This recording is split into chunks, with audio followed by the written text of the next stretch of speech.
The ruthless ruler asks the girl the final, fatal question. The heroine meets death with a soul full of bitter injustice. The vast northern empire holds boundless power and influence. The young lady had no idea that her life would end so suddenly. Instead of the afterlife, the traveler finds a strange, deserted land. The past was a golden cage with luxurious dresses and suffocating wealth. Shiny jewelry and high status brought only emptiness to the lady. Deep inside, a simple dream of true freedom grew. The girl wanted only one thing: to explore the vast and unknown world. With each new discovery, a wild passion flared up in the traveler's soul. The traveler set out on a journey full of ancient ruins and forgotten secrets. The hearts of the northerners warmed the young lady in the coldest lands. The adventurer has conquered the north, now her gaze is directed to the south. The coat of arms of the southern country beckoned the girl with promises of new, unexplored roads. The endless desert swallowed up all landmarks, leaving the heroine alone with despair. A burning thirst became a harbinger of imminent death under the scorching sun. The sudden appearance of strangers in the desert became a ghostly hope for salvation. The girl put her last strength into a desperate dash towards possible salvation. The traveler realized with relief that fate had given her a second chance. The young lady turned to the strangers with a naive smile, not knowing who was in front of her. The girl's naivety led to the deadly blade being held to her throat again. The powerful young man, having received no answer, sentences the heroine to death. The traveler desperately convinces herself that she cannot just die like that. The guy waits with cold curiosity for an explanation of why he should spare the lady's life. Suddenly the girl uses her main weapon, dazzling beauty. The young lady proclaims her exclusivity with bold confidence. The strangers freeze in deathly silence, stunned by the heroine's impudence. The attempt at enchantment failed, and the deadly blade rose into the air again. At the last moment, the guy stops the sword, shocking the girl. Realizing that she was on the brink of death, the heroine cannot believe in the stranger's madness. The girl screams in despair that the merciless killing is against all the rules. The young man, with an icy grin, asks what rules death might have. The hero considers further conversation pointless because the outcome is predetermined. Suddenly the guy's gaze freezes, struck by the fiery passion in the stranger's eyes. The traveler freezes in horror as the potential killer takes a step towards her. The man's piercing gaze makes the girl's heart beat in an anxious rhythm.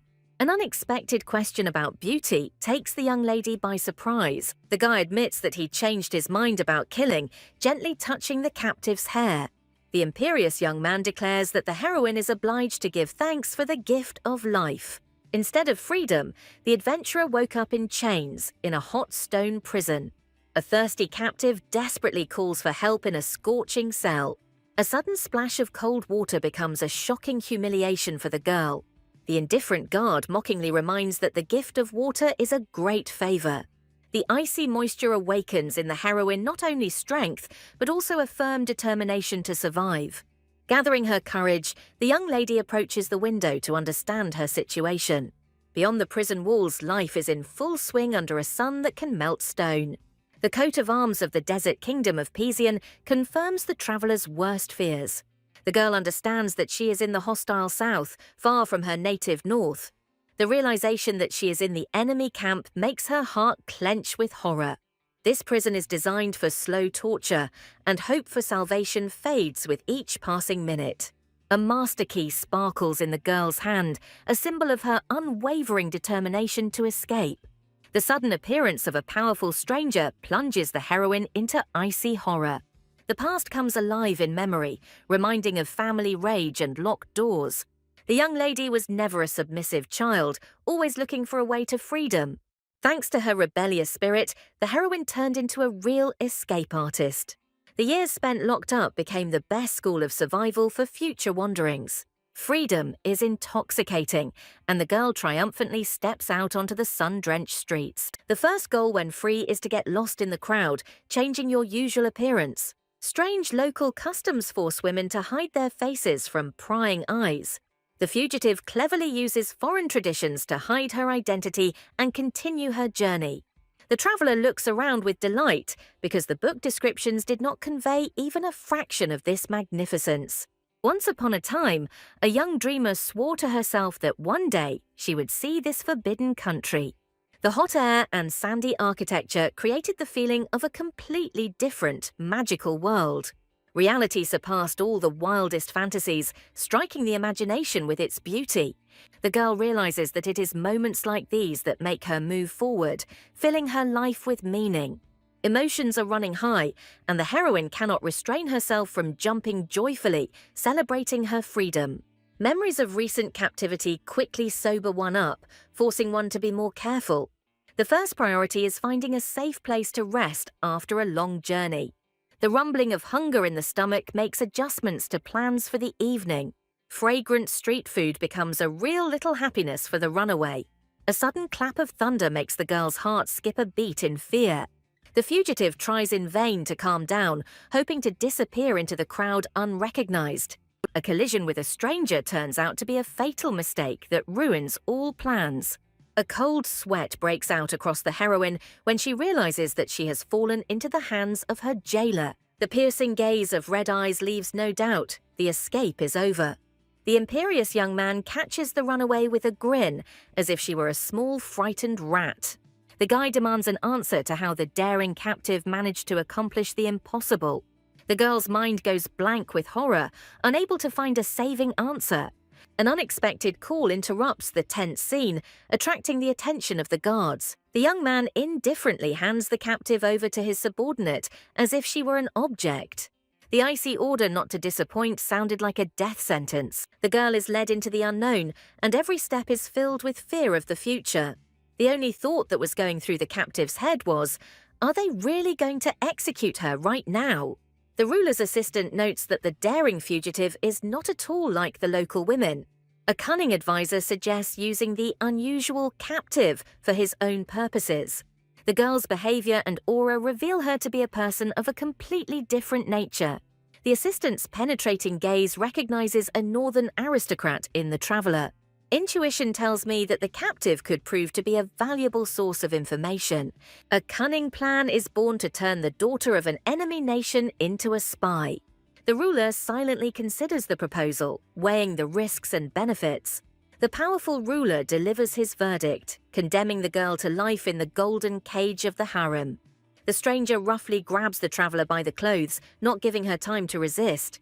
The heroine is unceremoniously undressed, leaving her in just a towel, vulnerable and confused. A polite maid takes the captive deep into the palace, where a new, unknown fate awaits. The luxurious gardens and rich chambers are striking, but they cannot hide the essence of the trap. Huge doors open, inviting you into a world of intrigue and mystery from which there is no escape. The other concubine's gazes meet the newcomer with cold curiosity and hidden hostility.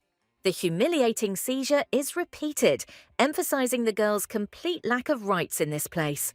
Without further ado, the young lady is thrown into the pool, beginning the ritual of preparation for the ruler. Other people's hands wash her hair, and in the captive's head there is only one question: what will the next day bring? Embarrassed and vulnerable, the heroine tries to recover from the humiliating bath. The maid hands her clothes that seem the height of indecency. The thought of wearing such a revealing outfit shocks the girl. A powerful ruler lazily waits for a new entertainment to be presented to him. The advisor notes that the ruler looks more than pleased with what is happening. A predatory smile confirms that the cruel young man is completely satisfied with his new toy. Transparent fabrics and jingling jewelry seem to the traveler to be the height of bad taste and debauchery. The new outfit makes the northerner feel humiliated and completely defenseless. Under the watchful gaze of the other concubines, the heroine regrets her forced choice. A sudden horror grips the girl when she realizes that her personal belongings are missing. The treacherous maids robbed the captive while she was defenseless and confused. The traveler's entire life, money, map, and even a collection of portraits disappeared in an instant. The loss of her account book, her only form of identification, was a disaster for the girl. In a huge alien palace deprived of everything, the heroine feels completely hopeless. Suddenly, the young lady remembers her last trump card, hidden from prying eyes. Magic earrings that changed the color of eyes and hair were the wanderer's secret weapon. It was this magic that allowed one to travel unrecognized, hiding one's noble origins. The sharp call of the maid breaks him out of his thoughts, forcing him to obey and move on. The girl is led into the unknown, and every step along the luxurious corridors increases her anxiety. A bad feeling grips the heroine when she is brought to the master's chambers. The heroine is brought to luxurious chambers, which will henceforth become her golden cage. At first glance, the room seems nice, but this is only a deceptive impression. Hearing the word harem, the girl cannot believe the reality of what is happening. A humiliating picture appears before my eyes, where women are just toys for one man. The realization of her new role plunges the heroine into despair. The dungeon seems like paradise. All the hatred falls on the cruel ruler, a madman with an angelic face. The maid tries to reason with the captive, calling the shameful situation a great honor. Northern education explodes with righteous anger at alien and depraved morals. The traveler cannot come to terms with a world where women are treated like objects. The maid's answer is shocking, because she would be happy to become the master's favorite toy. The heroine, in a rage, realizes that arguing with these people is like talking to a wall. Completely crushed, the girl falls to the floor, mentally begging for salvation. Waking up in a ringing silence, the captive notices with alarm the absence of the other concubines. The maid's unexpected revelation is stunning, because the girl is now the only one in the harem. This news is even more frightening, because loneliness makes her completely defenseless. Meanwhile, the leader of an allied tribe arrives to pay a courtesy visit to the ruler. The guest came to pay his respects to the ruler, who had returned from dangerous lands. The chief does not hide his surprise upon learning about a commoner in the sacred harem. The rumors about the ruler's odd behavior turned out to be true, and this causes the guest to worry. The cold silence and the playing with the rings on his fingers reveal the hidden threat in the master's answer. A careless word from a guest causes the ruler to burst into an icy, deadly rage. The leader is paralyzed with horror because the young man's deadly aura does not bode well. The lord dismisses other people's concerns with contempt, considering them absolutely insignificant. The humiliated guest leaves the throne room in fear, fleeing for his life. The cruel young man makes a chilling threat, promising reprisals for disobedience. The pride of a northern woman does not allow her to even think about intimacy with a strange, unknown man. The experience of escaping from an impenetrable prison gives hope that this trap can also be left behind. However, on the path to freedom, there are two insurmountable, mortally dangerous obstacles. Without the stolen items and supplies, escaping through the desert would be certain death. The girl understands that she is on the verge of death, in the complete power of a madman. The dream of seeing the desert turned into captivity, and this injustice ignites a fire in the soul. Throwing aside her despondency, the girl gathers her strength, because giving up is not in her nature. The lost ledger, the key to her identity and freedom, becomes the main target of the search. The second problem is the magic earrings, without which the disguise will soon disappear. The magic that hides her true face is not eternal, and time works against the fugitive. The heroine has only a week before her main secret is revealed to the whole world. The first thing you need to do is study the enemy territory to find a weak spot in the defense. Determination returns, and the traveler is ready to act to regain her freedom. The white light of the alien moon is a poignant reminder of how far and hopeless she is from home. The size of the residence, comparable to an entire palace, seems like an insurmountable obstacle. The palace's architecture is an intricate labyrinth designed to suppress any hope of escape. Escaping from this golden cage will require incredible effort because its jailer has thought of everything down to the last detail. The identity and motives of the mysterious man remain a mystery, making him an even more dangerous enemy. The first step to freedom is reconnaissance. It is necessary to understand the purpose of every corner of this prison. A desperate leap from a balcony demonstrates not fear, but cold determination and honed skills. The silence of the night seems ominous, as a deadly trap could be hidden in the empty corridors. The luxurious setting only emphasizes the unlimited power of the owner of this place. A sudden discovery in the garden takes her by surprise, as she has discovered someone's secluded hideout. The instinct of self-preservation makes the girl instantly hide, holding her breath in the shadows. The heart stops with curiosity and fear. Who is this mysterious stranger in the night? The night stranger turned out to be the same ruthless psychopath who had kidnapped her. An evil fate brought her together with her kidnapper again, and an icy horror gripped her soul. The instinct for self-preservation made the girl desperately crawl away, trying to hide in the shadows. But the predator was faster, and his shadow covered the fugitive, depriving her of her last hope. His caustic accusations of espionage sounded like a mockery of her helplessness. Fear gave way to rage, and the northerner, with a bold challenge, demanded an answer from her tormentor. His calm answer was more terrible than any threat, for he proclaimed his unlimited power. A terrible guess flashed through her mind, and she asked sarcastically if he was a god. The confirmation, heard against the backdrop of a majestic palace, completely shattered her world. Pulling the captive towards him, he whispered his name, Sihad Zain Bekdar, putting an end to her fate. The realization that the ruler of Pizian himself stands before her strikes the girl like a bolt of lightning. The terrible name Ra-Kun flashes through her head, and the heroine realizes that she has fallen into the hands of a living god. The satisfied grin on Sihad's face tells him that her fear only amuses him. Without warning, he scoops her up into his arms, ignoring her desperate cries and resistance.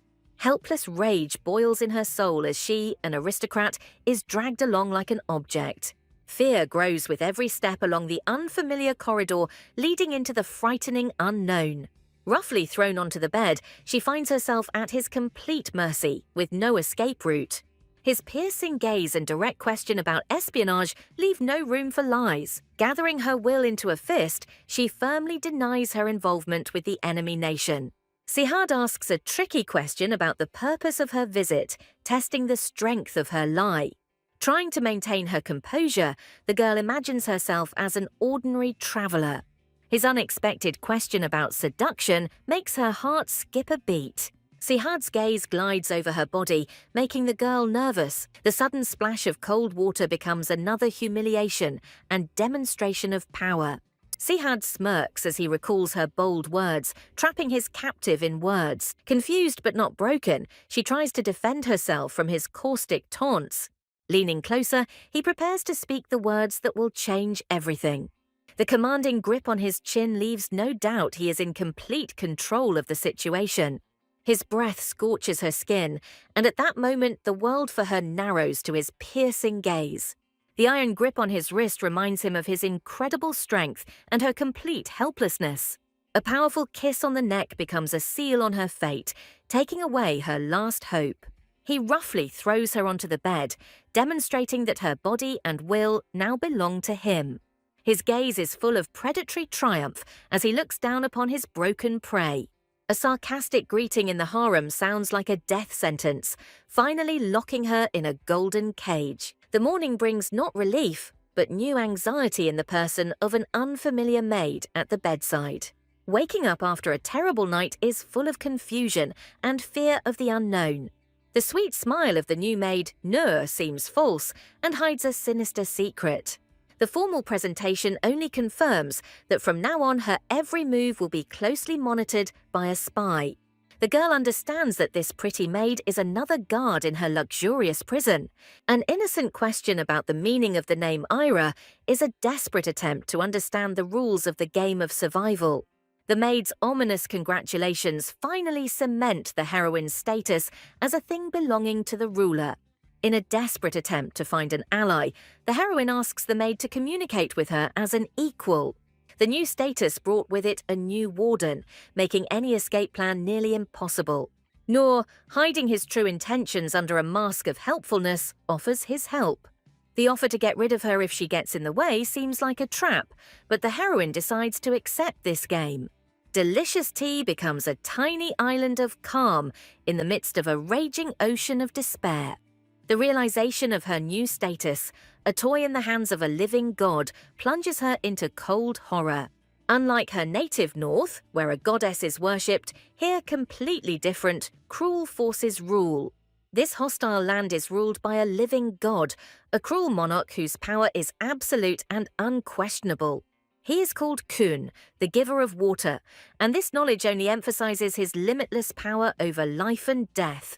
In this country, he is not just a king, he is a living god, whose will is the law of the universe. The terrifying truth falls upon the girl, because that same psycho from the desert is this almighty god. She tries to convince herself that his power over her is not absolute, but fear treacherously paralyzes her body. Amidst all the horror, her cheeks flush treacherously at the memory of the rough kiss, her very first. Impotent rage results in a childish curse, full of hatred towards his cruel captor. Meanwhile, Sihad notices the unusual behavior of his advisor, who is clearly worried about something. The astute assistant realizes that his concern has not gone unnoticed and awaits orders.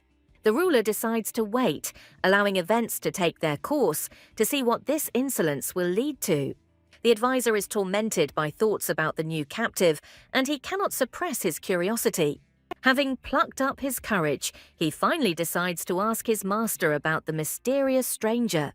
The advisor dares to express concern that this hasty decision could lead to serious consequences. Dark memories of the past force the ruler to remain silent because the harem holds terrible secrets. Realizing his mistake, the assistant asks for forgiveness in horror, fearing to incur the wrath of the master. The appearance of the stranger disrupted the plans of the Grand Vizier, who dreamed of seeing his own daughter in the harem. Sihad is not concerned with political intrigue, as dozens of noble families are eager to give their daughters to his harem.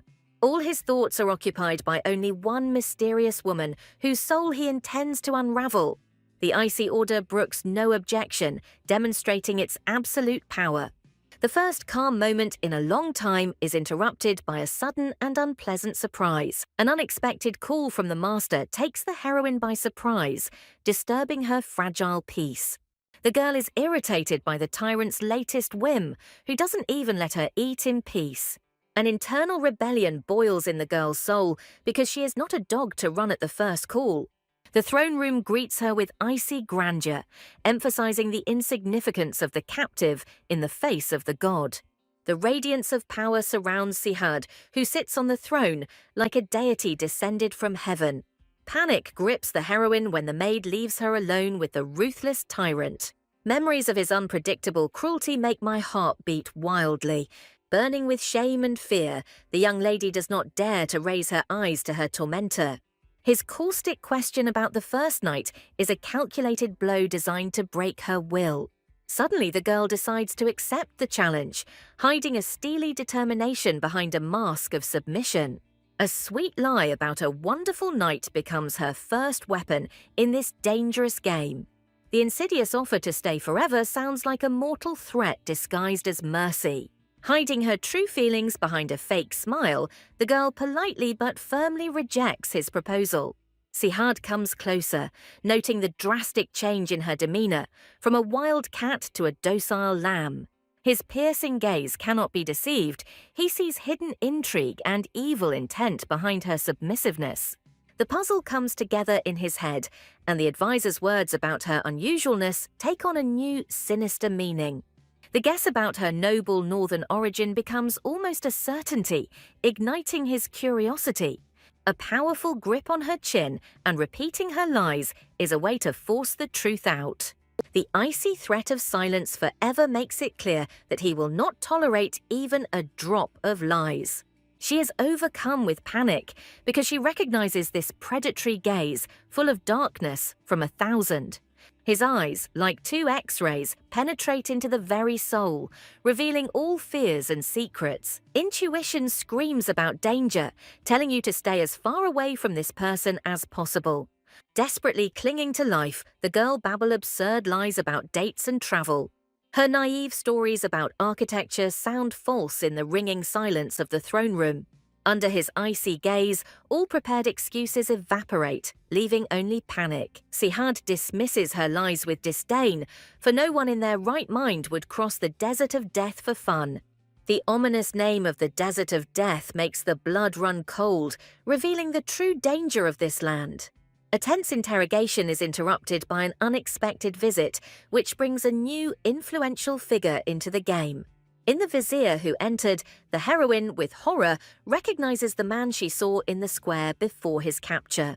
Memory helpfully throws up a picture from the recent past, confirming his high status. The assistant tries to politely leave, feeling that his presence is no longer needed here. The imperious order to stay and an introduction to the vizier is another move in the ruler's cruel game. Sihard's casual gesture of introducing her to the vizier seems like another humiliation. Hiding her anger behind a smile, she finally says her name, Asina, with a hint of sarcasm in her voice. The vizier's polite greeting is a subtle game in which he tries to unravel her true identity. Her flirtatious response is a daring challenge that impresses the advisor with its boldness. Irritated by her behavior, Sihard orders her to be taken away, trying to get rid of the annoying captive. But deep down he is intrigued, because this woman is the only one who dared to challenge him. Her isolation is just a mask behind which hides a strong and unpredictable personality. The ruler instructs his faithful vizier to find out everything about the mysterious foreigner. A polite invitation to conversation is the beginning of a clever interrogation full of traps.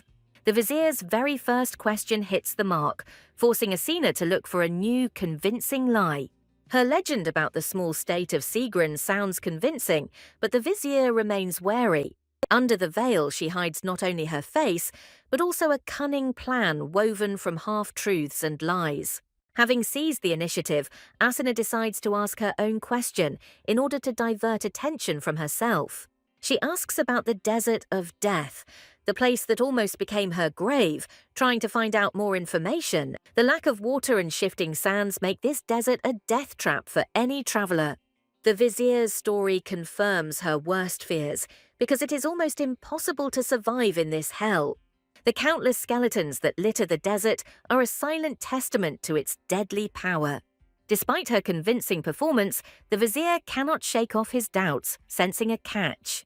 Deciding to test her strength, he asks a tricky question about the enmity between their countries. Her feigned ignorance is a risky move that could either save her or destroy her completely. She tries to justify herself by citing ignorance, but there is a falseness in her voice that the vizier senses. His story about the recent conflict is a trap designed to bring her to justice. Asina pretends that the puzzle in her head has finally come together, and now she understands the reason for her arrest.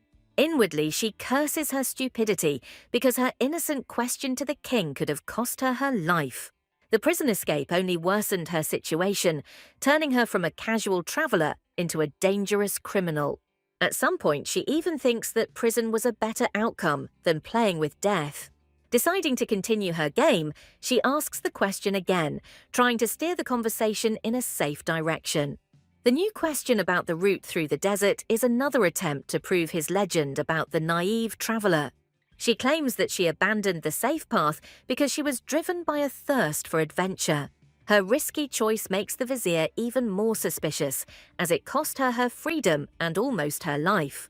The vizier is sure that her story about the reasons for the journey is a blatant lie, but he cannot yet understand her motives. Behind the mask of naivety and simplicity lies a cunning and calculating nature, capable of any adventure. Her memories of the green fields of the north are a subtle play on contrasts, designed to convince him of her sincerity. She compares the desert to the ocean, trying to give her risky journey a romantic flair. It was this desire for the unknown, she says, that prompted her to appear in these dangerous lands. Her poetic description of the desert makes the vizier, who was born here, look at his home with different eyes. Her rapturous tale of the desert's beauty is a clever lie, woven from truth and fiction. She describes her journey as an unforgettable adventure, full of indescribable beauty. She cleverly explains her surprise at the ominous name, as the desert has become a source of inspiration for her. Her sincere, albeit false speech almost convinces the vizier, and he ironically calls her one of a kind. Her eyes, full of sincerity and passion, are capable of convincing anyone, even the most astute liar. Satisfied with the interrogation, the vizier decides to end the conversation, leaving Asina in tense anticipation. His promise of a quick meeting sounds like a hidden threat, and the girl understands that this is just the beginning of the game. Inwardly, she reassures herself that her main secret, the account book, is reliably protected by magic.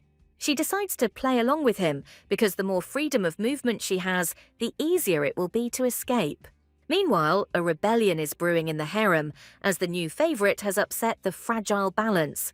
The chief concubine, Karim, demands that her servant watch every step of the impudent upstart. Considering herself the tamer of Rakun himself, she will not tolerate competition and is ready for anything. Behind her fragile appearance lies a fierce nature, hardened in the bloody sands of the desert. She, like her ancestors, is from the caste of tamers, the most powerful and ruthless warriors of Pizian.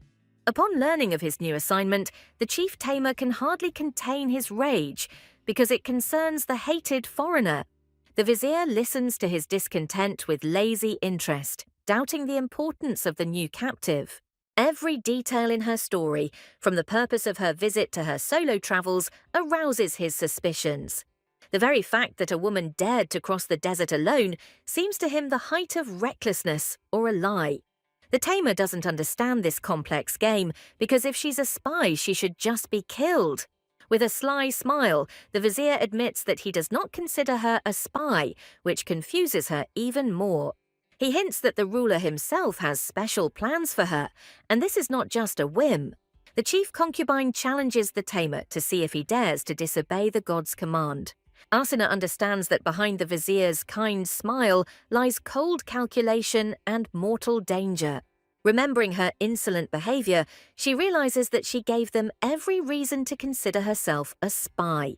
In this world of fragile balance, her home country and Kratia are sworn enemies. But both of these states are united by a common hatred of Pizian, making her position even more dangerous. If her true identity is revealed, her family and homeland will face inevitable and dire consequences. Inwardly, she is confident that her loving parents will not allow a war to break out over one political conflict. Memories of a happy childhood where she was always supported give her strength in this hopeless situation. A polite knock on the door interrupts her thoughts, returning her to the harsh reality of captivity. Hoping for an ally, she invites in the one who may be her only chance for salvation. The tamer's sudden and unceremonious intrusion destroys her fragile hope for a calm conversation. His face is distorted with rage, and she understands that this man did not come here with good intentions. The maid watches the scene with indifference, because in this palace, hatred of strangers is the norm. In any unclear situation, politeness is the best weapon for survival. Playing the role of a naive foreigner, the girl apologizes for her ignorance of local customs. Her disarming smile is a subtle calculation designed to lull the enemy's vigilance. Karim is surprised because the rumors painted him with the image of a strong runaway and not a fragile beauty. He is tormented by doubts about how this sissy was able to overcome the deadly path alone. Hiding his suspicions, the tamer politely introduces himself, beginning his own game. Asuna, with bold confidence, asks to be called by her name, setting her own rules. His agreement to become her shadow is not a favor, but an ominous warning of constant surveillance. Another warden, and the already slim chances of escape are fading with every minute. Under the pretext of a walk, the girl begins reconnaissance, looking for a weak spot in her golden cage. A timid attempt at reconnaissance is met with the sudden appearance of a cruel ruler. Fate, the villain, once again brings the girl together with the man she least wanted to see. Tired of constant surveillance, Asuna throws a direct and bold reproach to her jailer. The guy's arrogant response becomes a cold reminder of her powerless position. The king's unexpected confession sounds like a poisonous threat designed to break the will. The heroine's panicked reaction only amuses the young man, who enjoys his power. In this rebellious woman, the ruler finds something he has long been deprived of: genuine interest. The world of Sihad is filled with only two emotions: slavish adoration and animal fear. But this stranger does not fit into the usual picture. She is completely different. In the depths of Asina's eyes, the guy sees a reflection of his own rebellious soul. There is no fear or adoration in her gaze, only a calm stubbornness that attracts him so much. His question about comfort sounds like a mockery, because he knows that her soul is yearning for freedom. A sudden touch on the neck becomes a shock, a gross violation of personal space. He invades her world, enjoying the power and her helpless reaction to his closeness. The ruler tries to understand what exactly about him causes her such rejection. Her frank answer that it is not about him, but about his masculine nature, discourages Sihad. The girl assures that she would not have asked him that fateful question if she had known his true identity. But for him, the very fact of her travel is already a crime, raising 1,000 suspicions. The main mystery for Sihad is not her motives, but how she managed to escape from an impenetrable prison. The title Jahannam, Hell on Earth, reveals the true nature of the prison from which she was able to escape. His words confirm that Asina has accomplished the impossible by becoming the first escapee from hell. Sihad doesn't believe in coincidences, suspecting that there's something more hidden behind the mask of a naive traveler. The girl brazenly lies about the open gates, playing with fire and testing the king's patience. The sweet threat in the ruler's voice reminds that any lie will cost Asina her life. The heroine looks defiantly at her tormentor, demanding peace, which he is not going to give. The brutal demand to prove innocence is another move in a game where freedom is at stake. Inwardly, Asina curses the tyrant, realizing that it will be easier to run away than to play by his rules. A sleepless night spent under his invisible supervision drained the girl's last strength. The enormous size of the harem, which resembles a separate city, only increases the feeling of hopelessness. An innocent question about the size of the palace is the first step in developing a new, daring escape plan. A harem is not just a place for wives, but a whole world where other women live too. In addition to concubines, orphans also found shelter here, which explains the palace's enormous size. The king marries his grown-up wards to influential people, strengthening his power. This marriage is not a gift, but a way to increase power by making the leaders your debtors. A new question about enemies in the palace is a way to find out information and understand the balance of power. The sudden allusion to Sihad takes her by surprise, as she didn't expect to hear his name. After the king, the most important figure in the palace, in the maid's opinion, is someone else. Grand Vizier Gaydik, a skilled intriguer who was late for the meeting but will not miss his chance. His absence during Asina's capture was fortunate for her, but now she will have to face him face to face. Behind the mask of politeness, the vizier hides cold calculation and contempt, calling the king a skillful snake. The vizier reminds that the banquet is not a whim, but a sacred duty to the people who prayed for the return of their god. His pilgrimage is not just a ritual, but a heavy burden that he bears in complete solitude once every few years.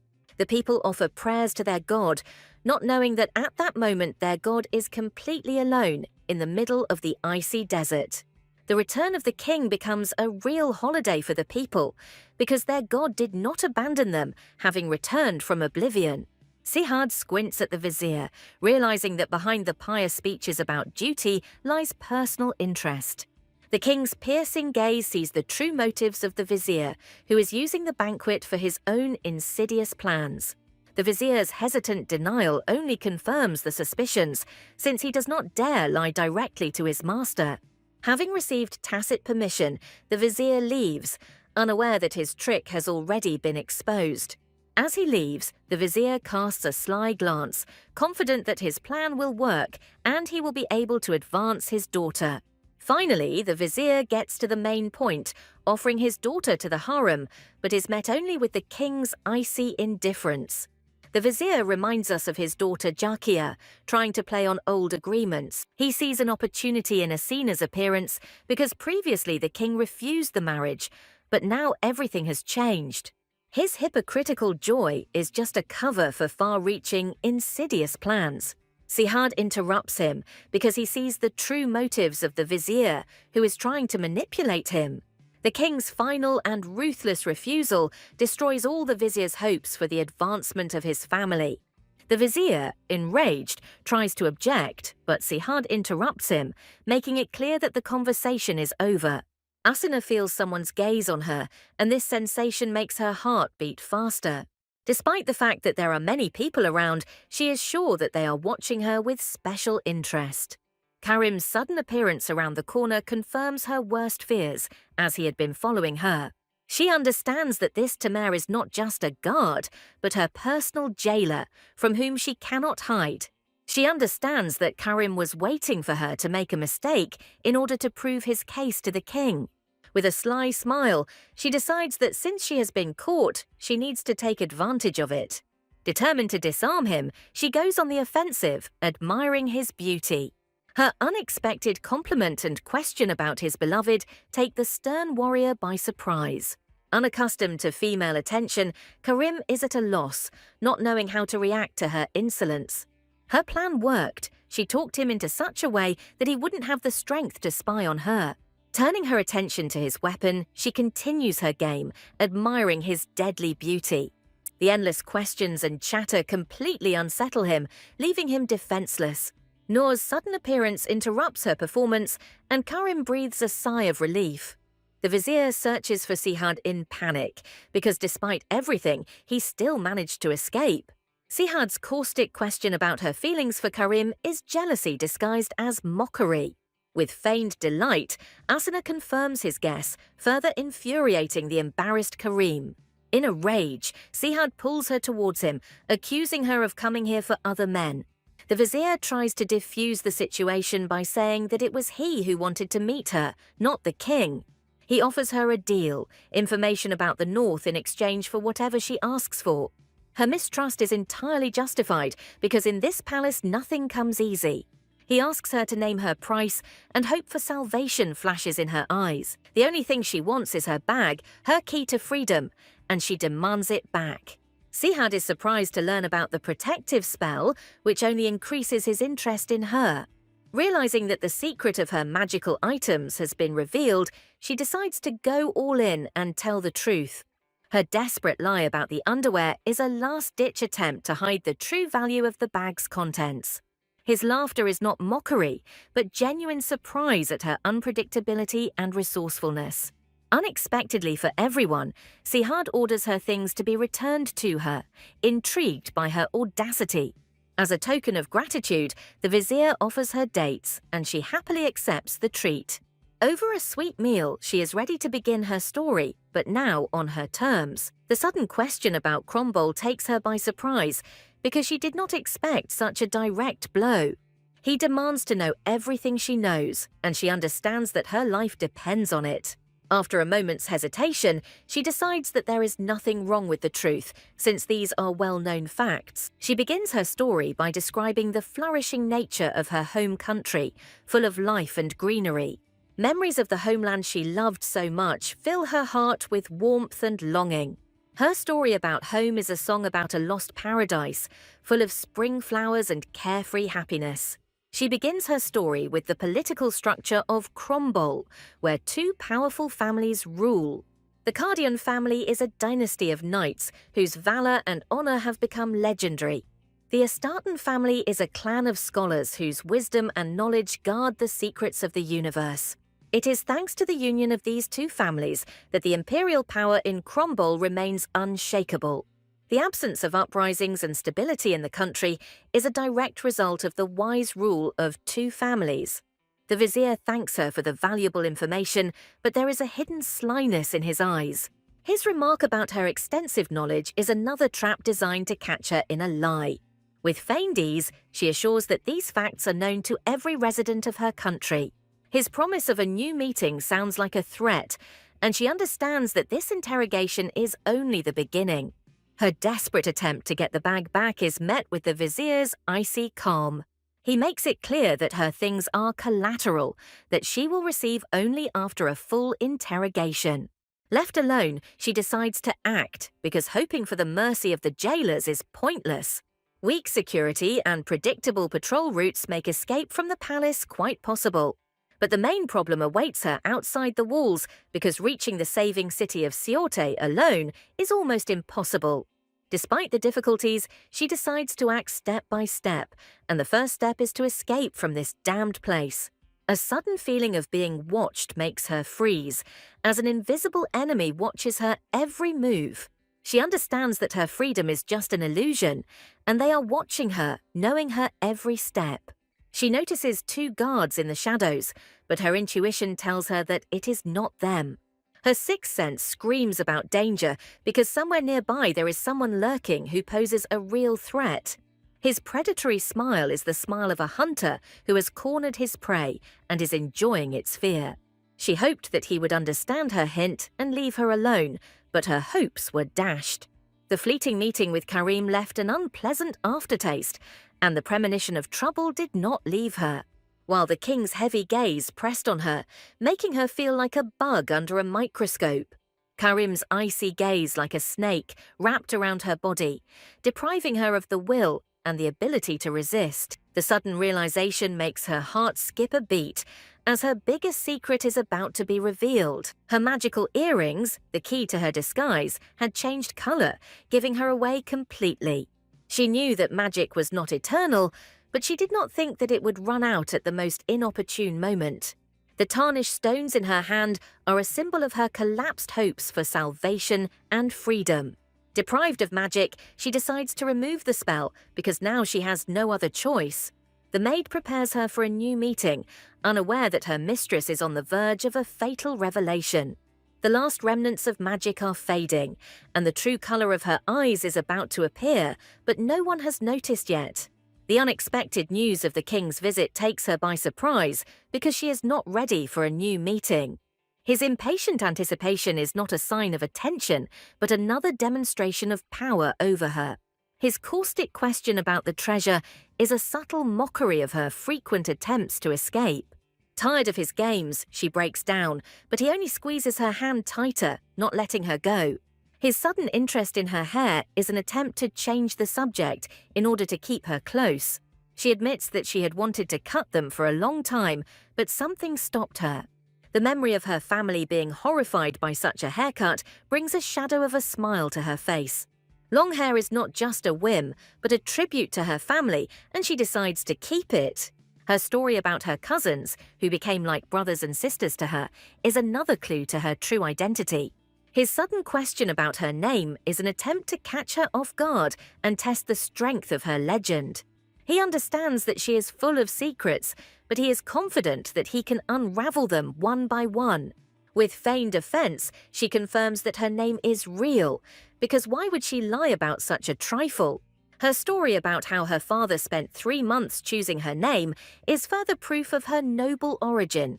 At first glance, he realized that she was not who she claimed to be, and now his suspicions are confirmed. A gentle touch to her cheek is not a sign of sympathy, but a way to test her reaction. He is sure that she grew up in love and care, and this makes her escape even more mysterious. The main question that torments him is why a woman from a loving family chose such a dangerous path. Deciding to seize the initiative, she asks him a counter-question, trying to distract him from her secrets. The king's sudden silence causes Asuna to panic, fearing she has crossed the line. An attempt to rectify the situation by calling Sihad Rakun fails because he abruptly cuts it off. Then the girl decides to change tactics, asking about the meaning of the name Sihad in order to understand the rules of the game. She notices that even the vizier addresses the ruler in this way, and this confuses her even more. The revealed secret of the name is shocking, because Sihad is the name of God, and by addressing him this way, people call him their god. Realizing the full depth of her mistake, the heroine is at a loss as to how to address him now. The full name, Sihad Zain Bekdad, reveals that the king's real name is Bekdad. With childish spontaneity, Asuna comes up with the nickname Beki for him, which discourages the ruler. His unexpected agreement and the shadow of a smile on his lips is the first crack in the tyrant's icy armor. Asuna freezes in amazement, because for the first time she sees a smile on the face of this cruel man. Her cheeky question about his idleness is an attempt to put him in his place and regain control. His straightforward response is a punch to the gut that knocks the ground out from under your feet. In a panic, she tries to deny his words because she cannot believe in the sincerity of this cruel man. He pulls her close, asking why she thinks he doesn't understand his feelings. A gentle kiss on the forehead is not a sign of love, but a way to show your power and control over her. This sudden gesture makes her heart beat faster because she did not expect such tenderness from him. She understands that this closeness is dangerous, and the instinct of self-preservation screams at her to run. Suddenly, he retreats, leaving her confused and distraught. For a second, he lost control, and this frightens him because he is not used to such strong emotions. She understands that her inexperience in dealing with men makes her easy prey for such a predator. His explanation for why he backed down was another cruel game designed to break her will. She screams in rage, not understanding why he is so cruel and unpredictable in his actions. He explains with icy calm that his feelings for her are not a reason for tenderness, but a means of coercion. His predatory smile and words about him noticing the change in the color of her eyes leave her in shock. She can't understand how he noticed something that was hidden from everyone, and panic grips her. Trying to buy time, she pretends not to understand what he is saying, but her voice trembles. She pushes him away, trying to reach the mirror and make sure her secret is still safe. Inwardly, she convinces herself that this is just a test, a way to expose her. With feigned concern, she asks about his eyesight, trying to change the subject. Looking in the mirror, she breathes a sigh of relief because her eyes are still the same color, but the fear does not go away. He couldn't help but notice, because he always looked only into her eyes, looking for a reflection of his feelings in them. Ever since he realized she wasn't a spy, he stopped even thinking about other women. She never relaxes around him, always on the defensive, ready to attack. But she doesn't push him away, and this duality drives him crazy. She looks like she's not deceiving him, but at the same time her distrust is obvious. He understands that he was wrong because he himself wants to dance to her tune, submitting to her will. He calls her name and she turns around, not knowing what awaits her in the next second. With feigned innocence, she explains her passion for travel as a love for this world. She considers it stupid to sit in one place until death, and there is a defiance in her words. He decides to clarify something, and there is a steely edge to his voice that foreshadows a new, dangerous turn. He never thought that one day he would leave his throne for a woman who despised him. She understands that many people find her strange, but she doesn't care because she lives by her own rules. With childish spontaneity, she addresses him by his nickname, breaking all the rules of etiquette. Her direct question about when he will leave takes him by surprise, because no one dared to speak to him like that. His sly smile is not an answer, but a way to avoid a direct confrontation and maintain control. She admits that she won't be able to sleep while he's around, and there's undisguised hostility in her voice. Her question of why she should explain her feelings is a cry from a soul tired of his cruel games. He pulls her towards him, and she freezes in horror, not knowing what to expect from this unpredictable man. His sudden closeness is not a sign of tenderness, but a way to show that he will always be there, whether she wants it or not. He suggests that she just go to sleep, but there is a hidden threat in his voice, promising to return to the interrupted conversation. Being around Sihad feels like a new, sophisticated form of torture that leaves you feeling restless. The perfect plan for night reconnaissance fails because the king does not leave her for a minute. Gathering her will into a fist, she decides that she needs to act during the day, otherwise she will remain in captivity forever. The maid notes that there is a lot of bustle in the palace, not realizing how important this is for the fugitive. Noor proudly tells of the grand celebration in honor of the return of their king. Hope flashes in Asina's eyes because the banquet is the perfect chance to escape. In the crowd, no one will notice her disappearance. This is the best moment to break free. She decides to run away on the second day of the holiday, taking the most necessary things, her bag. For the plan to succeed, she needs to get rid of anyone who might be following her that day. She understands that to be completely successful, she needs complete freedom of action. The first target in her plan is Karim, her personal overseer, who keeps an eye on her. Seeing Asina, he shudders because meeting her only promises new troubles. She stops him, playing the role of a naive girl who just wants to chat. He still can't forget the king's icy gaze, which almost killed him on the spot. Her endless questions are a sophisticated torture that he doesn't know how to get rid of. With a devilish smile, she continues her game, intending to bring him to complete exhaustion. His embarrassment and attempts to avoid the conversation only provoke her, and she continues her advance. Citing the law, he tries to end this conversation, but Asina is not going to back down. Inwardly, their flirtation is observed by Jakia, the vizier's daughter, and the fire of jealousy and hatred burns in her eyes. Her caustic question is a direct warning, because she will not tolerate rivals in her path. The appearance of Lady Jakia is a thundercloud in a clear sky, foreshadowing a storm.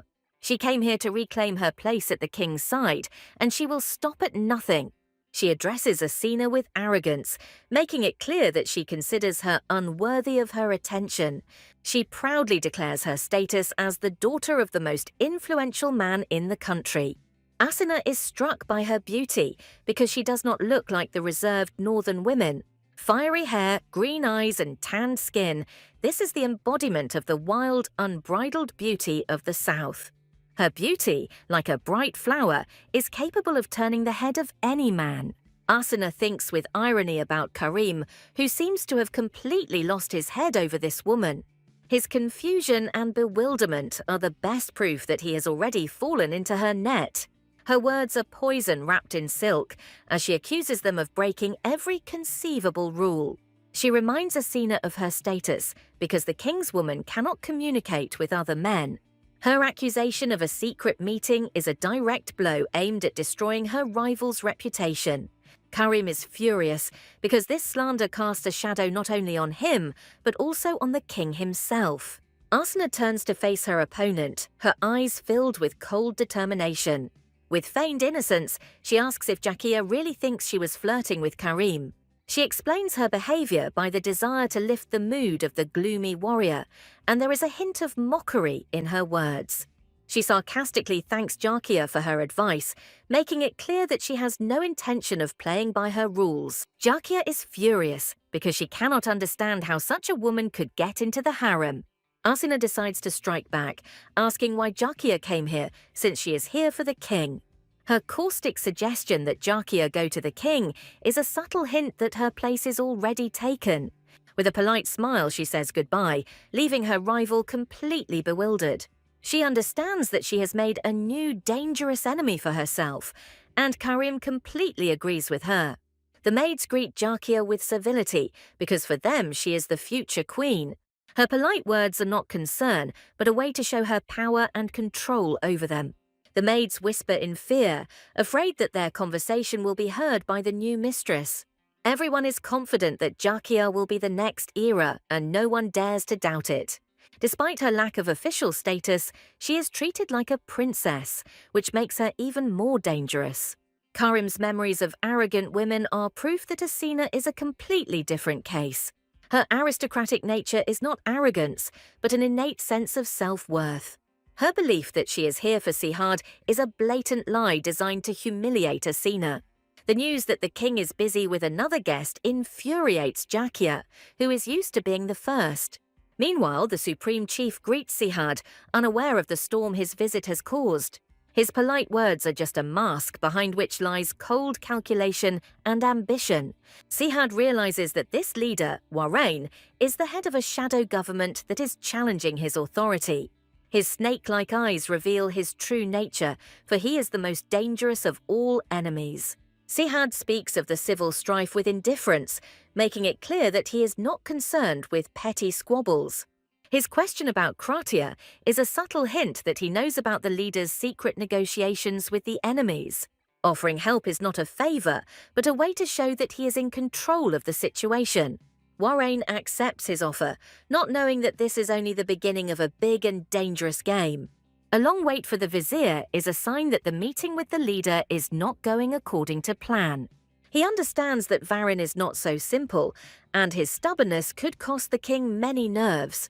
Sihad tried to put pressure on him, but the leader turned out to be a tough nut to crack and did not succumb to provocation.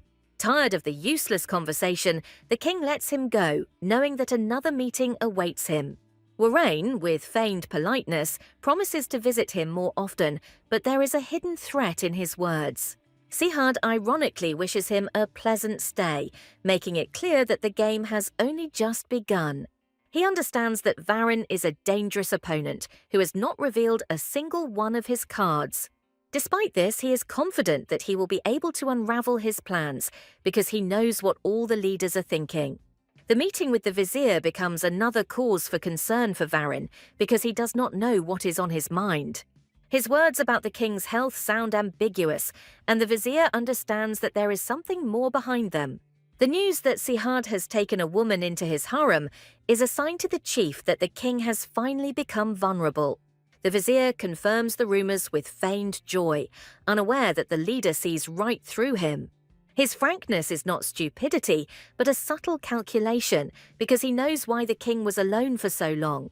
Warrain leaves, leaving the vizier at a loss, as he is not used to having his plans fall apart. He understands that the fate of the capital does not concern him, because he came here for another, more important purpose. Unlike his predecessor, the current king is not an old man living out his days, but a dangerous predator. His face no longer resembles a death mask. The fire of life and thirst for power burns in it again. She understands that the appearance of a woman in his life is not just a whim, but a sign of big changes. Meanwhile, Asana and Karim encounter Jakia, and this meeting does not bode well. Despite her attempts to hide her feelings, there is undisguised hatred in Karim's eyes. His caustic remark about familiarity is a way of putting his old rival in his place. With feigned interest, Warrain asks about the unknown lady, hiding his true intentions. Karim can hardly contain his anger, demanding that respect be shown to the king's woman. The realization that this girl is that very Ira makes Varin look at her with different eyes. He finally saw the one the whole palace was whispering about, and she turned out to be even more interesting than the rumors had suggested. Her voice seems familiar to him, and he realizes that he has heard it somewhere before. Suddenly, he remembers their meeting, and now he has no doubt that she is not who she claims to be. With a polite smile, he introduces himself, beginning his own deadly game. She forgives him for his insolence, not suspecting that behind his charm lies a mortal threat. He understands that the king treats this place differently from a harem, and this gives him new opportunities for intrigue. Her innate grace and aristocracy are not something that can be hidden behind the mask of a simple traveller. His flattering words about her beauty and good nature are not a compliment, but a subtle play, full of hidden meanings. Karim is in a panic, because if this woman hears such words, she will think too highly of herself. With feigned modesty, she tells the story of love at first sight, embellishing reality. She complains ironically about her beauty, making it clear that she is not as simple as she seems. Warrain is shocked because he can't believe that Sihad, this ice monster, could fall in love at first sight. With feigned politeness, he expresses his sympathy to her, continuing his game. She responds to his compliment with a smile, making it clear that she is not as simple as she seems. His surprise that the king was taken in by appearances is a subtle jab at Sihad. Karim intervenes, reminding him of the rules, but Warrain only brushes him off like an annoying fly. Her smile is a silent cry that only he can hear because she speaks with her eyes. He apologizes for his insolence, but his eyes show genuine interest in her. She suggests keeping their meeting a secret, as she doesn't want to upset her jealous king. Warrain easily agrees, because this secret is another trump card in his game against Sihad. She thinks with irony that this meeting is revenge for the fact that he interfered with her last night. The meeting with the vizier is a new stage in her game, and she is ready to learn everything he tells her. His offer to have tea is not just politeness, but a way to win her over and find out her secrets. She realizes she can't ask him directly about Varane, so she decides to take a roundabout route. Her question about Shahza's territory is a subtle move designed to learn more about the king's main enemy. The vizier responds with surprise, unaware that he has become a pawn in her own deadly game. Shahza is not just a rebellious province, but a constant headache for the king, threatening his power. Despite its small size, this land is a treasure trove, bringing in the lion's share of taxes to the treasury. The Shaza chieftains have always wielded enormous power, and their ambitions have led to bloodshed on more than one occasion. Their location on the border makes their army strong and dangerous, ready for constant battles. And the current leader, Warrain, is the most dangerous of them all because he will stop at nothing for power. Suddenly, the vizier interrupts his story, and Asina realizes that she has touched on a forbidden and dangerous topic. A knock on the door becomes a salvation for the vizier because he does not want to reveal all his cards to this woman. He leaves, leaving Asina alone with her thoughts, but she feels that this is only a temporary respite. Her gaze falls on the bag, and she realizes that her freedom is still in the hands of this cunning man. The vizier senses that something is wrong, but writes it off as a figment of her imagination, unaware of her true plans. The vizier leaves, leaving Asina alone with her thoughts, but his words continue to sound in her head. The memory of his father's dying wish is a heavy burden that Varun bears on his shoulders. His main goal is to preserve Shaza's independence, and for this he is ready to do anything. He leaves full of determination, but in his heart there is anxiety, because it is not only about politics, but also about this woman. He felt a kinship with the previous king, but the current one was a stranger and incomprehensible person to him. Asina's appearance in Sihad's life is not just a whim, but a sign that the king is changing. He feels that he is left alone, and this feeling of loneliness irritates and angers him. Everything in this palace seems boring and predictable to him, and he longs for change. Asina's sudden appearance in his vision is a sign of fate that he cannot escape. The maid brings her dinner, unaware that her mistress is already weaving her own deadly intrigue. The caring maid warmed up the dinner, unaware that her mistress was already fed up with intrigues. Asina accepts the food with gratitude, but her thoughts are occupied with something completely different. She says goodbye to the maid, glad to finally be alone. Having received her bag, she looks forward to the moment when she can walk alone. She wonders why they treated her old bag so casually, not knowing about its secret. Thanks to her teacher's magic, the bag is not only protected, but also holds much more than it appears. Her account book is not just a diary, but a key to her identity and freedom that she must protect. She takes out the fake bag she had prepared for the switch because she is always one step ahead. The sudden return of the vizier ruins her plans, but she doesn't show it, continuing her game. She understands that she must be careful because her every step is being watched, and any mistake could be her last. A clever change of bag is the first step to freedom, and she enjoys her small victory. Having returned her things, she feels more confident because now she has everything she needs to escape. She understands that the vizier still suspects her, and any careless step could be fatal. The banquet is her only chance, and she decides to use it to study the weak points in the security. A nighttime foray onto the balcony is not a walk, but a reconnaissance mission on which her life and freedom depend. Having explored the loopholes in the palace, she is confident that she can escape, but she is worried about the mysterious area. Everyone she asked was silent about this place, and this silence only fueled her curiosity. She decides to solve this mystery herself, because the success of her escape may depend on it. She runs across the rooftops, risking her life to find out what is hidden behind these walls. She suspects that this place is not just a forbidden area, but the key to the king's main secret. Looking out the window, she sees something different from what she expected, and curiosity gets the better of her fear. Instead of a secret torture chamber, she finds a treasure trove full of untold riches. She is sure that behind the glitter of jewelry lies something more important and dangerous. Realizing that time is running out, she jumps down, risking being seen. Suddenly, her earrings start buzzing, and she realizes her magic is running out. Her hair changes color, and she realizes in horror that her true identity is about to be revealed. She can't believe she was so careless with magic, and now she'll have to pay for it. Meanwhile, Warrain encounters a new maid who seems suspicious to him. He realizes that Asina has slipped away from him again, and this makes him angry. He remembers her silver hair and realizes that it was not a dream, but reality.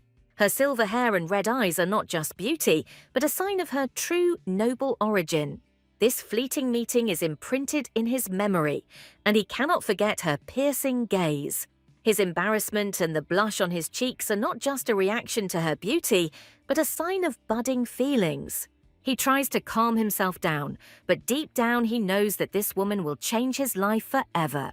She is in despair because her main secret has been revealed, and now she is defenseless against her enemies. Her anger falls on the inanimate earrings because they betrayed her at the most inopportune moment. She hopes that the Southerners don't know what she really looks like, but that hope is weak. She fears that her mother's influence is spreading to the South and that she will then face inevitable death. Meanwhile, her mother had already posted flyers with her portrait all over the North, hoping to find her. She reassures herself that even the vizier does not know the whole truth about her, but fear nests in her heart. She takes off her earrings and her disguise finally falls away, revealing her true self. She is desperate because if the earrings break, it will be the end for her, and she will remain in this guise forever. The knock on the door is not salvation, but another threat, because she is not ready to appear before the maid in such a state. She tries to laugh it off, but her voice trembles, and the maid feels that something is wrong. Sihard's unexpected appearance was not an accident, but a deliberate move designed to catch her off guard. She is horrified because he sees her real face, and now her main secret is revealed. His icy calm is not indifference, but a sign that he has already understood everything. She is in a panic, not knowing what to do, because now she is completely in his power. Deciding that she has nothing left to lose, she puts on the earrings, hoping that the magic will still work. He leaves, throwing her a caustic remark as he leaves, but she understands that this is only the calm before the storm. His question is not a concern, but a way to check how scared and confused she is. She tries to hide her fear, but her voice trembles, and he knows she's lying. His direct accusation of lying is a blow that makes her heart freeze with horror. He touches her face and she shudders, not knowing what to expect from this unpredictable man. His interest in her earrings is not just curiosity, but a way to find out her main secret. She can't understand how he figured out about magic, and she panics. She decides that denial is pointless, and decides to tell him a half-truth. She explains that magic is activated when it comes into contact with fire and water, and this is its only defense. In a second, she comes up with a new lie, but she's not sure he'll believe her. She tries to distract him by asking what's on her face, but he doesn't take his piercing gaze off her. His compliment is not sincere, but another trick designed to confuse her. She doesn't believe him, because she knows that behind his beautiful words lies a cold calculation. He is surprised by her distrust, because he always told her that she was beautiful. She explains that his look is not admiration, but something else that frightens her. She remembers how other men looked at her, and realizes that his gaze is something different. He looks at her not as a woman, but as a strange little animal that amuses him. His look is not love, but the curiosity of a predator who plays with his prey. She feels like a toy in his hands, and this humiliates and angers her. She doesn't know what's on his mind, and this uncertainty scares her the most. She's afraid that when his curiosity wanes, he'll just throw her away like a broken toy. Her direct question about death is not fear, but a challenge that she throws in his face. His answer is not a threat, but a question that makes her think about her true worth. She asks him defiantly if he will kill her, and there is not a drop of fear in her voice. He admits that he is still interested in her, and this admission sounds like a reprieve. He understands that she is full of secrets, and he intends to unravel them all, no matter what the cost. He offers her a deal, her story in exchange for her life, and she realizes she has no choice. His interest in her adventures is not just curiosity, but a way to find out her weaknesses. She asks ironically if he really wants to know, but there is a challenge in her eyes.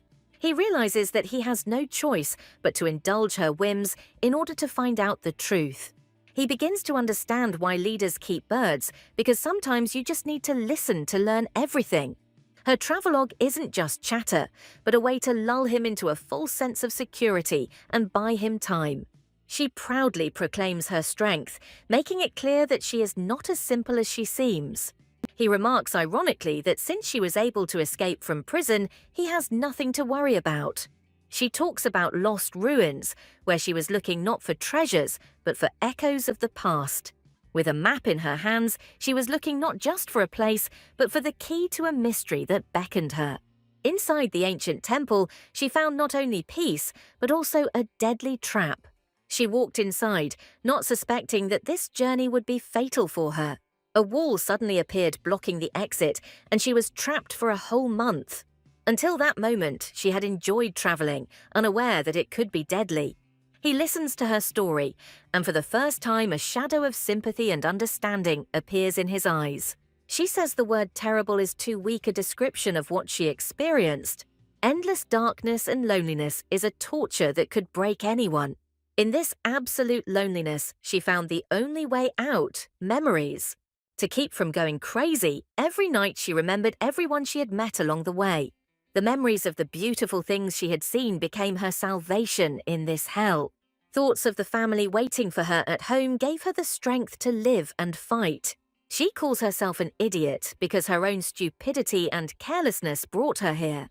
She remembers that her mother was always cold and strict with her and does not understand why. In her memories, her mother was kind and affectionate, and this duality drives her crazy. He listens to her story, and his question about how she coped no longer sounds like an interrogation, but like genuine interest. She says with a smile that she won't tell him anything for nothing, because her story is worth a lot. He asks ironically what she wants in return, and she understands that he is ready for anything. With a sly smile, she makes her wish, knowing that he will not be able to refuse her. Her desire is not freedom, but just dates, and this discourages him. She explains that she tried them recently, and they were wonderful, and there is a childlike innocence in her voice. He realizes that she is playing with him again, and decides to move on to the main thing, her escape. His question takes her by surprise, and she doesn't know what to answer because the truth is too terrible. She remembers desperately searching for a way out, but the walls were closing in on her, taking away her hope. At one point, she simply gave up because she had no food, no water, no strength left. She lay on the cold floor and didn't even want to move because she was ready to die. She knew what he would ask and was prepared for the question because she had a plan. Lying on the floor, she noticed a strange pattern on the ceiling that she had never seen before. Looking closer, she realized that this was not just a pattern, but an ancient letter full of secrets. She learned the ancient language, and it became the key to solving this deadly trap. She realized that there was only one path to the truth, and it lay through deciphering these symbols. In archaeology, truth and light are synonymous, and she decided to create her own light. The fire she lit illuminated the walls, and she saw the continuation of the mysterious letter. She realized that this place must contain the key to escape, and she was not mistaken. To get to the truth, a person must always sacrifice something, and she was ready to do so. He listens to her story, and his interest in her grows because she is not as simple as she seems. To get to the truth, something had to be sacrificed, and she was willing to pay any price. She realized that the exit was right below her, on the floor where she had lain for 3 long months. Upon her release, she saw the clear night sky above her head for the first time in a long time. At that moment, she remembered what it meant to be alive and swore to herself that she would never give up again. He listens to her story, and his heart fills with respect for this strong and courageous woman. He can't understand why she's looking at him like that, and there's genuine surprise in his voice. He finds her strange because she is not like other women who are only looking for comfort and security. He realizes there must be another reason why she avoids dangerous places. She admits that the reason is very personal, and she is embarrassed to talk about it. Returning home after 3 months of captivity, she saw tears in her mother's eyes for the first time. Her coldness was just a mask behind which hid a deep and vulnerable soul. She said that she would not teach her how to live, and there was more love in those words than in all the hugs. She asked her with tears in her eyes to stay, because she was her only and beloved daughter. The father said he didn't know what he would do if something happened to her, and there was fear in his voice. She never thought she would see tears in her mother's eyes, and it changed everything. It was then that she promised herself that she would never risk her life again. But fate decreed otherwise, and now she is held captive by a man who does not let her go for a single step. She is tired of his constant presence and wants only one thing, for him to leave her alone. He listens to her story, and something more than just interest appears in his eyes. She asks him not to kill her, and in her voice there is not fear, but a desperate plea for life. Her sudden drowsiness is not fatigue, but a defensive reaction to the stress she has experienced. He is surprised by her calmness because she sleeps next to a man who can kill her at any moment. He doesn't know what's hidden behind her innocent face, and this ignorance drives him crazy. He fights the temptation to kiss her because he is afraid that this kiss will be the beginning of the end. He feels that if he starts lying to this woman, he won't be able to stop. He restrains his desires because he understands that she is not just another toy. His immense feelings for her are both a gift and a curse that he cannot control. He calls the supreme leader, and he comes, not knowing that a new, dangerous order awaits him. He orders him to find someone, and there is steel in his voice that brooks no argument. He is looking for a woman with silver hair and crimson eyes, and the chieftain realizes that it is none other than Asina herself. He remembers her true appearance, and tenderness mixed with admiration appears in his eyes. Looking in the mirror, she sees that her eyes have turned crimson again, a sign that the magic is almost gone. She realizes that time is running out, and if she doesn't escape now, it will be too late. The banquet that begins tomorrow is her last chance for salvation, and she will not miss it. She had already planned an escape route and tracked the changing of the guard. Now all that remained was to act. Tomorrow she will finally leave this place, and this thought gives her strength and determination. Meanwhile, Sihard's faithful servant, Umar, comes to him with a report on the latest events. He is surprised by such a rush, because usually Umar does not come to him without a good reason. Sihard understands that Warren is up to something, and his secret meeting with his confidant is only confirmation. He's not sure, but he feels like Warren gave some kind of order, and it might be related to Asina. He reports that the spy saw Warren walking in the garden, which confirms his suspicions. Sihard orders the surveillance to continue, as he doesn't trust a single word this cunning fox says. He remembers his promise, and with a smile asks to bring her the dates that she loves so much. He gives the vizier a new assignment, and he happily agrees, not knowing that this is another test. Meanwhile, Karim comes to Asina and sees that she is still sleeping, and this makes him suspicious. He doesn't believe that she can sleep for so long because she usually gets up at the crack of dawn. His anxiety grows because he has become accustomed to her morning walks, which have become a ritual for him. The maid Varin's sudden appearance at her door was no accident, but part of his insidious plan. She pretends to be ill to avoid meeting him, but he is not as simple as he seems. She had been saving up magic to hide her true nature, but now she would have to spend it. She decides to pretend to be ill until the banquet in order to avoid unwanted encounters. The maid is worried about her, but Asina assures her that she is simply tired and asks her to leave. The magic in the earrings works again, and she is relieved to know that her secret is still safe. She continues to play the role of the sick person, but her eyes are burning with impatience and anticipation of escape.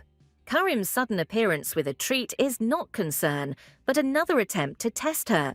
And gifts from Sihard are not a sign of attention, but a way to show that he is still in control of the situation. He wants to reward her for last night, and it sounds like a mockery of her helplessness. Karim's words about last night cause a storm of emotions in the maid, and she burns with curiosity. Asina is in a panic because she doesn't know what happened last night and is afraid that her secret has been revealed. She understands that his gifts are not a reward, but payment for her story, for her pain. She remembers herself, alone and scared, in a dark room, and her heart sinks with pity. She decides to get rid of the gifts because they remind her of her humiliation and helplessness. With feigned weariness, she asks the maid to leave so that she can be alone with her thoughts. She looks at the mountain of gifts, and in her eyes one can read not joy, but disgust and hatred. She can't understand what's on this man's mind, and this uncertainty scares her the most. Meanwhile, an uninvited guest comes to Sihad, and her visit disturbs his fragile peace.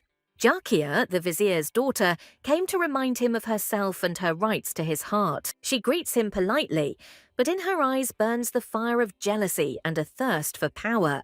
She doubts that her visit will take long, but there is confidence in her victory in her voice.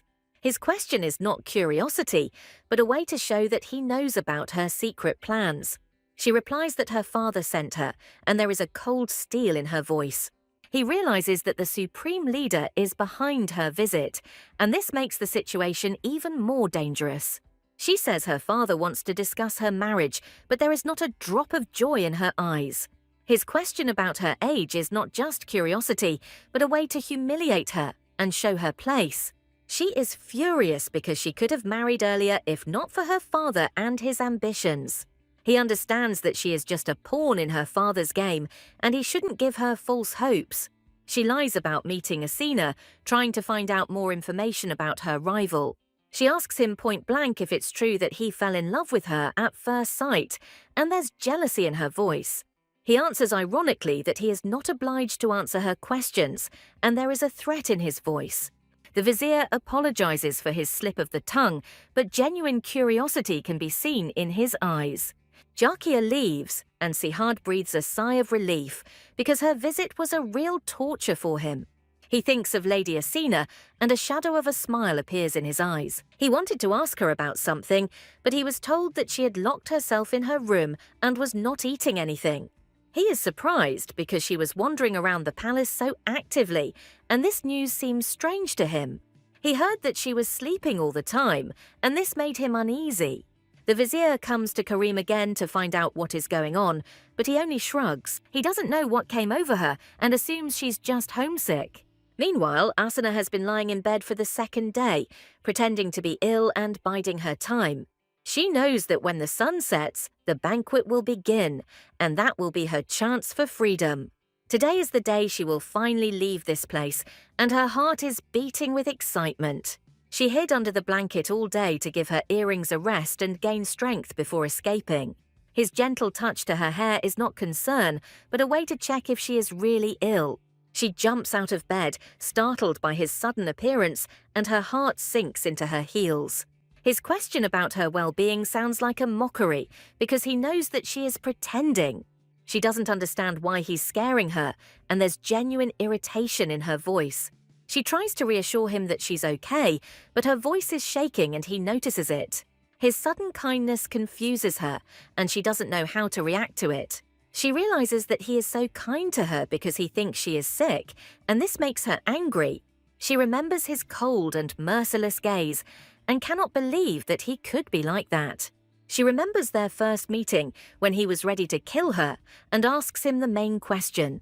She asks why he left her alive, and there is genuine curiosity in her voice. He says he's just curious, but there's more to his eyes than just interest. He says that her eyes told him everything he wanted to know, and in them, he saw a thirst for life. He asks if this is not enough to keep her alive, and there is tenderness in his voice. Her heart beats faster because she understands that he sees right through her, and this makes her scared. She finds herself wanting to behave like she did the day she first came here. Even though she is a prisoner, he has never been cruel to her, and this confuses her. She understands that when he finds out about her escape, he will feel betrayed. She thanks him for his concern, and there is awkwardness in her voice because she is not used to such kindness. She ironically suggests that he leave, since he probably doesn't like being around sick people. He understands that this is their last meeting, and a shadow of sadness appears in his eyes. She feels like it's time to run, but for some reason she feels a little sad at the thought of parting. She admits that Pizian is a beautiful country, and there is genuine admiration in her voice.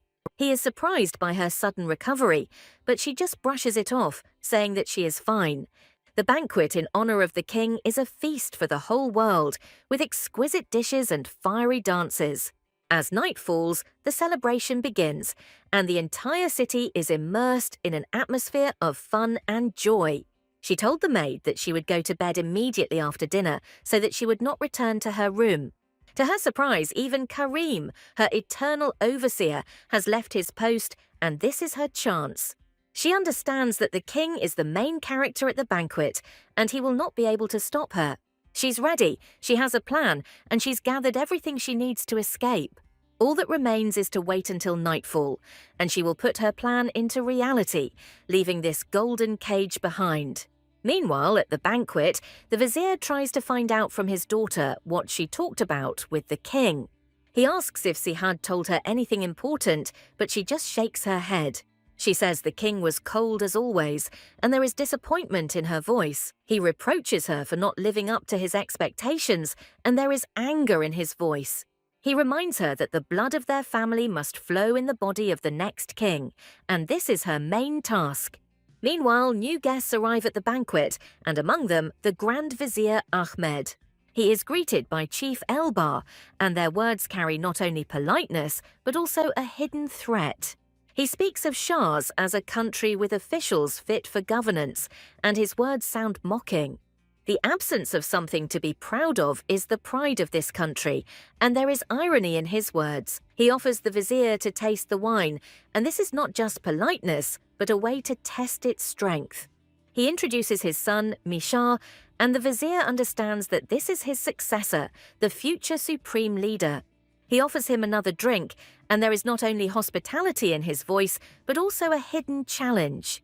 He calls the supreme leader Jalil, who gladly accepts his invitation. He says he is interested in the dancers, and there is an undisguised lust in his words. Meanwhile, Asana throws away her clothes, and this is her way of saying goodbye to her past life. She changes into traveler's clothes, and a fire of determination burns in her eyes. She sees that there are a lot more people now, and this is her chance to get lost in the crowd.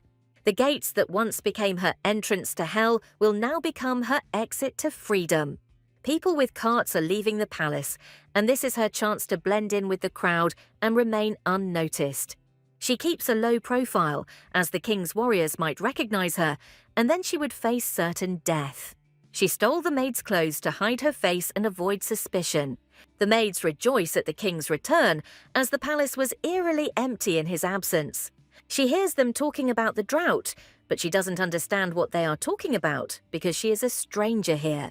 They are afraid that they will be left without water, as they once were when Second Hakun ruled Pision. But they believe that their current king will not abandon them, and this banquet is a sign of his mercy. All she has to do is get past the checkpoint and she will be free, but this is the most dangerous stage. The guard calls out to her, and her heart sinks because she is afraid that her secret has been revealed. She holds out her bag to him with bated breath, praying he won't look inside. Her bag is under a protective spell, and the guard sees nothing but ordinary things. He lets her through, and she breathes a sigh of relief that her plan worked. She left the palace grounds so easily that it seems strange and suspicious to her. She decides not to stay in Pision because she might be caught again. She remembers the unpleasant moments, but at the same time she feels that she will miss this place. She realizes that she will miss him, and this thought makes her heart beat faster. She tells herself it's all because of his pretty face, but deep down she knows it's not true. She had never met such handsome men, and he was even more handsome than those in her collection of portraits. Everything went like clockwork, but she realizes that some things just aren't meant to be. She says goodbye to the city under the protection of the moon, and there is sadness and regret in her voice. A magical night descended upon the palace, but the festive music could not hide the oppressive anticipation. The imperious ruler confirms with an icy gaze that all the pieces are placed on the board. 6 disparate territories make up an empire as fragile as glass. The symbols of power of each family remind us of old scores and secret ambitions. Behind each coat of arms lies not only lands, but also complex human destinies. These alliances, born out of long-standing hostility, are imbued with mistrust and a thirst for superiority. Divine will force sworn enemies to sit at the same table, but not for the sake of peace. The heroine is worried not by the coming storm, but by the suspicious silence of one of the guests.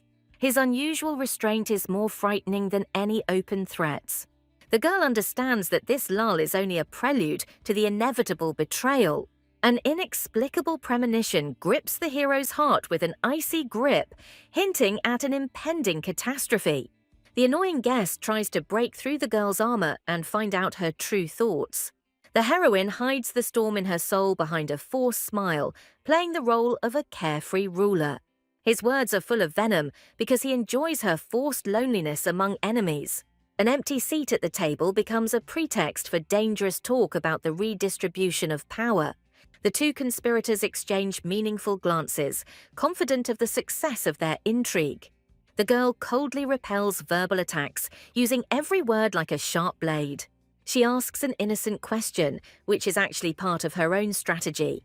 The appearance of Chief Tikef Nebi only increases suspicions because his explanations sound like lies. A strange assignment for the heir reveals the true motives and depth of the betrayal. The hypocritical guest makes a caustic remark, covering his poisonous curiosity with a false smile. The two men trade barbs at the absent chief, strengthening their fragile alliance. Sihad deliberately changes the subject to the new concubine, knowing that this topic will hit him where it hurts most. Under the guise of joy, he continues to rub salt into the wound, enjoying the effect produced. The hero watches the clumsy provocation with disdain, realizing that stupidity is more dangerous than evil intent. His thoughts drift to the one for whom he broke his own laws and put everything on the line. He remembers her wild, indomitable spirit when she first challenged him, knowing no fear. But her submission, which came with time, was not a victory, but an uneasy calm. The guy admits to himself that he was driven only by a selfish desire to break her will and take possession of her heart. However, even now, having achieved his goal, the young man cannot get rid of the nagging doubt.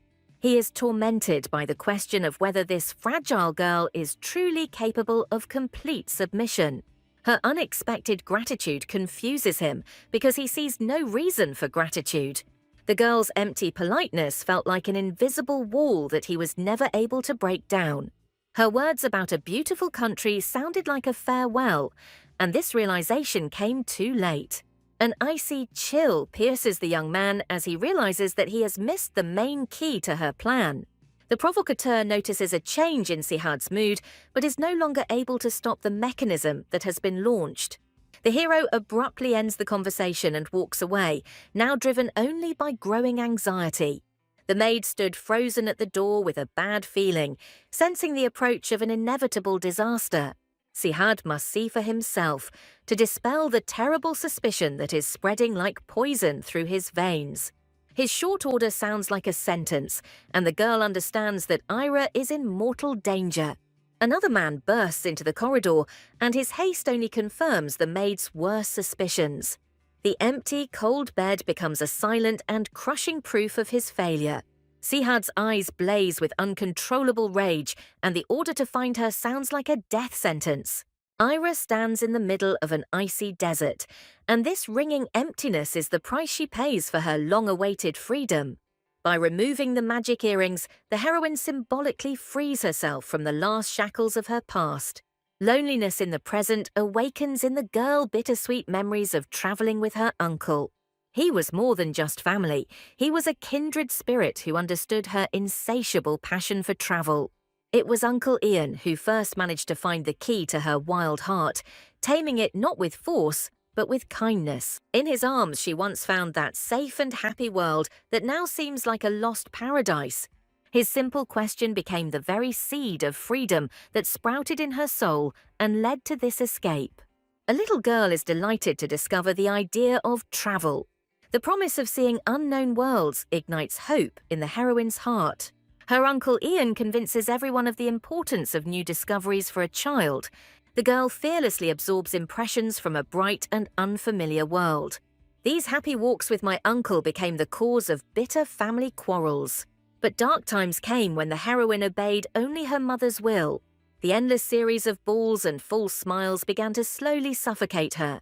The girl's life turned into a prison with a schedule down to the minute. What was normal for others became unbearable torture for her. Locked in a golden cage, she saw death as the only salvation. She realized how vast and beautiful the world was outside the walls of her home. Having realized this, the girl could no longer remain locked up in her estate. The heroine greedily absorbed every moment, striving to gain invaluable experience. Under the night sky, she pondered how to describe her incredible adventure. Suddenly, the image of that same guy popped into her mind, taking her by surprise. The compass in the girl's hand promised a return home, where a difficult story awaited her. Meanwhile, in a distant palace, an influential young man received disturbing reports. His messenger reported with regret that the search for the mysterious stranger had failed. But the young man was not going to give up, ordering that the investigation be continued until the very end. Suddenly, the subordinate remembered a strange detail he had noticed in the palace. The alarming news of the warriors leaving the palace disturbs the fragile peace. A shadow of doubt and anxiety flickers in the young man's eyes. His faithful assistant tries to dispel his fears, but the tension remains. However, the leader, trusting his intuition, orders that everything be found out down to the last detail. Meanwhile, on the other side of the city, Karim, with a heavy heart, goes to report to Sihad. His words about the girl disappearing sound like a death sentence. Despite the failure of the search, there remains a faint hope that she is still in the city. Sihad's icy grin suggests that for him, this chase has only just begun. Karim is overcome with horror by the frightening calm of the gentleman, whose thoughts are impossible to read. The ominous silence of Sihad weighs more heavily than any threat, foreshadowing a brutal reprisal. The bitter realization came that she had long since left the city, having fooled everyone. His arrogance turned into rage because he had underestimated his captive too much. Sihad coldly cut off the apology, for this crushing failure was entirely his own fault. The memory of her previous escape from prison only spurred the hero's wounded pride. Her apparent calm in captivity was only a mask concealing her firm confidence in her escape. For a girl whose will was free, even the most luxurious prison remained just a cage with an open door. The young man was absolutely confident in his power, but she dispelled his illusions by disappearing from the very heart of the palace. A servant who suddenly appeared with the girl's things brought a new clue in this desperate chase. The disappearance of the most valuable item from her bag became the key to unraveling her daring plan. With icy calm, Sihad gave the merciless order, ready to throw his darkest forces in pursuit. Karim's face twisted in horror as he realized the true meaning of the order. Consumed with rage, Sihad vowed to personally find the fugitive, no matter the cost. High Chieftain Warren walked through the sunlit palace, unaware of the gathering clouds. Chief Chamberlain Imlin greeted him with feigned calm, concealing the true state of affairs. The news that Sihad would not be able to receive him was the first alarm bell. Imlin's evasive answer only increased Varine's suspicions that something serious had happened. The Chamberlain's attempt to plead ignorance seemed like a pathetic and unconvincing lie. Chieftain Warren did not fall for the tricks, reminding the servant of his high position and responsibility. In his mind, disparate facts began to form a frightening picture of a secret conspiracy. Overwhelmed with anxiety, the hero realized that he was missing something important in this chain of mysterious events. The hero decides to conduct a secret investigation to get ahead of his mysterious rival. Meanwhile, the girl, exhausted by the merciless heat, cursed the harsh desert. Her only hope was the port city of Ceuta, the route to which lay through hell. Despair gripped the fugitive, as death seemed closer than the long-awaited salvation. Suddenly, a mysterious silhouette appeared on the horizon, like a mirage or a dying hallucination. But the figure was getting closer, and a chilling fear drove away the remnants of the solar obsession. The tall stranger loomed over her like a shadow, and the heroine froze, awaiting her fate. Panic gripped the girl at the thought that her silver hair could give her away. Suddenly, another man appeared out of nowhere, raising his sword over her. In this crazy greeting ritual, the heroine felt a strange and frightening sense of déjà vu. The stranger's sharp question in the desert made her heart freeze with fear. Although his intentions were unclear, Arsina's intuition told her that this meeting was more dangerous than the previous one. The girl desperately tried to calm down because she was already looking into the eyes of a much more terrible monster. Gathering all her willpower, the heroine boldly replied that she was just a traveler. Her courage stunned the guy, who did not expect such composure from a lonely girl in the desert. Asuna gave him an icy look, mentally demanding that he lower his sword during the conversation. By cleverly lying about her destination, she tried to throw her suspicious companion off the scent. A young man named Akka believed in her legend, not even suspecting that he himself had become part of her game. Walking next to him, the heroine was already thinking about her next step towards the rescue ship in Siort. She answered his question about the risky path with a simplicity that concealed her true, desperate motives. His caustic remark about the deadly path only spurred her desperate determination. Akka could not understand who in their right mind would choose a road that became a grave for many. Hiding a nervous laugh, Asuna was glad that he didn't know the true reason for her deadly haste. Suddenly the girl noticed not only his beauty, but also a familiar aura that betrayed his noble origins. She abruptly changed the subject, trying to pry information out of him under the guise of an innocent question. His mockery of her endurance offended the heroine, who underestimated her steeled will. Despite everything, meeting him was a sign that she was on the right path to her goal. She answered his incredulous question with an icy confidence that left no room for doubt. Having said goodbye, the girl thought with relief that she had finally gotten rid of her annoying companion. But her hope was shattered when she found him following her silently. His clumsy lie about just going his own way only made her smirk. Hiding her irritation, Asuna mentally cursed this guy who was so obviously trailing behind her. Meanwhile, the dark web began to shrink, as elite forces were already deployed to search for it. The Azemi, the fastest and deadliest warriors, followed in her wake, bringing with them the icy chill of death. Karim looked at Sihad with alarm, not understanding why he had decided to personally get involved in this dangerous chase. But Sihad only gave his final orders, his resolve unshakable as a rock. Having saddled his horse, the ruthless pursuer set off on his journey, carrying behind him the shadow of an inescapable fate.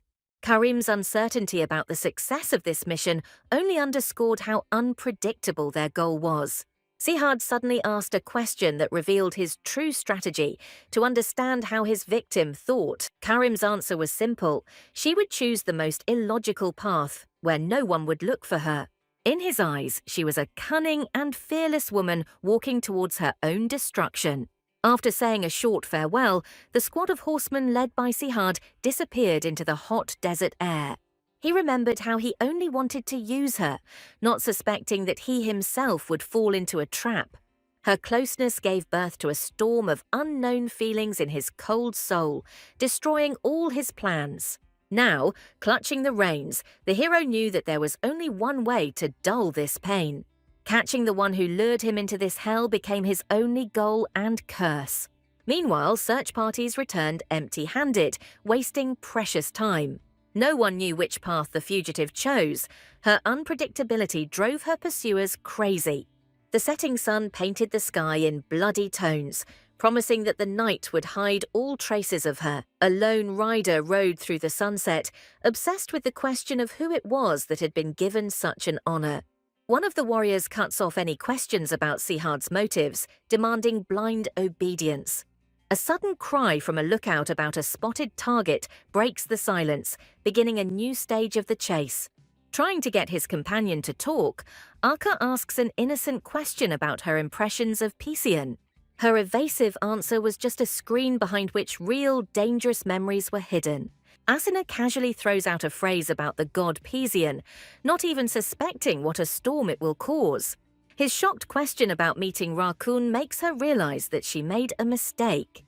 The girl quickly lies about a chance meeting, trying to hide her deadly connection with this man.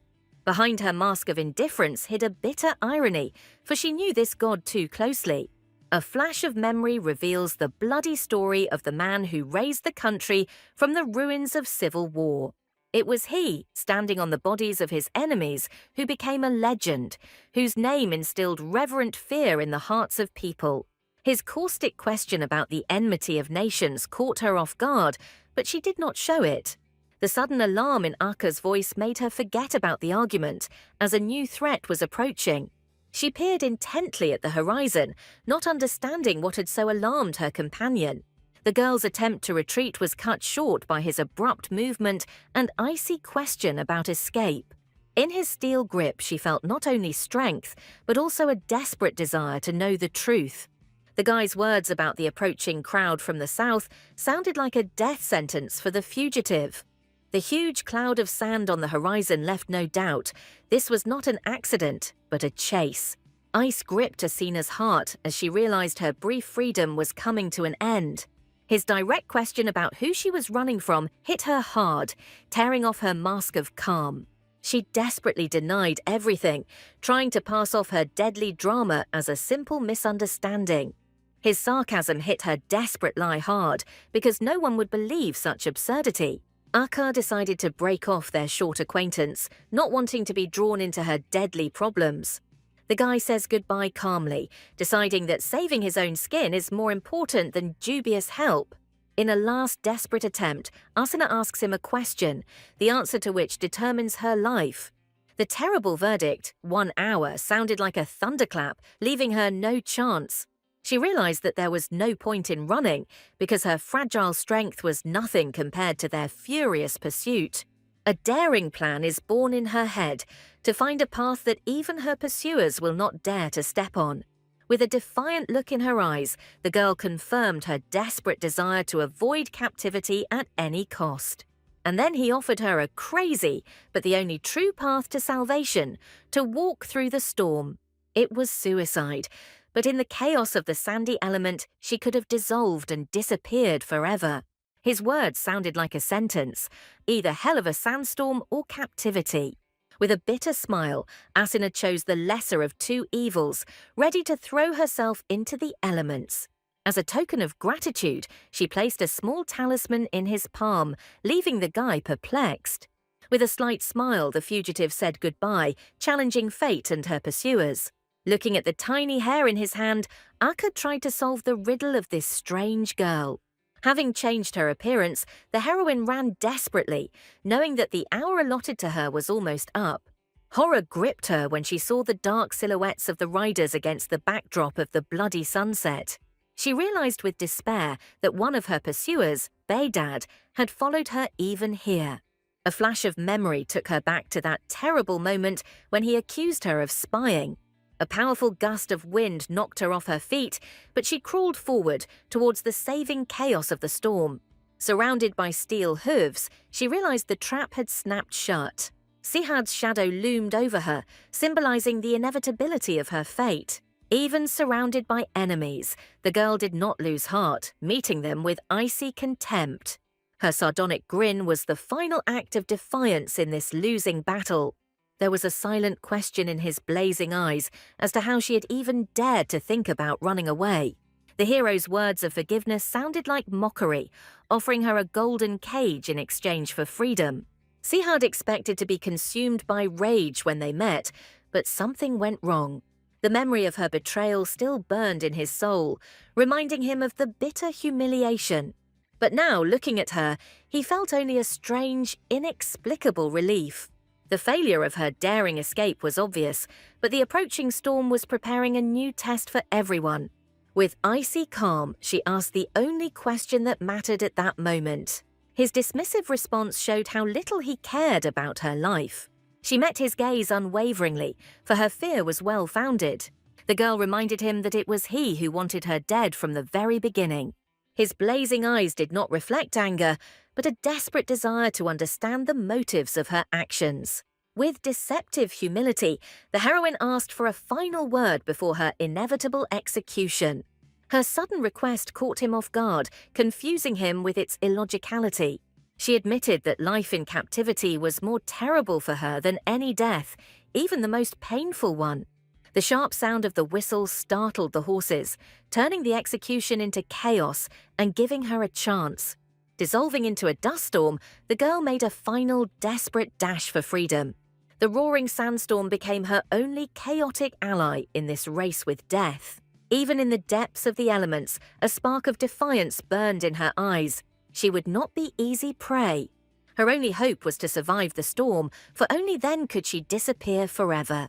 The sudden silence was more terrible than the roar of the wind, foreshadowing the inevitable end. When the dust settled, she saw his shadow, and an icy horror gripped her soul. His devilish grin revealed the terrible truth. He was not a man, but a god, playing with her fate. The hero's steely grip became an icy promise that any rebellion would be brutally suppressed. Her desperate cries for home and innocence were shattered against the wall of his cold indifference. With one cruel word, he destroyed her last hope, plunging the girl into the abyss of despair.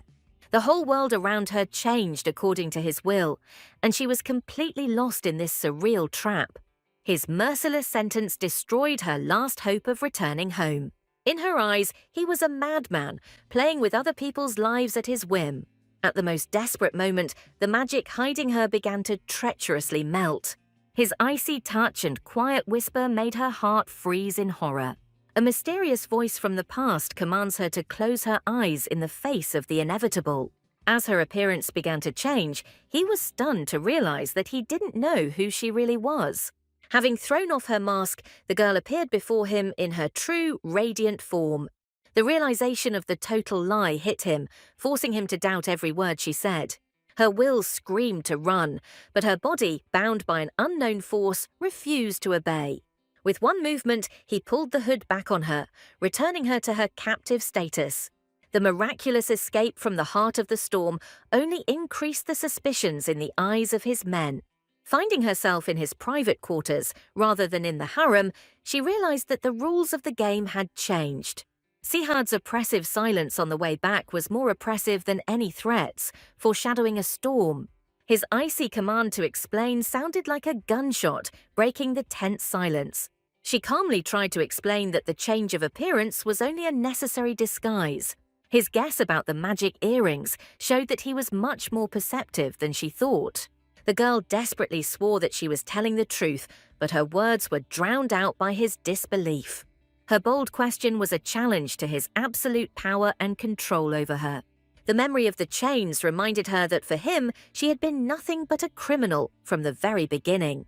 He couldn't understand why he expected her to be honest when he himself didn't believe a single word she said. His icy question was not about her name, but about her very essence, about the secret she so desperately hid. The hero's words hit hard because he demanded to reveal not the appearance, but the soul. Realizing the futility of further lies, she decided to meet his anger with cold stubbornness. Her challenge sounded like an oath. She was ready to take her secrets with her to the grave. Death in his hands seemed too easy an outcome, and her boldness only amused him. He enjoyed her misunderstanding because she was just a pawn in his cruel, calculated game. Sihad's sentence was final and irrevocable. From now on, her freedom became just an illusion. She was left alone in the deafening silence, realizing that her new life would be a prison. This luxurious room was designed not only to restrain, but also to slowly break her rebellious will. The locked door became a symbol of his power and a harsh lesson she had to learn alone. Her beauty was the final touch to the realization of how indulgent he had been towards her. The scout's report left no doubt. Kun had returned and he was not alone. His path out of the desert was obvious, but his true motives remained shrouded in mystery. The sudden return with the best warriors caused Varin more and more concern. Kun's strange behavior and the absence of leaders loyal to him created a disturbing picture of a conspiracy. Meanwhile, in the shadows of palace intrigue, a web of betrayal was woven to weaken Kun's power. His loyal men, Dord and Izmir, encountered traps laid on their way. Even Vika's transport was sabotaged to cut off Kun from his last support. Despite all the obstacles, it was clear that Kun's supporters would make their way to the capital. The conspirators' insidious plan was to eliminate the last loyal leader through the use of hired killers. The conspirators decided Wickham's fate in cold blood, realizing that his influential family was a figure that could not be removed from the board. In the shadow of these intrigues, the search continued for the mysterious girl whose image had become an obsession for them. Akka suddenly appeared, breaking the tense silence, his presence full of hidden hints. Warrane's icy displeasure was obvious, for in their dangerous game, being late could cost everything. The young man's bold answer sounded like a challenge, testing the supreme leader's power. Losing patience, Varun demanded an explanation, feeling the strings of control slipping from his hands. With a mysterious smile, Akka told of his encounter with the strange girl, setting off a chain of fateful events. Meanwhile, Asuna, locked up for 4 days already, accepted her fate as a prisoner with a cold smile. She expected to be stripped of everything, but even without her things, she was not broken. The new maids became her shadow, but even under their constant supervision, she looked for a loophole to freedom. Her attempts to get the silent guards to talk were a cry of despair in the deafening silence. The absence of her tormentors became a new, sophisticated torture, plunging her into the abyss of loneliness. The heroine's life has turned into a meaningless ritual of sleep and food, devoid of any human communication. Inaction and silence became the worst punishment for her, slowly driving her mad. She realized with horror that this man had found the most cruel way to break her spirit. Suddenly, the girl realized that his threats were not a bluff, it was just part of his diabolical plan. His words of leniency now sounded like a cruel mockery in this luxurious prison. Asuna's thoughts kept returning to that strange day in the desert, trying to find an explanation. The memory of the storm that had disappeared at his will confirmed her worst suspicion. The legends about the deity ruling Pisian turned out to be not a fairy tale, but a nightmarish reality. Who would have thought that ancient legends about divine power would turn out to be the cruel truth?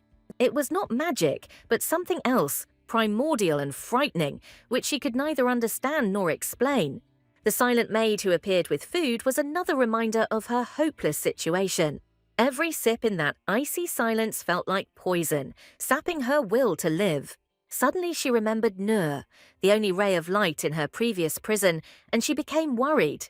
The terrible thought that the girl could have suffered because of her made Asuna break the silence. Gathering her courage, she decided to ask her silent jailers about the fate of her friend. There was genuine concern in her voice because Nur was the only one who had shown her kindness. The maid's cold reply that Nur was in prison pierced her heart like an icy shard. The realization that an innocent man was paying for her escape was a blow worse than death for the heroine. At the Sihad's ominous aura instantly made it clear to Nasir that he was in the thick of things. The young man immediately regretted his visit, feeling the king's icy gaze burn right through him. Sihad's indifferent tone did not hide his bad mood caused by recent events. His words about punishment were imbued with cold rage, promising cruel reprisals. Nasir tried to diffuse the situation with an inappropriate joke, suggesting that they direct their anger at the common enemy. But Sihad didn't appreciate the humor. His icy question sounded like a veiled threat. The assistant hastened to assure the king that he was right, trying to calm his flaring anger. He tried to present the whole situation as a minor incident, not worth the ruler's attention. In conclusion, Nasir laid out compelling reasons to suspect the captive of spying for enemy states. Agreeing with Nasir's arguments, Sihad tried to find logic in his actions because her deception was obvious. But contrary to iron logic, his soul was torn apart by a storm of unknown emotions. Nasir noticed with alarm that his Ice King had changed the moment he began searching for Lady Ashina. He didn't know whether to be happy or worried, because his all-powerful god was at the mercy of his feelings for a mere mortal. Nasir tried to convince himself that he didn't care who Lady Asuna really was. But deep down he knew with horror that his king was going crazy because of this girl. Despite everything, Sihad was obsessed with only one desire, to get to the very core of her truth. The news of Nur's punishment filled Asina's heart with icy rage and an unbearable sense of guilt. Her escape, which seemed like a salvation, turned into a curse for the only innocent soul in the palace.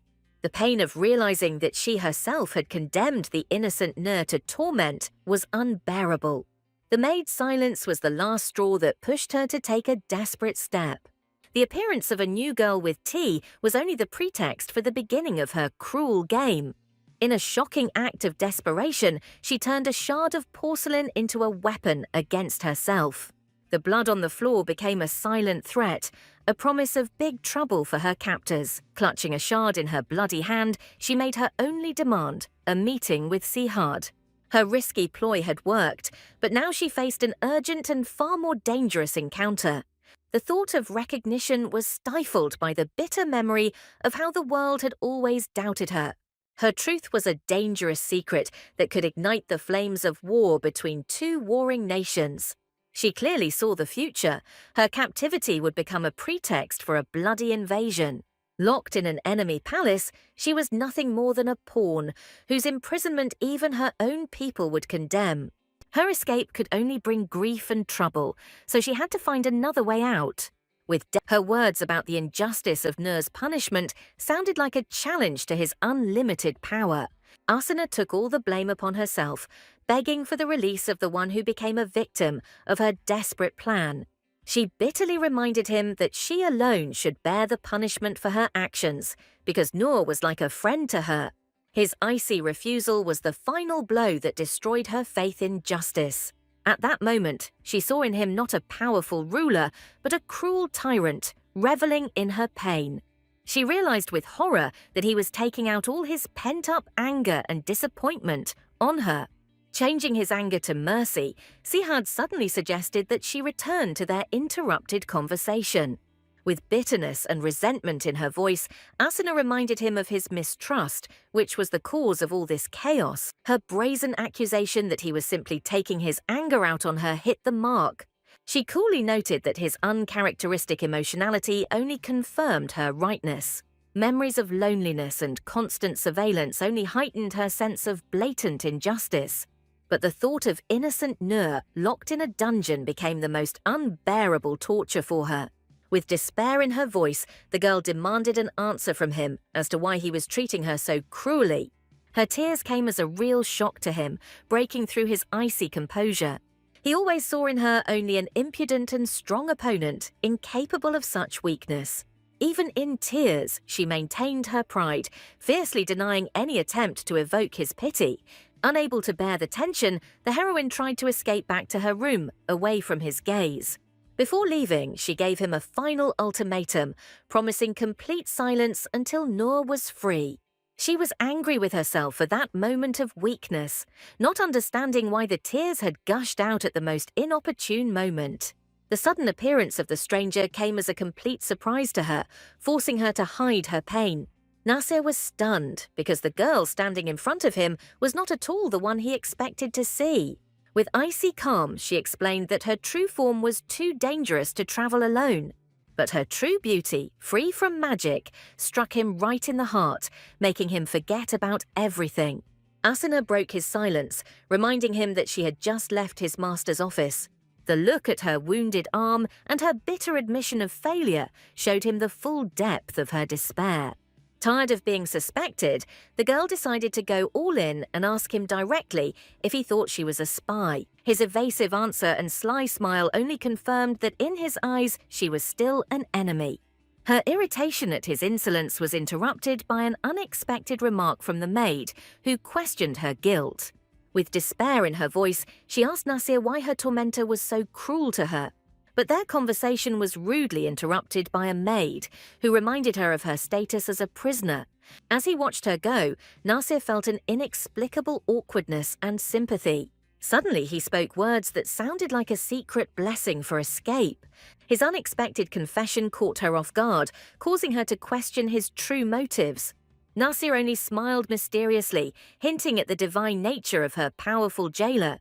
He saw all the contradictions of Sihad, who sometimes threw her into prison, sometimes locked her in his chambers. The king was obsessed with her, but at the same time he was afraid to even touch her, torn between desire and fear. As a loyal servant, Nasir was worried about the influence this mysterious girl would have on his master. Meanwhile, Sihad tried to find out who else knew about his secret return to the palace. Sihad's suspicions of a conspiracy hung in the air, but Iman denied any enemy activity. The enemy's silence only increased Iman's anxiety, as he feared that they had missed a clever trap. His sudden departure sparked a wave of rumors and speculation as everyone tried to unravel his motives. Sihad now faced the difficult task of coming up with a convincing lie to cover his absence. Iman proposed a daring but brilliant move to use the truth as the most unexpected cover. He enthusiastically described the all-consuming power of love, capable of blinding even the most perceptive. Convincing everyone that the Ice King had suddenly fallen in love was almost impossible, but that was the point. Sihad noted with a grin that his faithful servant was clearly enjoying this political spectacle. His icy tone instantly brought Iman back down to earth, reminding him who was boss. The cunning Iman had already figured out how to use the king's feigned love to refuse the annoying leaders. Iman's proposal to create the illusion of passionate love was met with a cold threat. But even the fear of the king's wrath could not quell his desire to tease the high chiefs. Sihad reminded him with a grin that it was precisely because of his knowledge that he still held his position. Having given orders regarding the leaders, the king unexpectedly ordered that the security of his bedroom be strengthened. Iman's bewilderment was obvious because he realized that this security was not intended for the king, but for his captive. A hint of suspicion flashed in his eyes. The all-powerful Sihad was afraid that she would try to escape again. Remembering the broken bird, she understood that strengthening security was a path to slow death. The ancient legend about the chief and his bird became a terrible omen for her. Like that leader, Sihad was ready to break her wings just to keep her close to him. She saw her end in this story, a slow decline in a golden cage from melancholy and hopelessness. Iman dared to remind his king that a cage could never contain a human heart. Sihad's icy rage was the answer to this bold wisdom, for he felt the reproach in the servant's words. But the girl's words were already echoing in his head, becoming a bitter reminder of his failure. Unexpectedly for everyone, broken by her stubbornness, he ordered the release of the innocent servant Nur. Meanwhile, an influential leader appeared in the palace, whose sudden request for refuge foreshadowed new troubles. The arriving guests immediately realized that Sihad's gloomy mood had turned the palace into a powder keg. Rumors that the king was driving himself into the grave by working without sleep or rest only made the clouds darker. Observing this chaos, the cunning Nasir realized that he had the perfect chance to play his game. The worried chief asked Nasir directly about the problems, sensing that something serious was brewing. The news Cromwell's strange gesture was puzzling, as their countries were on the brink of war. Moreover, the ambassador was not just a messenger, but an influential figure in his country. Rumors of his noble birth and the powerful Astataeus family only increased the tension.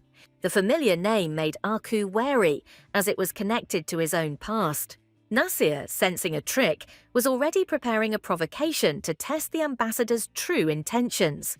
Karim's sudden appearance with a report interrupted their conversation, but the tension in the air only increased. The feeling of someone else's presence was only an illusion, but it betrayed the general nervous tension. Concern for the king, who was working himself to the point of exhaustion, forced Iman to take a risk and ask him for rest. But Sihad was deaf to the pleas. His obsession with work threatened to undermine not only his health, but the entire country. An exhausted Sihad finally agreed to take a break, realizing how much time he had wasted. Iman realized with dismay that his unsolicited advice only increased the confusion in the king's soul. Sihad could not understand why the presence of this woman caused him such disgust and confusion. The very fact of her disobedience, her refusal to submit to his will, drove him crazy. He wondered if his anxiety would go away if he kept her away from him. But even the thought of losing her caused him a panic fear that he could not get rid of. Her unbending spirit of freedom was stronger than anyone he had ever met. He understood that by binding her to himself by force, he would lose her gaze forever. The memory of her indifference in the past became a painful prick for him. He saw in her only a shadow that was constantly trying to escape, hiding deep within itself. Nasir, trying to find out what this woman was hiding, asked if she was a spy. He didn't know that the words he had spoken had already caused a wave of emotion and mistrust. Sihad's icy gaze pinned her to him, making her feel trapped. Her attempt to deceive him was unsuccessful because he knew her true motives. With pain in her voice, she tried to explain that her actions were not caused by anger, but by despair. Everything changed when she was captured, and she realized she had fallen into his deadly trap. Sihad, seeing her suffering, could not contain his anger, directing it towards her. He realized that her willpower was stronger than his power, and it was driving him crazy. Nasir, in desperation, she begged for Noor's release, realizing that her own escape had only brought suffering to others. Confused but grateful, she quietly thanked him for saving the innocent Noor. His tired smile and affectionate comparison to a kitten caught her off guard, confusing her. She didn't know how to react to his strange behavior because he was sometimes cruel, sometimes gentle. Suddenly he pulled her towards him, and in his arms she felt not a threat, but a strange calm. His words about being tired were just an excuse to keep her close, enjoying her warmth. He found in her arms the long-awaited peace that he had been deprived of all these sleepless nights. The emotional storm that had been raging in his soul finally subsided, dissolving in her presence. Despite the change in appearance, he felt that in his arms was the same girl as before. Her true identity no longer mattered, because now all he wanted was to have her by his side. His unexpected closeness made her forget her fears, but only for a moment. The night conversation under the stars began with a simple question, but it contained depth. She bitterly admitted that she was homesick, not understanding what he was getting at. Her innocent question about his family touched an old, unhealed wound in his soul. The words, spoken with icy calm, concealed a bloody tragedy. The cruel law of succession left the losers no chance to survive. The memory of his brother begging for mercy became his eternal curse. She finally understood why his voice was so devoid of emotion.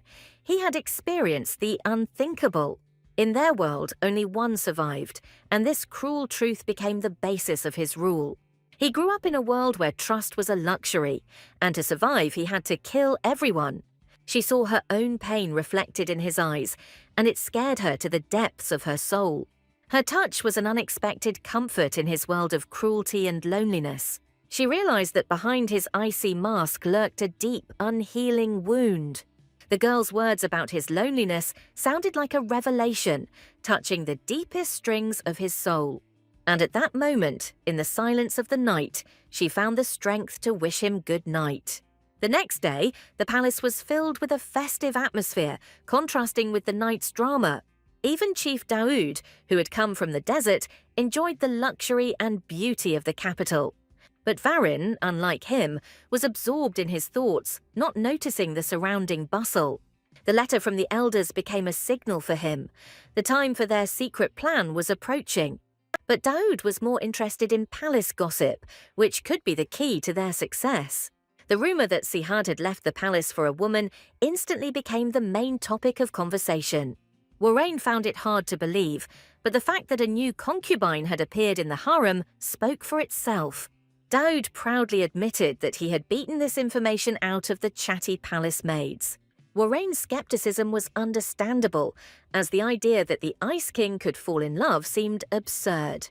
But Daoud added fuel to the fire by mentioning the mysterious stranger's unusual appearance. He could hardly contain his shock, trying to understand whether his interlocutor was lying or telling the truth.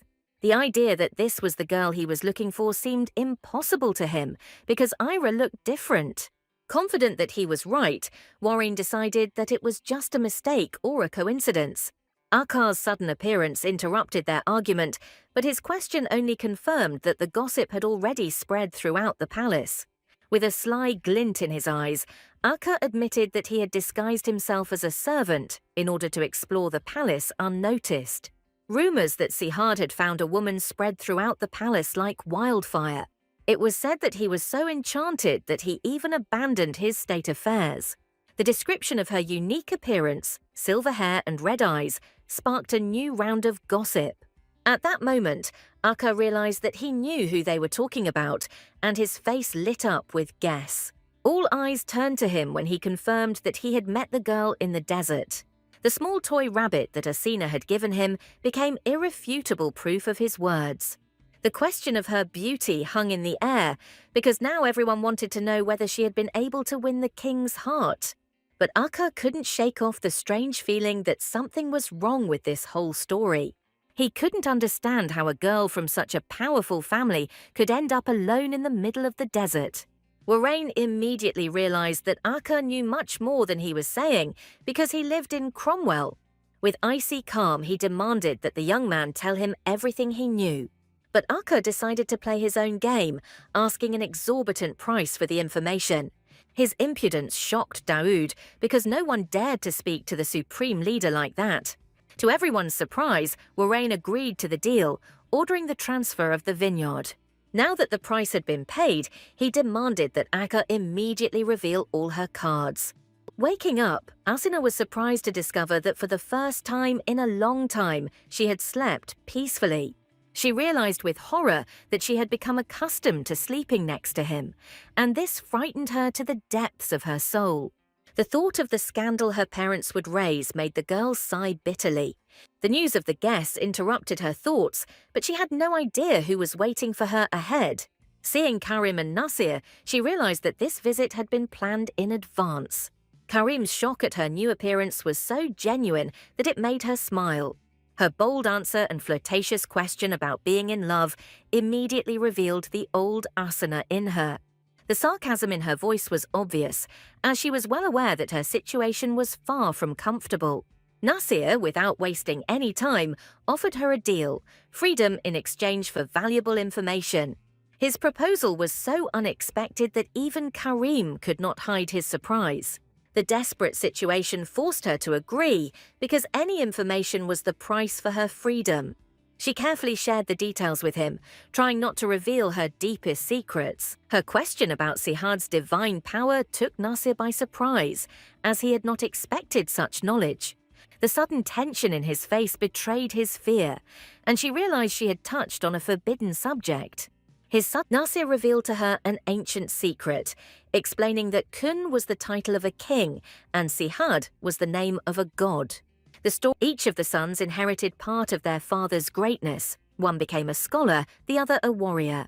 But only the third, Ra Kun, was able to unite all three nations, becoming a legendary ruler.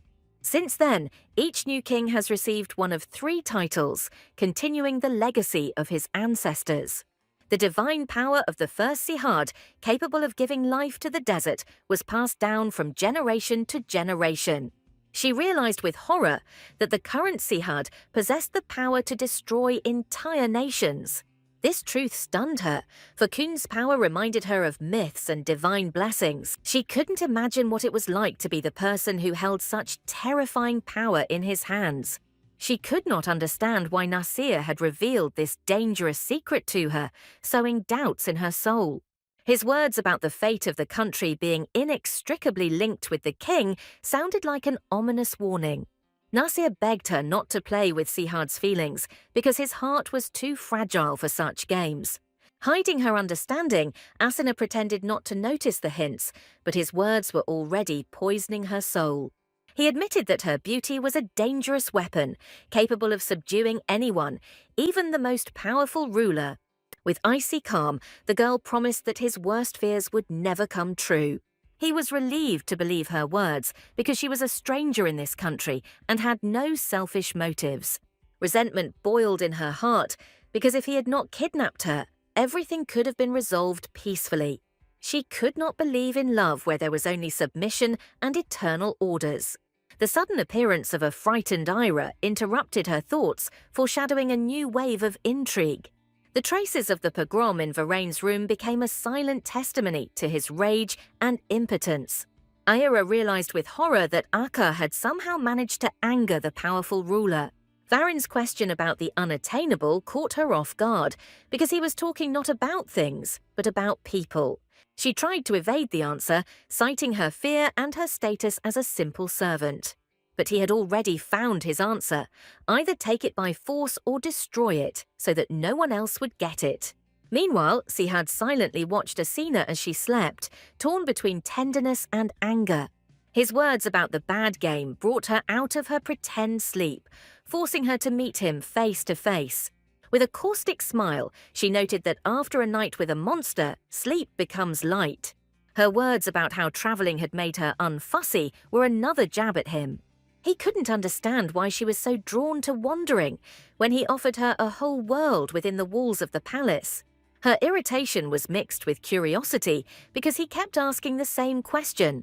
His smile and simple desire to know everything about her was disarming, making her heart melt. He suddenly changed the subject, and his question about Nasia's visit caught her off guard.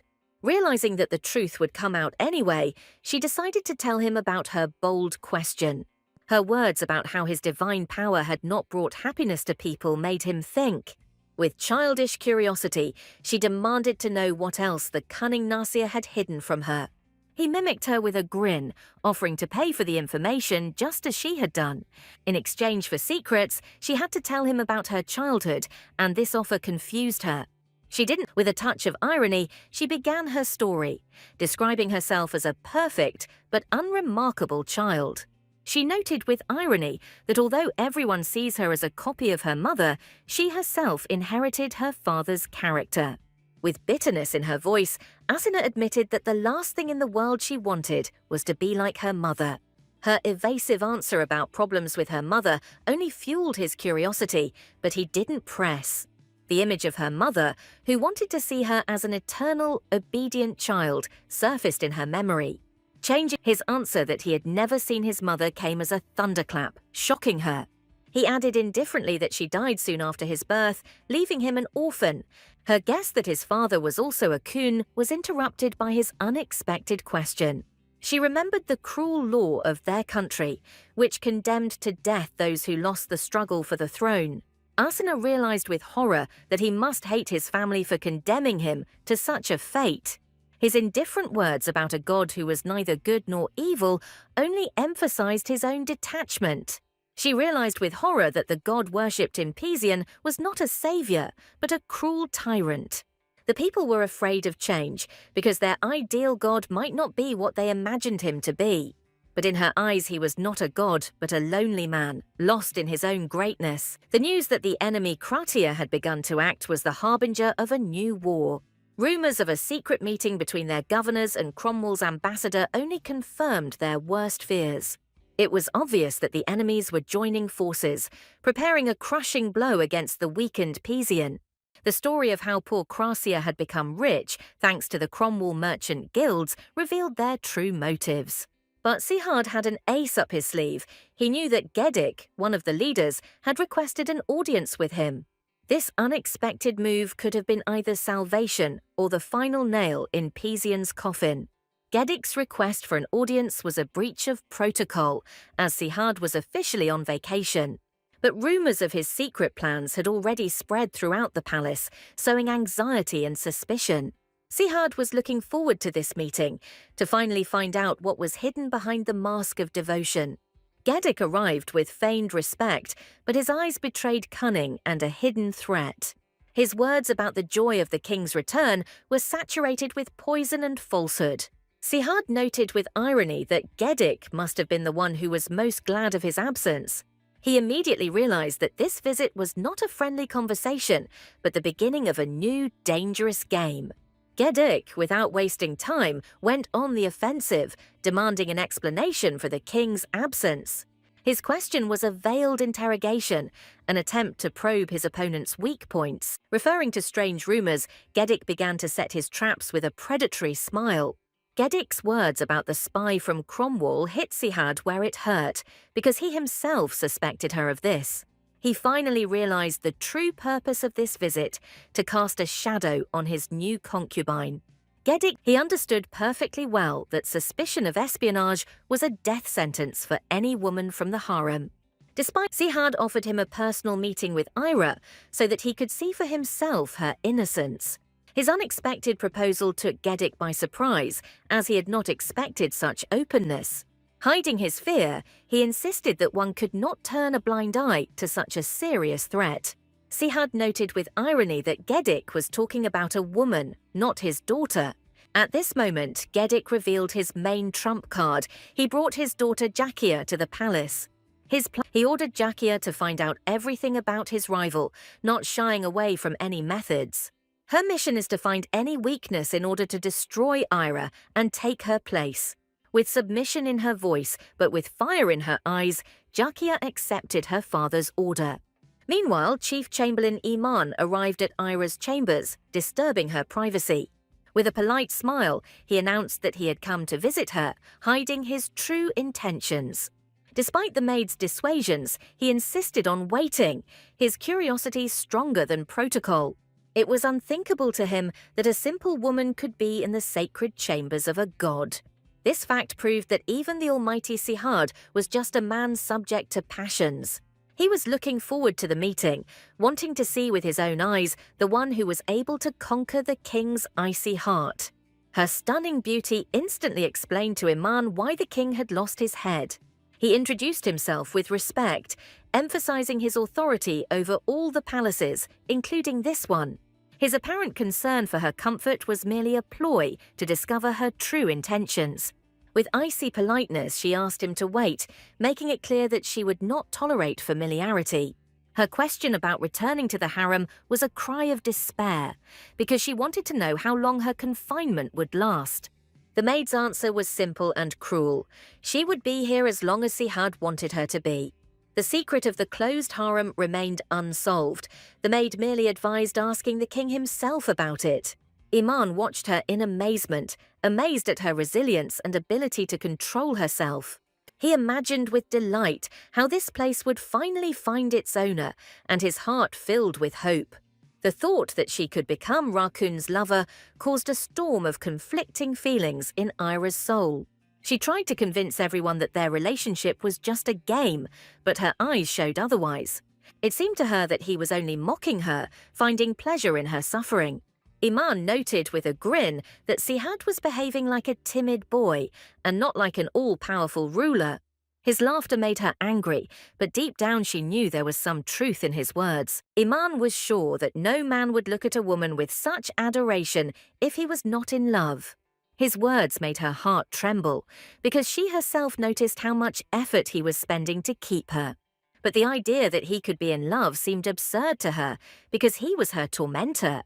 The memory of his words made her heart beat faster. His desire to know everything about her was not just curiosity, but something much more. She thought ironically that Ira, like herself, had no understanding of men at all. The news that Gedik's daughter would become Ira's servant was the beginning of a new intrigue. Sihad immediately realized that Warrain was behind this and decided to use this situation to his advantage. But Nasir warned that Asina must be prepared because Jarkia is a dangerous and ambitious opponent. The story of how Jarkia's father used her to gain power revealed her true nature. Thanks to his daughter, he acquired influential connections and became a Grand Vizier. Nasir was ready to warn Asina about the danger, but Sihad stopped him, deciding to do it himself. He wanted to see her reaction in person to understand whether she could withstand the new threat. Meanwhile, Asina, locked in her chambers, felt lost in this labyrinth of corridors and intrigues. Every time he opened the door to her chambers, he felt his heart breaking with doubt. He was forced to admit that the woman on the other side of the door had become an obsession for him. Her beauty, her rebelliousness, all this raised a storm of previously unknown feelings in his soul. Seeing him, she greeted him with restraint, hiding a storm of emotions behind a mask of calm. His question about who dressed her in this revealing outfit was full of jealousy and irritation. But she, not noticing his anger, appeared before him in all her dazzling beauty. Her flirtatious question only added fuel to the fire of his flaring jealousy. The realization that he was the first person to see her in this outfit brought him a strange relief. She herself didn't expect that she would be so happy to see his reaction, but her heart fluttered with excitement. Confused by his intense gaze, she could not understand what had caused such a storm of emotions in him. Hiding her embarrassment, she tried to get rid of him, but the thought that someone would see them terrified her. His unexpected compliment sounded like a confession, causing her heart to stop for a moment. Sihad's whisper, full of tenderness and admiration, made her forget about everything in the world. Iman's words about a loving look echoed in her head, and she realized that he was right. She tried to laugh it off by calling him a ladies' man, but her voice trembled with emotion. His indifferent answer only fueled her curiosity and confusion. In his arms, she felt defenseless, but at the same time protected from the whole world. She thought longingly of the days in the desert, when everything was simpler and clearer. The harsh cold and sandstorm distracted her from her own feelings, preventing her from drowning in them. But now, feeling his warmth, she realized that she could no longer run away from herself and from him. Her unusual reaction to his touch made him suspicious, as she was usually more reserved. Upon learning that Iman had visited her, he immediately realized that the reason for her embarrassment lay in their conversation. A shadow of anger flashed across his face because he realized that Iman had told her too much. Her silence was more eloquent than any words, confirming his worst suspicions. Sihad barely contained his anger, mentally vowing to give Iman a good thrashing for his talkativeness. She quickly changed the subject, lying that she had asked Iman about returning to the harem. His abrupt refusal and question about where she could have escaped from left her stumped, ending this awkward interrogation. Her direct question about the closed harem made him lose his composure for a moment. With a touch of irony, she suggested that he simply didn't like women, which made him smirk. Realizing that she had said too much, she tried to smooth over the awkward moment, but it was too late. She awkwardly explained that she was simply worried about his future and the heirs to the throne. His sarcastic response showed that he understood her true motives perfectly well. He bitterly admitted that at the beginning of his reign, the country was devastated by war. Every inhabitant suffered from hunger and poverty, and he simply had no time for women. All the problems piled up one on top of the other, and he was forced to forget about his personal life. Now that the country has begun to recover, the question of heirs has become more pressing than ever. The calm with which he spoke of his duty struck her to the depths of her soul. The thought that sooner or later he would have to produce an heir pierced her heart. She imagined him with another woman, a sweet and gentle dog, and felt a pang of jealousy. With bitterness, Asina realized that one day he would have to get married, and she would not be able to prevent it. His question about jealousy caught her off guard, and she hastened to hide her true feelings. She pretended to be indifferent and denied everything, but the blush on her cheeks gave her away. Trying to hide her embarrassment, she proudly declared that she lived with the most handsome man in the world. The memory of her father, the most handsome man in the empire, was bittersweet for her. Her bold statement that she was living with a man caused a new wave of jealousy in him. He pulled her close, and in his arms she realized she was trapped in her own words. Her embarrassed question about the kiss was full of fear and secret desire. He held back, afraid that if he started, he would not be able to stop. His desire to devour her completely, without a trace, was so strong that it frightened him. In his gentle touch, she felt not passion, but a deep, almost painful tenderness. Her doubts melted away, and she finally believed that he really loved her. She realized with horror that she had provoked him by giving free rein to her feelings. Inexperienced in love, she had absolutely no idea how to behave with him, and this drove her crazy. The appearance of Jakia, the new maid, was an unpleasant surprise for her, foreshadowing new troubles. Asina immediately realized that this girl had been sent to follow her every step. Jakia was surprised to note that Ira's appearance was very different from what she remembered. With feigned innocence, Asina boasted of her beauty, which only earned her rivals' contempt.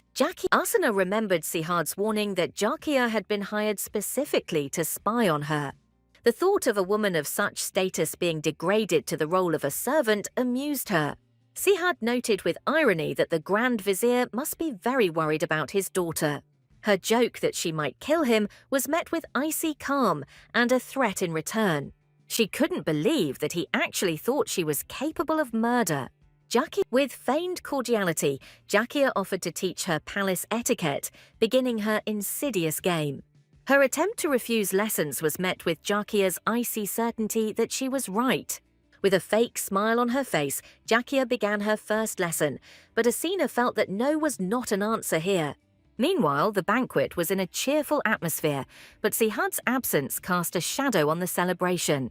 The meeting of two old friends, Izmir and Elbar, was full of joy and memories. Izmir smiled as he recounted his recent run-in with bandits, which had been the reason for his lateness. His homeland was famous for its skilled warriors, and he, as a ruler, was obliged to be the best of the best. With bitterness in his voice, Elbar mentioned his predecessor, whose soul had finally found peace. Iman's sudden appearance interrupted their conversation, but his presence here was most welcome. With a worried voice, he admitted that he was too busy serving Sihad to enjoy the festival. Izmir noted with regret that Sihad had already left the banquet, although he had hoped to spend more time with him. The rumors about Sihad's employment were just the tip of the iceberg that hid the profound changes in his soul. Iman told Izmir with a grin the main news that had not yet reached him. The news that Sihad had finally brought a woman to the palace came as a complete surprise to everyone. Moreover, she lived not in the harem, but in his private chambers, which spoke of her special status. Iman himself could not believe that the Ice King was capable of such passionate feelings. Izmir was in shock, trying to understand what had happened to his friend during his absence. The sudden appearance of Gedik with his poisonous speech interrupted their conversation, but only added to the intrigue. His words about the spy took Iman by surprise because he did not expect such a direct accusation. With a sly look in his eyes, Iman realized that this was precisely why Gedik had assigned his daughter to Ira. He noted with irony that the Grand Vizier was pushing his lovely daughter too hard, risking her reputation. Izmir, not understanding anything, asked Iman to arrange a meeting with Sihad for breakfast. Iman agreed easily, but his thoughts were already far away because Gedik had left them. He thought bitterly that if it weren't for Gedik's dirty intrigues, he would now be the Grand Vizier. The shadow of the past fell on the face of Izmir because that long-ago tragedy changed their lives forever. Varin's sudden appearance interrupted their dark thoughts, but his presence only increased the tension. Elpar greeted Varain with feigned friendliness, hiding his true intentions behind a smile. Warine, in turn, noted with a smile that his colleague was always in a good mood. Elpar, the meeting. Izmir, sensing that something important was brewing, asked for a personal meeting, hoping to clarify the situation. Izmir decided to act cunningly, sending a servant in his place to check out the situation. Warine agreed to wait with a smile, looking forward to a new game in this difficult game. Meanwhile, Asuna was leafing through a book on etiquette with longing, not understanding why she needed this senseless drill. She immediately realized that Jakia would not be a servant, but a sophisticated overseer. And this was a new torture. The thought of constant surveillance and the impossibility of escape drove her to despair. Exhausted and depressed, she collapsed on the bed, cursing her unfortunate fate. Sihad watched her suffering with a grin, wondering how she was torturing her new servant. In a rage, she told him about Jakia's lessons, which were more like bullying. He noted with irony that her manners had not changed at all, which caused her to have another fit of anger. All these accusations of espionage and murder drove her to a white heat, forcing her to break down on the pillows. His words were not a threat, but a warning. Be careful if you want to survive in this den of snakes. With hope in her voice, she asked if he would spare her if she was obedient. His short yes sounded like a vow, but she didn't know if she could ever believe him. He gave her his word, and at that moment she felt that his promise was sincere. The realization that this powerful and dangerous man liked her both frightened and attracted her. But her own feelings didn't matter because she knew she couldn't stay here. This palace, no matter how beautiful it was, remained for her a golden cage from which she had to escape. He was not the kind of person she could just start a relationship with because his past was too dark. Nasia's words about keeping her distance if she didn't reciprocate his feelings echoed in her head. She understood that sooner or later he would have to marry another and produce an heir. Her thoughtfulness alarmed him, and he asked tenderly what was troubling her. She tried to hide her true feelings, but he saw right through her. With bitterness in her voice, she admitted that she had imagined the man she liked with someone else.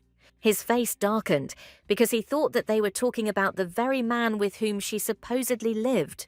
Jealousy overwhelmed him, and he angrily reminded her of her own words about the most handsome man. She realized with horror that her innocent joke had been completely misinterpreted. In a panic, she tried to explain that he had misunderstood, but his jealousy was too strong. His direct question about whether she loved this man took her by surprise, and she did not know what to answer. Finally, she blurted out that she was talking about her father, and the admission stunned him. He let her go, and she realized with relief that he really believed that she was living with her lover. Holding back her laughter, she realized that she had not technically lied because her father really was the most handsome man. She insisted with a serious expression on her father's beauty, which puzzled him. His question about whether her father was more handsome than him was full of childish resentment and jealousy.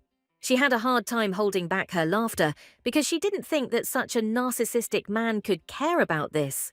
With a touch of irony, she noted that she had not known about his confidence in his own irresistibility. He pushed her onto the bed, his eyes challenging and wanting. He said with a smile that she must be prepared to accept the consequences of her ridicule. Meanwhile, Izmir, who had arrived for an audience, greeted his king with respect. Sihad respected his losses in battle, offering his help and support. But Izmir, feeling uncomfortable in this new, unfamiliar environment, tried to hide his confusion. Izmir bitterly announced his intention to resign, and this news saddened the king. He decided to arrange a duel to choose a worthy successor from several candidates. Sihad did not expect such a quick departure because he hoped for his support for some time. Izmir himself did not want to leave, but he understood that his time was running out and he needed to make way for the young. Unlike him, other rulers already had capable sons who were ready to take over power. His only goal was to ensure stability for his region by finding a worthy successor.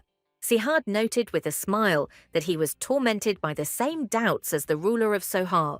Sohar was the most respected region, from where most of the grand viziers and officials came. That is why the most brutal wars for the place of ruler were fought there, because this was the path to the pinnacle of power.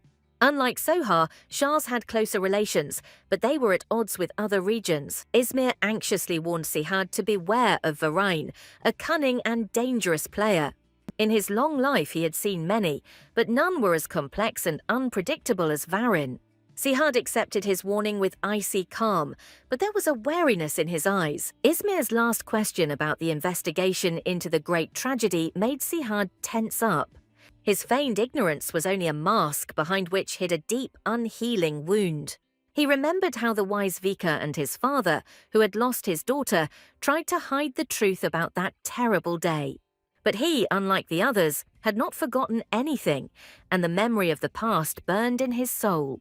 Izmir bitterly confirmed that he too remembered everything down to the smallest detail. The memory of the bloody massacre carried out by the third prince became their shared, unhealing nightmare. Eventually, the maddened prince took his own life, leaving the country in chaos. He was a skilled warrior with a kind heart, and no one expected such madness from him.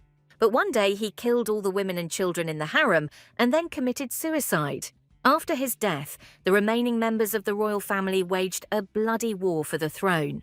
Sihad bitterly admitted that they had only recently managed to restore a semblance of peace.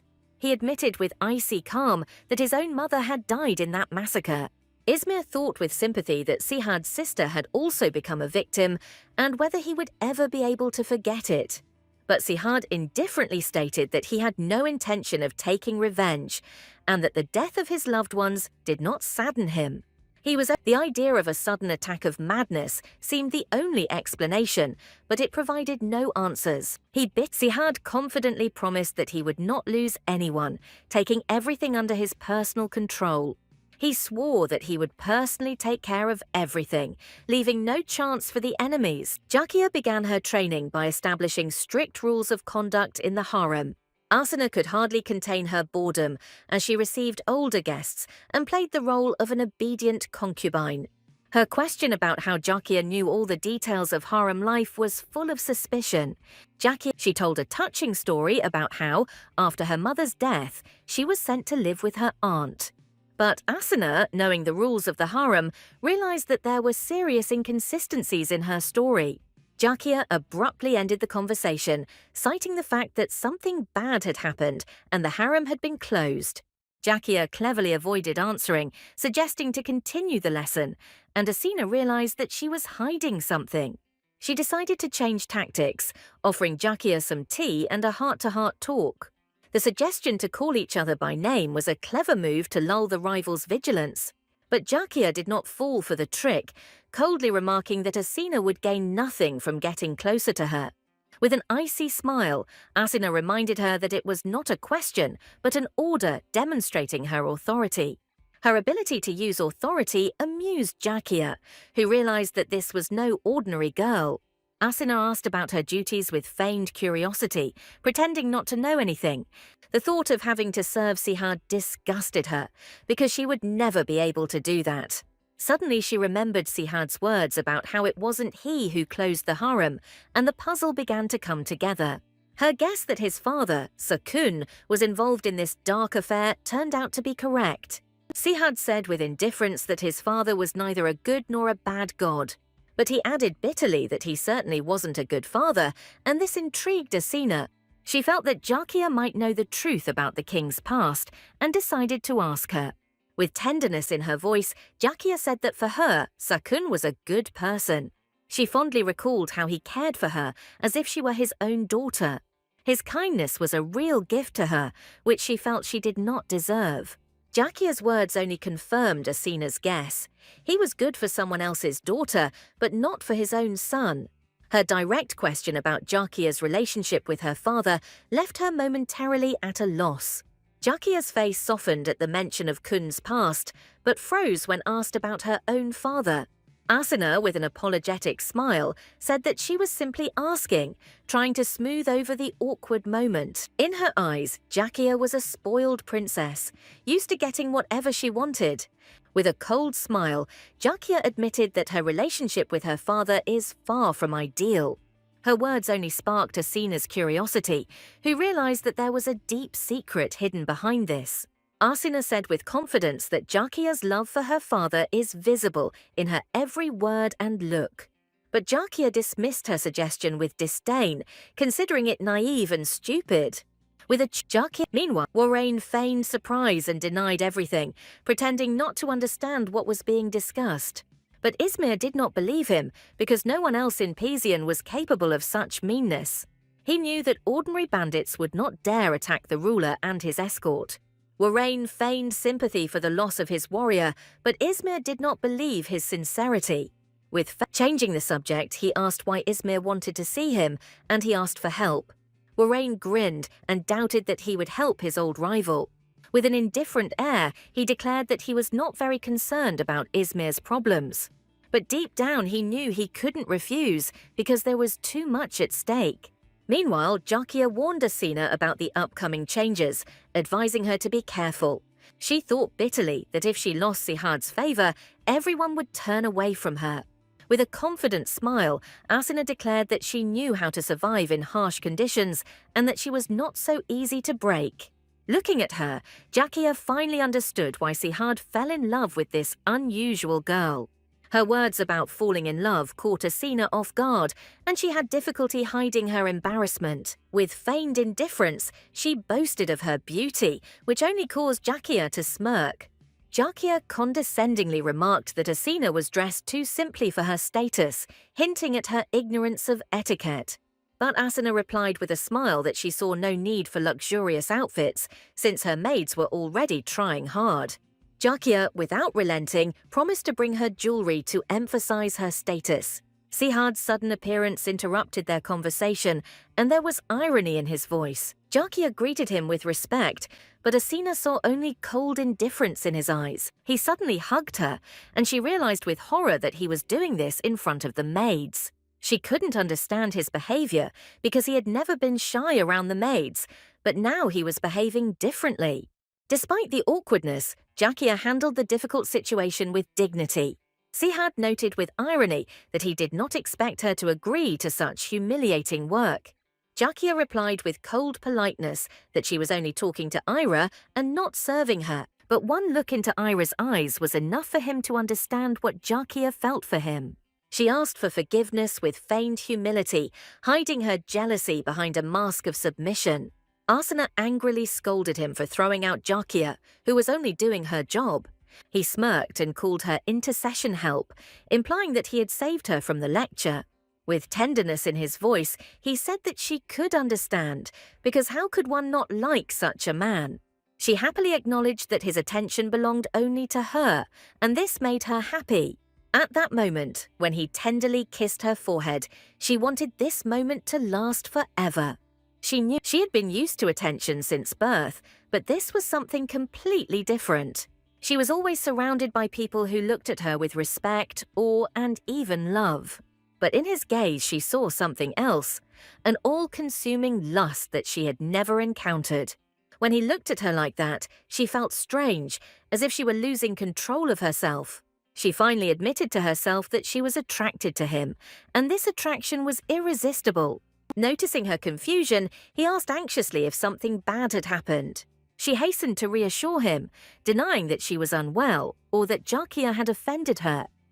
He tenderly promised not to hug her if she didn't want to, but there was hope in his eyes. Confused by her own question, she couldn't understand how she had managed to fall in love with such a man. He was understanding of her mood, but there was a slight sadness in his eyes. Talking about the rules of life in the harem was just a pretext to distract myself from my own feelings. With feigned indifference, she listed the obvious rules, hiding her excitement. But the thought of having to serve Sihad sent her into a panic attack. Burning with embarrassment, she could not understand why these thoughts suddenly came into her head. Her sharp question about why he needed to know all this took him by surprise, and he didn't know what to answer. Karim's sudden cry of trouble interrupted their awkward conversation, foreshadowing new trouble. The news of the attack on the ambassador and his companions shocked everyone. Karim's strange look made her wonder if he was hiding something important. Sihad's order to escort her back to her quarters was a clear attempt to isolate her from the news. She realized that they did not want her to know the truth about the attack on the ambassador. The thought that the ambassador might be from her native Cromwell pierced her heart with icy fear. But she immediately pushed this thought away, because sending an ambassador to an enemy state would be suicide. Meanwhile, the survivors of the attack tried to understand who attacked them and why. Jan, one of the ambassador's companions, bitterly reproached him for dragging them into this hell. He always knew that Pizian was a dangerous place, where death lurked at every step. He didn't expect their enemies to go so far as to ambush the defenseless ambassador. Now, cut off from the knights, they found themselves trapped, and returning home seemed impossible. The thought that this attack could provoke a new war haunted him. Rage overwhelmed his companion, but he stopped him, reminding him of his main task, to protect him. He remembered with bitterness those who tried to help them, but fell in an unequal battle. Despite his wounds, he was confident that they would be found soon, because he could not afford to die here. His composure in this chaotic situation was astonishing, because even experienced warriors could have become confused. But he was not just a warrior, but the head of a powerful family, and a huge responsibility lay on his shoulders. The fear that they would not be found made his companion reach for the signaling device. It was a gift from his beloved niece, and the thought of her gave him the strength to fight for his life. In a fit of anger, he was ready to finish off his companions, forgetting about peace negotiations. But Jan reassured him, saying that the broken watch was only external damage. He tenderly promised that they would fix the watch as soon as they returned home, and this gave him hope. Meanwhile, a resting place for Cromwell's surviving knights had already been prepared in the palace. But the report of an attack on the envoy near the border with Shaza only confirmed his worst fears. The fact that both the soldiers and the attack were from Shaze pointed to Warren's direct involvement. But Nasir was sure that the elders of Shazi were behind this, and not Warren himself. They wielded great power in their territory and could act behind the back of their ruler. Warren kept them under control, but no one knew what these people were capable of for power. Their plan was obvious: kill the envoy to spark a war and weaken Pizian's fighting power. With icy calm, Sihad ordered that the messenger be found, alive or dead, for Shaza would have to answer for this. Meanwhile, Asuna was worried about Jakia's departure because she recognized her family crest. She realized that someone, either Jakia herself or whoever sent her, knew her true identity. This guess horrified her because her secret was revealed, and now she was in mortal danger. She didn't think that she would be discovered so quickly because she always carefully disguised herself. During her travels, she was confident that no one would be able to recognize her as a princess. Posters with her image and the sign wanted were hung all over the northern continent. She was too self-confident in thinking that no one in Pisan would be able to recognize her. Sihad's sudden appearance interrupted her anxious thoughts, but his visit only increased her anxiety. Even though he replied ironically that he was not a medium and could not read her thoughts, but tenderness was visible in his eyes. She slyly said that she needed to study her opponent, hinting at Jakia. His answer that he was not raised in a harem surprised her, because she thought that all of Kun's children grew up there. He said that his mother, desperate to get him out of the harem, sent him to her parents. He added with a grin that he and Jakia did have something in common, which intrigued her. He revealed a terrible secret to her. It was not he who closed the harem, but his father, after a great tragedy. The only survivors of the massacre were young Sihad, who was sent to his grandmother, and Jakia, who escaped the slaughter. Having lost everyone he loved, Sakun was broken, and Jakia became his only consolation.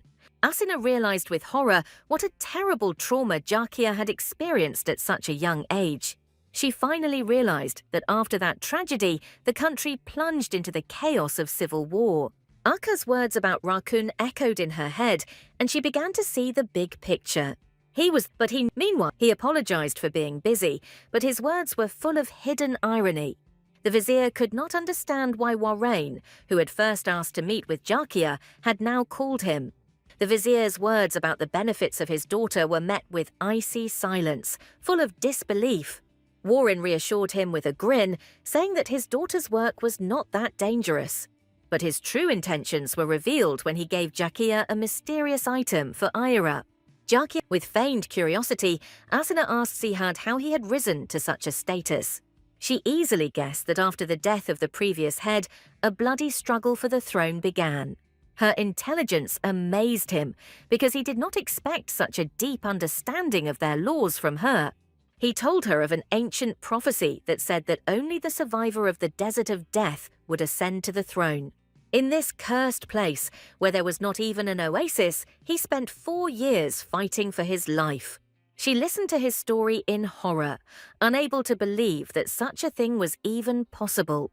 He was impressed not so much by her intelligence as by her courage to travel through this very desert. He bitterly admitted that the mad prince who had carried out the massacre was his own brother. It was only after everything had calmed down that he realized that the mysterious guy who had been watching him was his older brother. He finally learned the truth. His mother died during that terrible tragedy. She reminded him with bewilderment that he himself had said that she had died at birth. With bitterness in his voice, he admitted that everyone around him had told him this lie, and he believed it. Her sympathetic question about loneliness made him think about his life.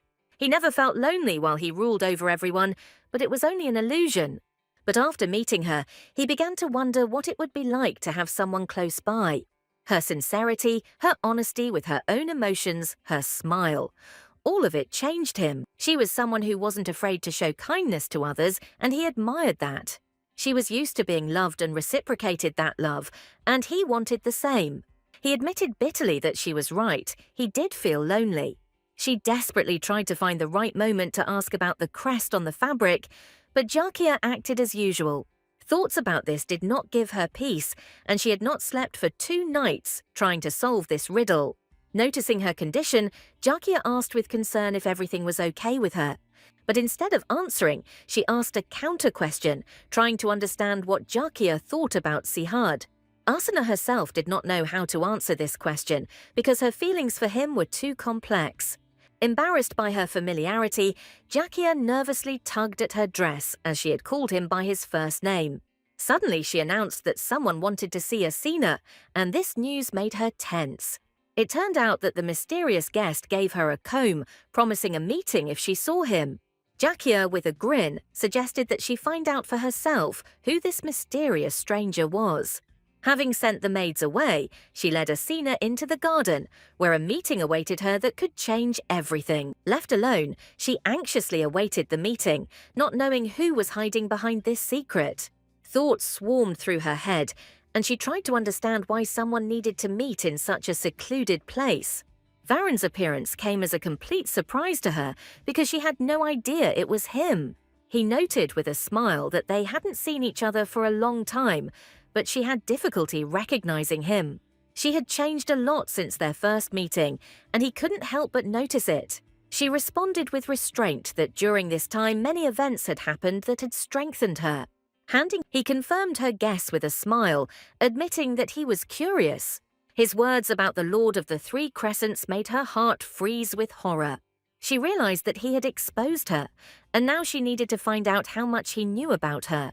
She realized that there was no point in questioning such a cunning fox as he, and decided to act directly.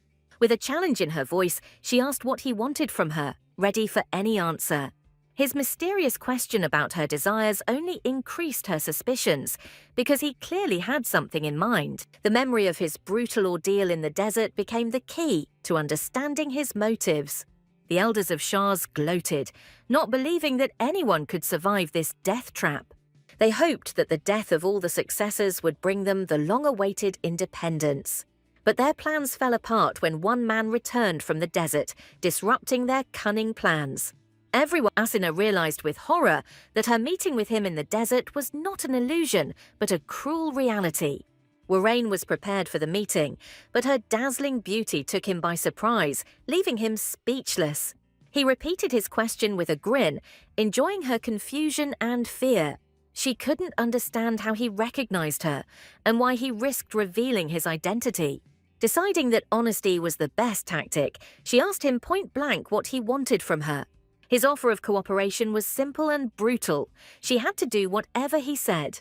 With a predatory smile, he praised her for her intelligence, because she immediately understood his plan. He reminded her with a cold smile that in Pisian no one would make a fuss about the disappearance of a foreigner. His words were an undisguised threat, and she realized that her life was in his hands. With an indifferent look, he declared that he would not stop even at murder to achieve his goal. He could use her status to start a war between their countries, and this terrified her. But she didn't give in, challenging him and asking if he really thought he could finish her off so easily. He said with a grin that he didn't need a hired killer because there was an easier way. His plan was devilishly simple: reveal her identity and accuse her of espionage. She realized that he was serious and that his threats were much more realistic than Sihad's. It was easy to forge evidence, and she found herself in a hopeless situation. Meanwhile, Karim reported that Cromwell's knights were not too worried about their missing master. They were confident that he would be completely safe next to Nizan. Rumors that the captain of the knights and the duke's bodyguard was not a man, but something else, only increased the intrigue. In Cromwell, people like him were considered the descendants of fairies or even gods, and this was a common occurrence. The thought that this might be true made Nasir wonder about the divine nature of Sihad.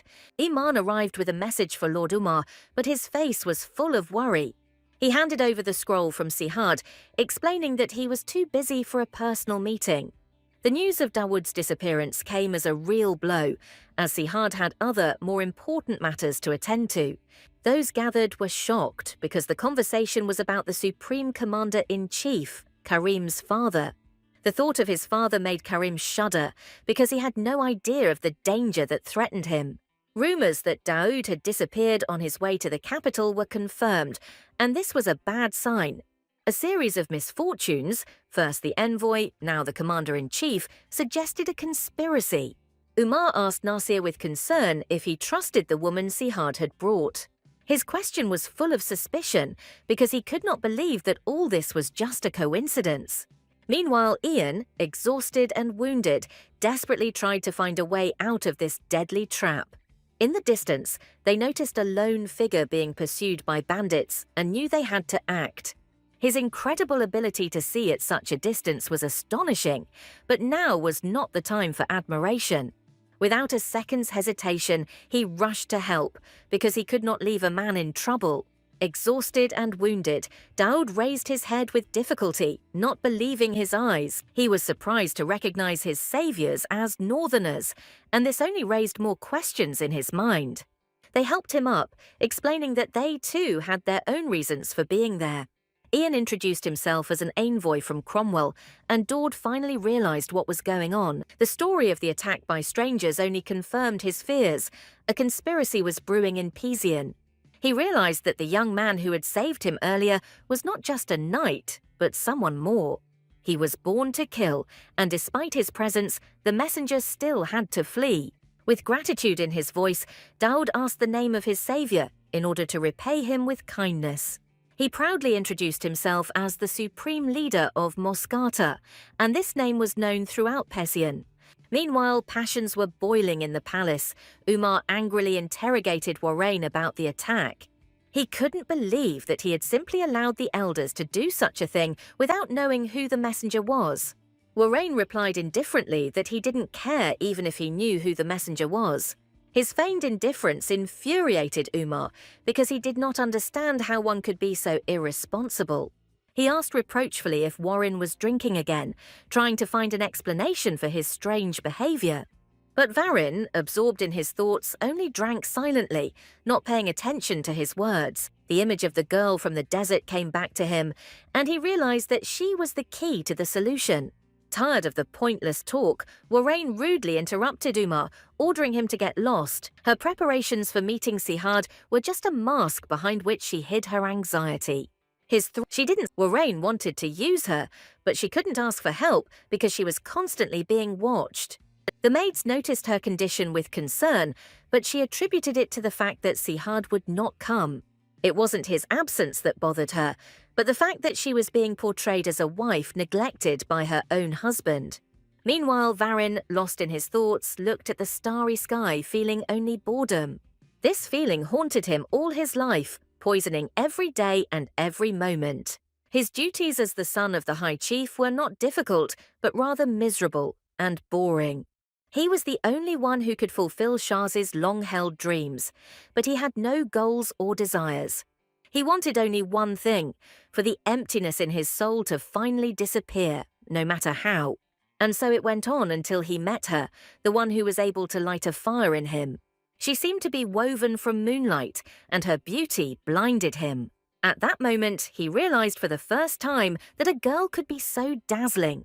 The thought that the one he desired so much was in the arms of another burned him from the inside.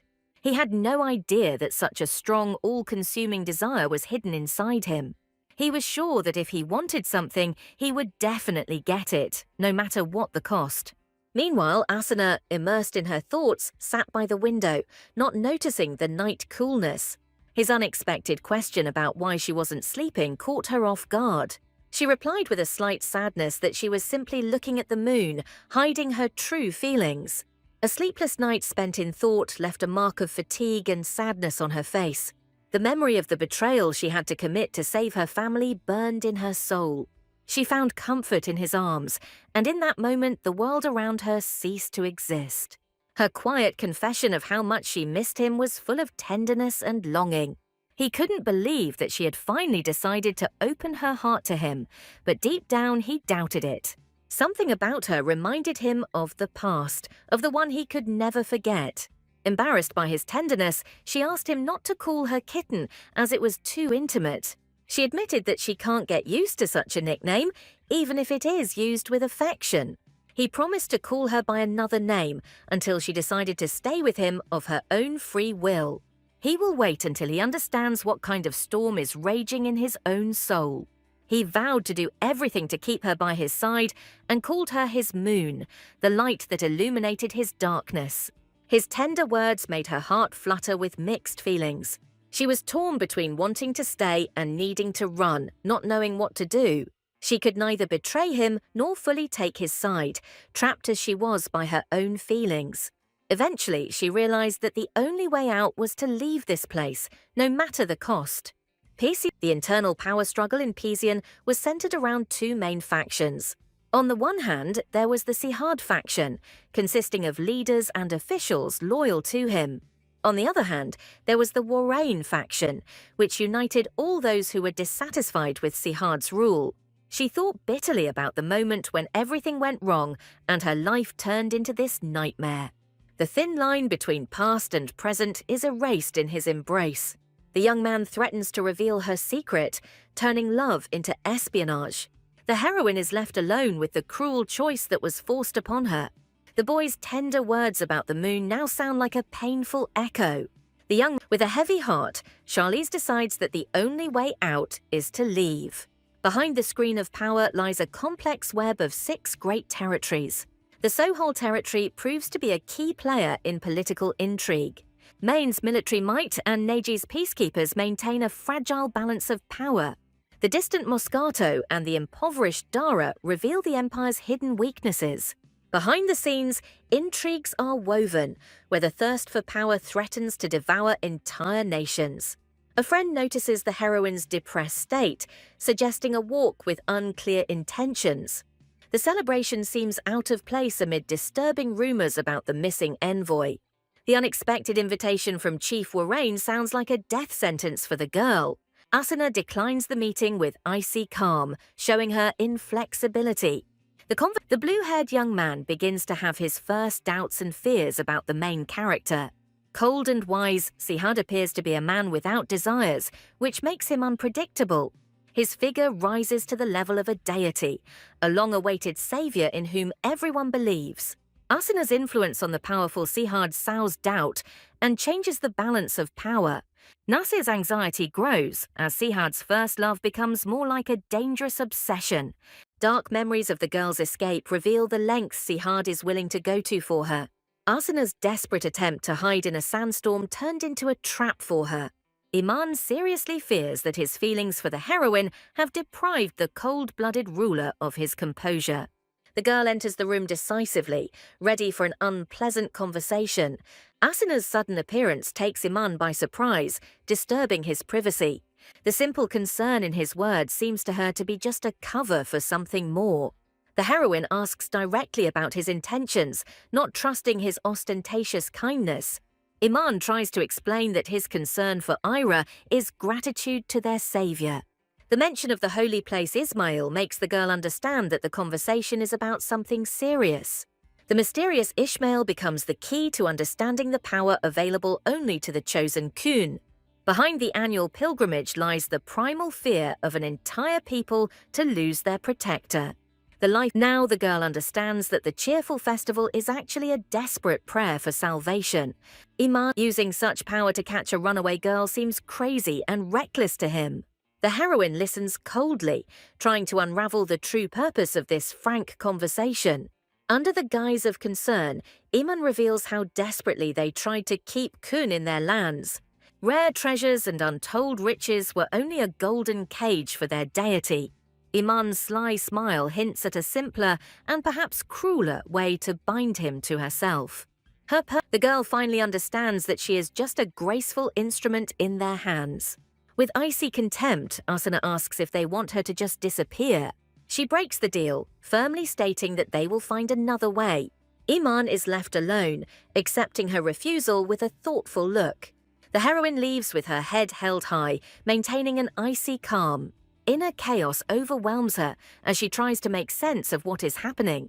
The thought arises that Sihad is tied to this place not by love, but by the heavy burden of duty. The luxurious palace under the moon now seems to her like a gilded prison. Trying to come to her senses, the girl asks only for a glass of cold water. Outside, in the ominous emptiness of the palace, her feeling of loneliness becomes unbearable. A sudden threat from the shadows turns anxiety into blood-curdling horror. Immersed in his work, Sihad closed himself off from the world, oblivious to the danger. The ruler's keen eye catches the hidden meaning in the servant's simple question. Curiosity turns to cold anger when he realizes this is a test. The servant reminds the hero that he made his own choice, knowing his true nature. The messenger leaves silently, having received the answer he was looking for in the eyes of the ruler. Sihad is left alone with the bold challenge thrown in his face. They are already weaving nets behind her back because the girl's incredible appearance has become her curse. In an instant, the heroine turns from a guest into a captive, tied up and helpless. She reproaches herself for her inattention, having missed the only chance for salvation.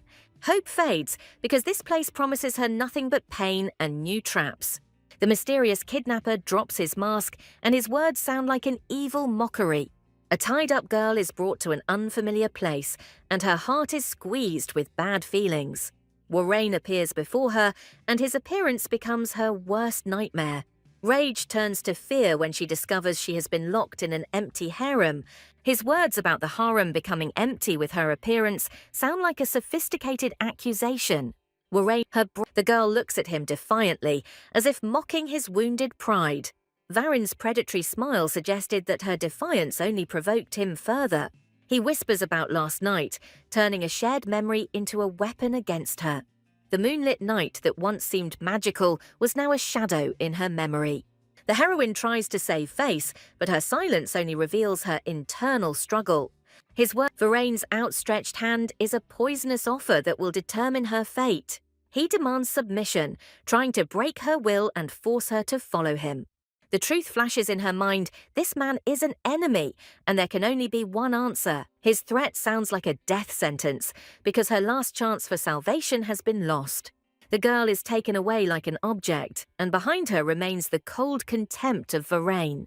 Behind her proud back lies his dark desire to possess and strangle. He decides to wait, because her strong will has not yet been broken by this humiliation. Varen's cruel plan is to drive her into a corner so that she begs for salvation. Left alone in silence, the heroine realizes with horror that her faithful guardian has disappeared. The sudden appearance of another man with a jealous interrogation only worsens her situation. But there is a responsive fire burning in her eyes, and now she is ready to ask questions. His silence is a death sentence because she never received an answer, drowning in lies. From this moment on, there will be a chasm between them, and not a single word of his will have any weight anymore. The empty palace last night becomes her first clue in the web of conspiracy. The maid's words about the sudden order confirm her worst suspicions of betrayal. Iman's smile now seems sinister because it was he who removed her only protector. Realizing that she is surrounded by enemies, she understands for the first time the suffocating loneliness of Sihad. Her every move is watched by shadows weaving intrigues and pulling the strings of power.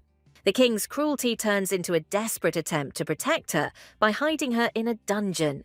Past resentment is replaced by bitter understanding because now she sees the whole picture. The weariness from the terrible discoveries is reflected on her face, not escaping the eyes of others. Behind the mask of concern, the friend tries to find the vulnerable spot in the heroine's soul. Jakia lays her cards on the table, turning friendship into a mission from the very beginning. She admits that her task was to eliminate the snake from the throne, not knowing that it was herself. The sudden question about Varaine's threats catches Asina off guard, revealing her fear. The friend turns into an enemy, accusing her of being the king's main obstacle. The only way out she is offered is escape, betrayal, and return to the north. But behind Jakia's back stands her father, pulling the strings and demanding that the task be completed. The vizier's cold gaze makes it clear that her mission is not yet over, and he is waiting for the result. The mysterious wordwork leaves Jakia confused, not understanding her father's true plans. Her past is soaked in the blood of a cruel homeland, where people survive by taking what belongs to others. An insatiable thirst for power runs through their blood, making them want more. She realizes that behind her father's words lies a mortal threat to Sihad. A friend's whisper sounds like salvation, offering the only way out, escape to the north. The heroine is stunned by this proposal, unable to believe what is happening.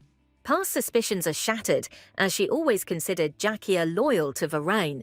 Jakia tries to convince her that her only goal is to help Sihad and not to betray him. Her loyalty is born out of deep gratitude, as Kun once saved her family. The escape plan takes shape, leaving the heroine with only 4 days to decide. Despite her doubts, the heroine sees the truth in her words and her ideal chance for freedom. The perfect chance to escape turns into a painful doubt because the heart does not let go. The 4-day countdown begins, leaving the girl alone in a huge, empty palace. New thoughts about young Asuna reveal a secret connection between one of the aliens and her past. Behind the playful squabble lies the main goal, to find his wayward niece. Their path leads straight to the palace, into the very heart of seething intrigues and conspiracies. The alarm of a local resident confirms that something strange is happening behind the palace walls. Attacking them upon arrival sends a clear signal that they are not welcome. The seal of Muscat in his hand is a symbol of power that opens doors and puts one under fire. The warning of caution sounds like an ominous omen in this city of intrigue. The sudden appearance of the evil Karim disturbs the fragile peace of the palace. There is a determination in his eyes to convey to Sihad some important and disturbing truth.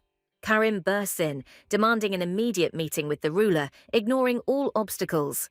Sihad's icy calm contrasts sharply with the storm his faithful servant brought. The mere mention of Lady Asina's name makes Karim stop mid-sentence. Nasir makes a cruel accusation, calling the girl a spy and tearing off her ladylike mask. The past and the present are intertwined into a terrible picture, a secret meeting he saw before his death. Sihad clings desperately to the innocent explanation, refusing to believe her betrayal. Nasir's cold no destroys all excuses, leaving Sihad no chance for doubt. A predatory glint flashes in Varen's eyes as her betrayal fits perfectly into his plans. All the bright memories of her crumble to dust, leaving only the bitter realization of a lie. Nasir's world is crumbling, and he desperately cannot believe that it was all just a game. History takes us back 20 years to where the secrets of the current ruler were born. The forgotten name of Bexadad emerges in conversation, the key to past and future tragedies. From the heights of the throne, the previous king decides the boy's fate, setting in motion a chain of irreversible events. The cold warning not to get attached to his brother sounds like a prophecy of a coming tragedy.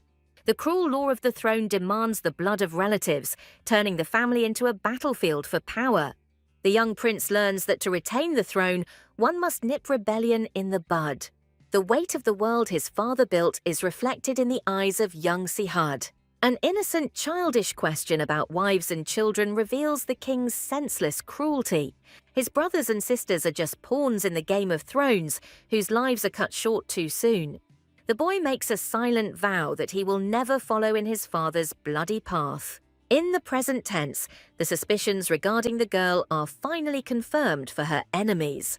But instead of relief, Nasir feels anxiety, sensing that the worst is yet to come.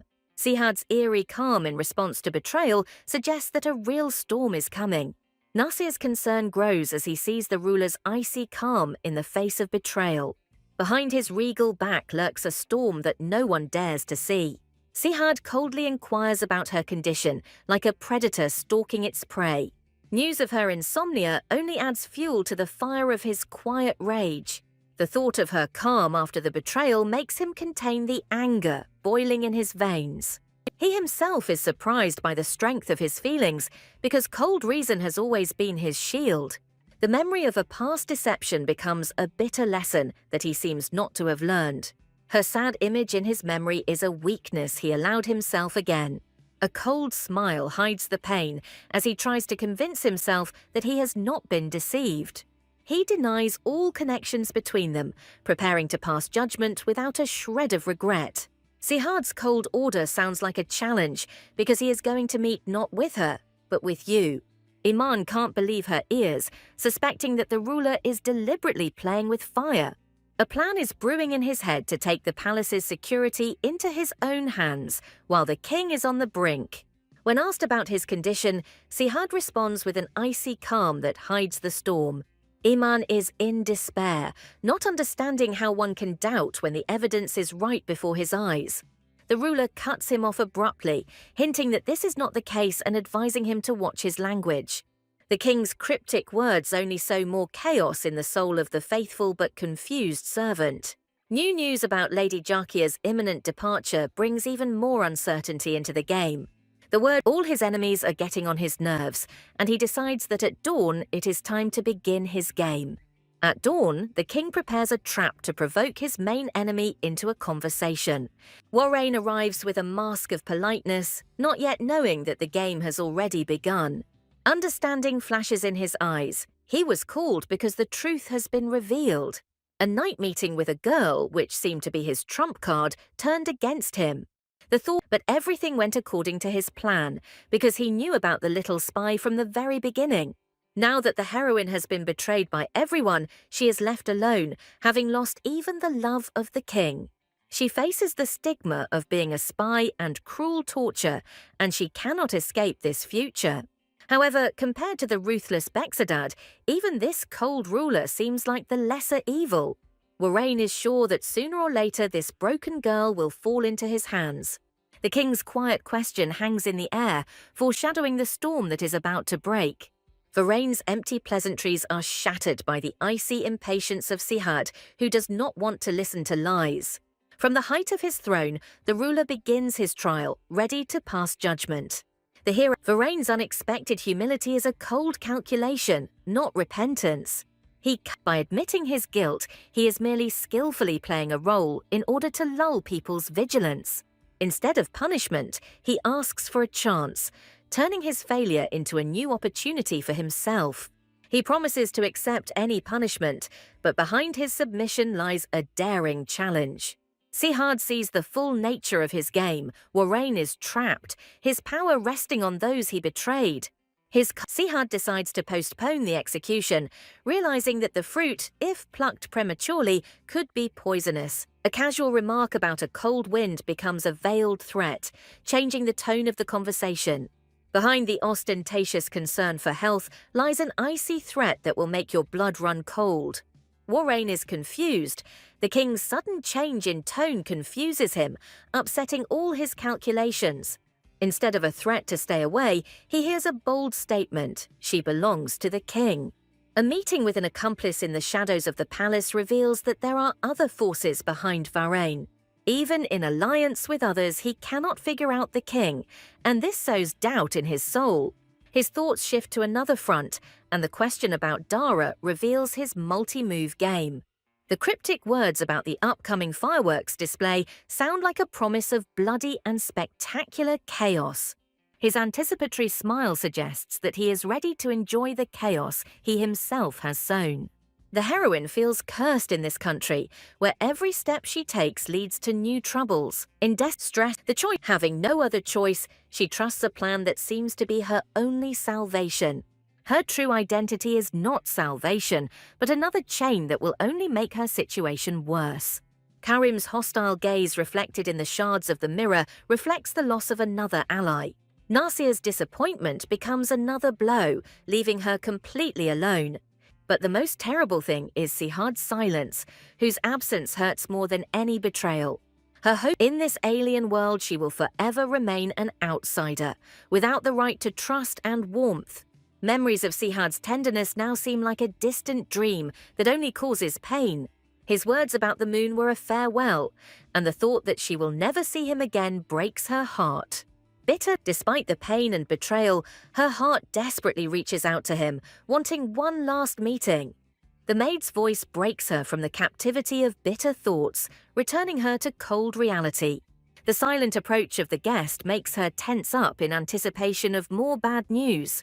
The bright sunlight seems unbearable, as if life itself is trying to blind her. His sudden appearance is the manifestation of the deity she so longed for and feared to see. She tries to deceive herself, but his icy tone hurts more than any weapon. Even in the face of her own death, she is overjoyed just to see him again. In her dreams, she confesses her love to him, but reality cruelly cuts short these dreams.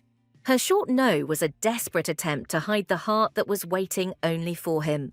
He sees through her lies, and his piercing gaze leaves her no chance.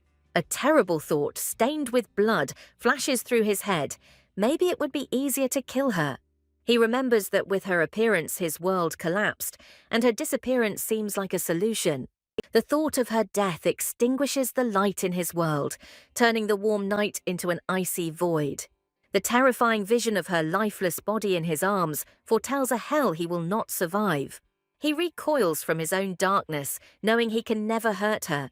He knows with pain that he cannot harm her because his heart has already made its choice. Instead of accusations, he asks her for one last favor, giving her a chance to make things right. Beneath the bare branches of the trees, his quiet voice begs her to tell him the truth.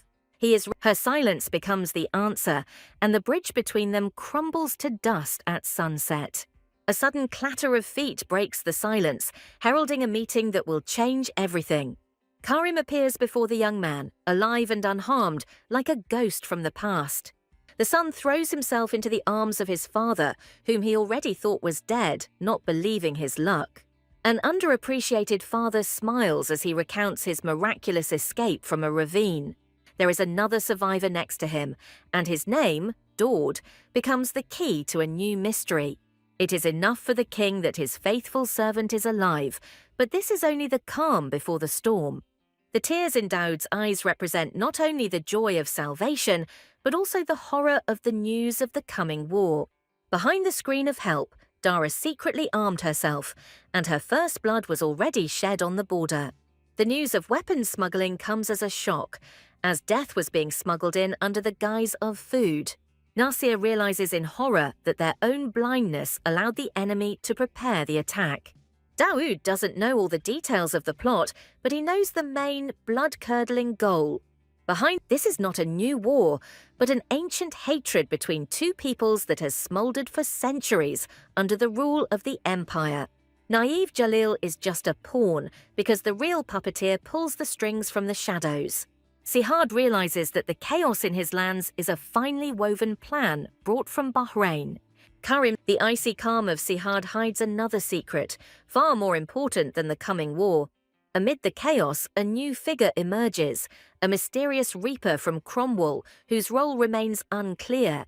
The heroine, dressed in simple clothes, is ready to leave everything behind, taking her final step into the unknown. Karim had no idea that his morning escape was a rescue from a trap set by the maids. Jackie, a friend in a conspirator's cloak, meets her in the shadows, ready to begin a risky game. A silent nod in the silence of the night becomes their oath and the first step towards escape. The surviving messenger becomes an unexpected trump card in this twisted game. His rescue by messengers from Cromwell brings a new, unpredictable ally into the story. Nasir's silence speaks volumes. He sees that the story of salvation hides something more.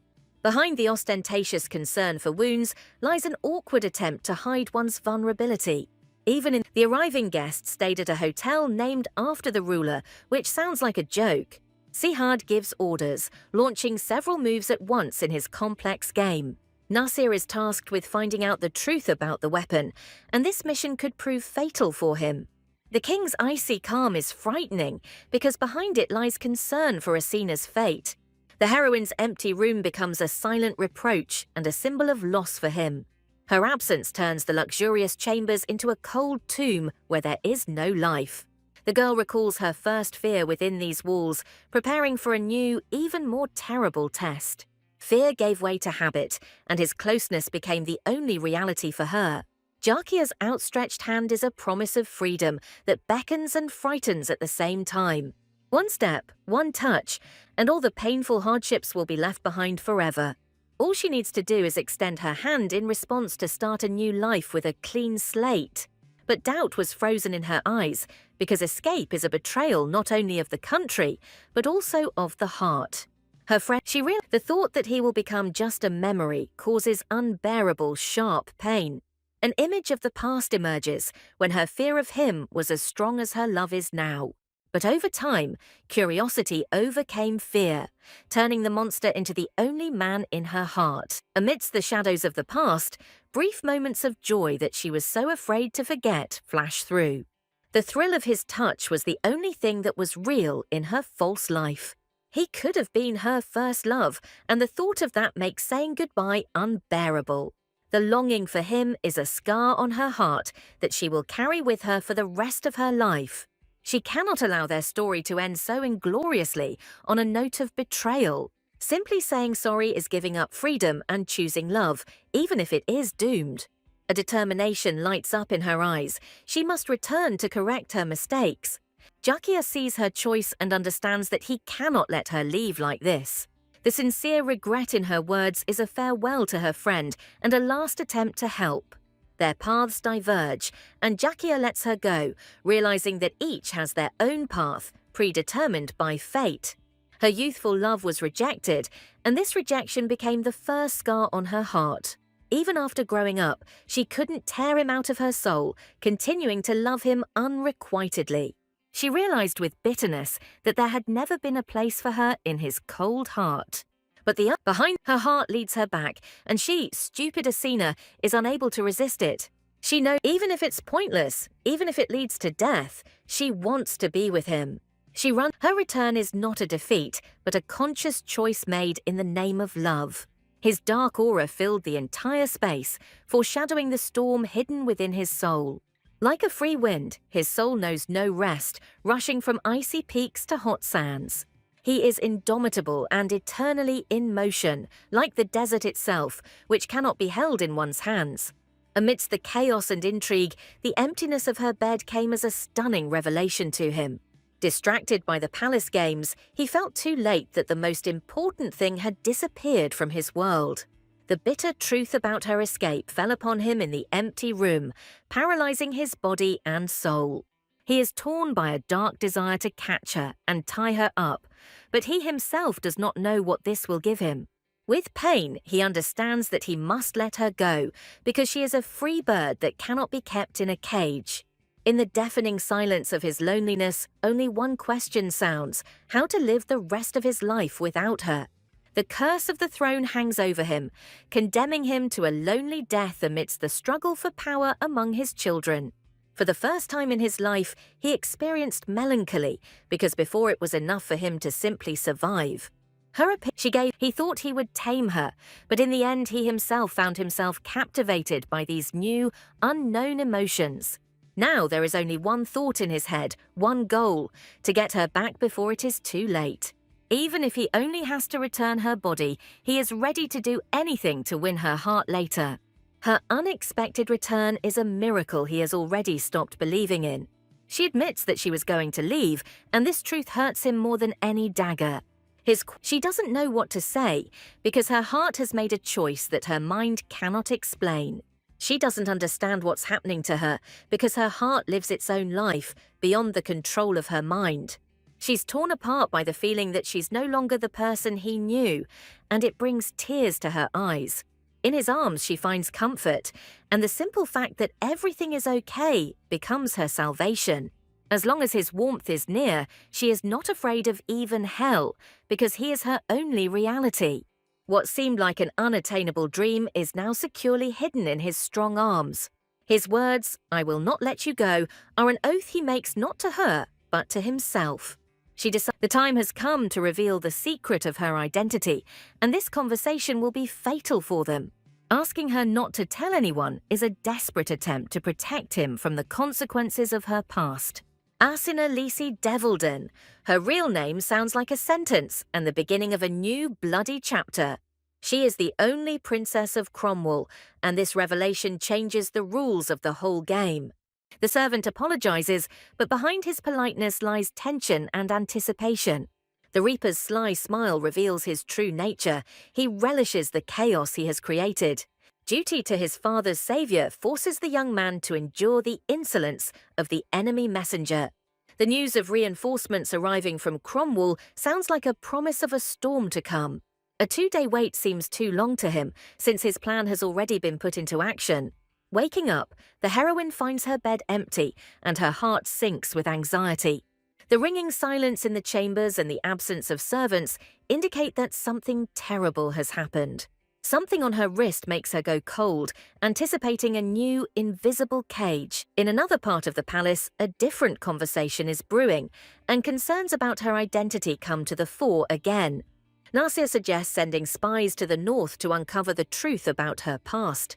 Her striking appearance is both a gift and a curse that will easily lead to her trail. For him, her past is just a shell, because he needs not only her body, but also her soul. He is ready to wait forever until she herself opens her heart, full of secrets, to him. The graceful bracelet on her wrist becomes a silent sign of his possession and tenderness. This is not just a decoration, but a royal treasure, shining like the moonlight and clear sky. The captivating beauty of the bracelet hypnotizes, making you forget that it is a golden cage. A knock on the door interrupts her thoughts, and her heart skips a beat in anticipation of a guest. Noor appears on the threshold, and her timid gaze promises long-awaited friendly warmth. The meeting with the freed Noor becomes a ray of light in the deepening darkness for the heroine. Behind her apologies lies the brutal truth that she had to sacrifice others to survive. Finding a ray of hope in her friend's face, she immediately asks for a favor, starting her game. The long-awaited guests from Cromwell finally arrive, stepping straight into the lion's den. The sudden appearance of the messenger ruins all plans, leaving Karim shocked and confused. Powerless to stop him, they can only report the arrival of the one they so feared. Under the guise of politeness, Yen Serendi Estate silently challenges the ruler himself. His story of the attack and the lost treasure is both a justification and a subtle provocation. The king and his advisor see the true game. Behind the guest's politeness lies a masterful reproach. Behind the coat of arms and titles lies a new, powerful figure who controls the finances of an entire country. Beneath the guest's handsome appearance lies an imposing figure who brooks no doubt about his power. Nasir instantly reads the threat level, realizing that he is facing a major league player. Now he understands that the fear of his people is not cowardice, but a sober assessment of the power of this empire. He is a man, not a deity, but this fact makes his power even more intriguing and dangerous. A discerning eye can discern the hidden essence of its power, a secret connection with water, earth, and wind. It's not just magic, but an ability promised in exchange for something, and this secret becomes the key to everything. Understanding dawned in his eyes, and now all the pieces of the puzzle fit together. Immediately after her friend's return, the heroine asks her to become her eyes and ears in the palace. Her goal is to know about all the rumors and incidents in order to strike first in this silent war. Under the guise of concern about her situation, she hides a cunning plan to gather information. Touched by her trust, Noor readily agrees to help, unaware of her true motives. After a short stay in Pizian, her confused thoughts gained clarity and cold calculation. She decides that while she is here, she will do something for Sihad by changing her goal. Thoughts about Jakia's sudden departure lead her to the only logical conclusion. If even the Grand Vizier is ready to send his daughter away, it means he is planning something terrible.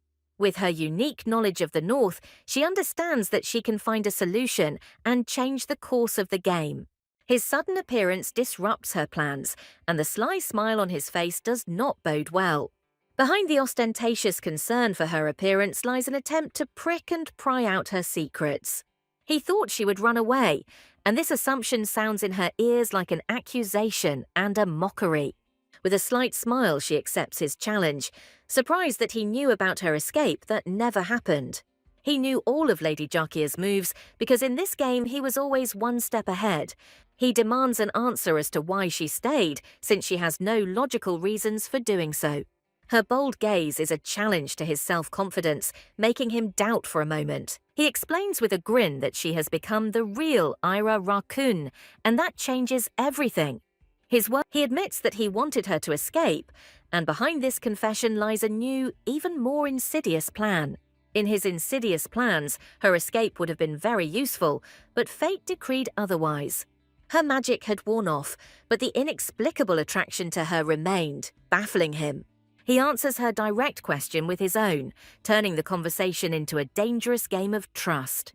She refuses to play by his rules, proudly declaring that she sees no point in such a conversation. She is no longer afraid of his threats and throws doubts about Sihad's trust in his face, targeting his vulnerability. His poisonous whispers penetrate her mind, making her doubt the only person she trusted. He leaves her with this poisonous prediction, confident that her faith in Sihad will soon collapse. He deliberately creates an ambiguous situation, and her desperate attempt to justify herself is addressed only to the ghost of Sihad. At the most inopportune moment, the king appears, and the heroine finds herself in the center of a trap. In a panic, she tries to justify herself, but her words sound like the babble of a guilty person caught red-handed. The rage in his eyes turns to pain as she desperately begs him for trust. Shifting his attention, he takes an interest in her maid, trying to unravel her secret passages. The question of whether she likes Noor makes her remember that it was he who brought them together. She tries to hide her true interest, but the curiosity in her eyes gives her away. He admits that he just wanted to give her a friend, and this tenderness is disarming. Every time he shows concern, she is at a loss, not knowing how to respond to this new side of his nature. An invitation to a feast in honor of the envoy from Cromwell sounds like a death sentence to her. He wants her to become his eyes and ears, unraveling the guest's true motives. Her greatest fear is being recognized by the messenger, and this thought paralyzes her will. He reassures her with promises of protection, and his gentle approach makes her heart melt. She feels his spell enveloping her again, robbing her of the will to resist. While preparing for the banquet, the messenger eagerly awaits his companion, concealing his true intentions. The complicated orders only increase his impatience, but he is told to hold out until reinforcements arrive. The emperor's sudden peacefulness arouses suspicions and vague guesses in his companion. He doesn't care about old problems until the fragile peace begins to crack at the seams, threatening a new war. The strange energy of these lands tells him that someone is desperately trying to preserve something important here. The maids prepare her for the feast, turning her into a dazzling jewel for the coming evening. In a dazzling outfit, she throws him a daring challenge, playing with the fire of his feelings. His evasive answer catches her off guard, making her heart beat faster with uncertainty. A piercing look and a sincere compliment erase all jokes, leaving only a trembling tension. He is glad that her face will be hidden, because her beauty is a treasure meant only for his eyes. Under the veil, she shines even brighter, and a dark desire to hide her from everyone awakens in his heart. He knows that his main rival, Warrain, has the same possessive feelings. His touch is a silent vow that he will not let anyone take her away from him. As long as he is near, no one will dare to offend her, and in his arms she finds fragile peace. Gathering her courage, she takes a step forward, ready to face her past. Behind Karim, the meeting of two powerful figures, Warrain and Duke Estati, marks the beginning of a new battle. His youth is deceptive, because behind it lies experience and power capable of crushing anyone. The appearance of the king becomes the culmination of the evening, and all eyes are riveted on his figure. Next to him, she is a shining moon, whose beauty he proudly displays to the whole world. With a majestic gesture, he invites the guests to the table, beginning his performance. Suddenly the guest's gaze meets hers, and recognition flashes in his eyes. Panicked, she breathes a sigh of relief when his polite response suggests that her secret is safe for now.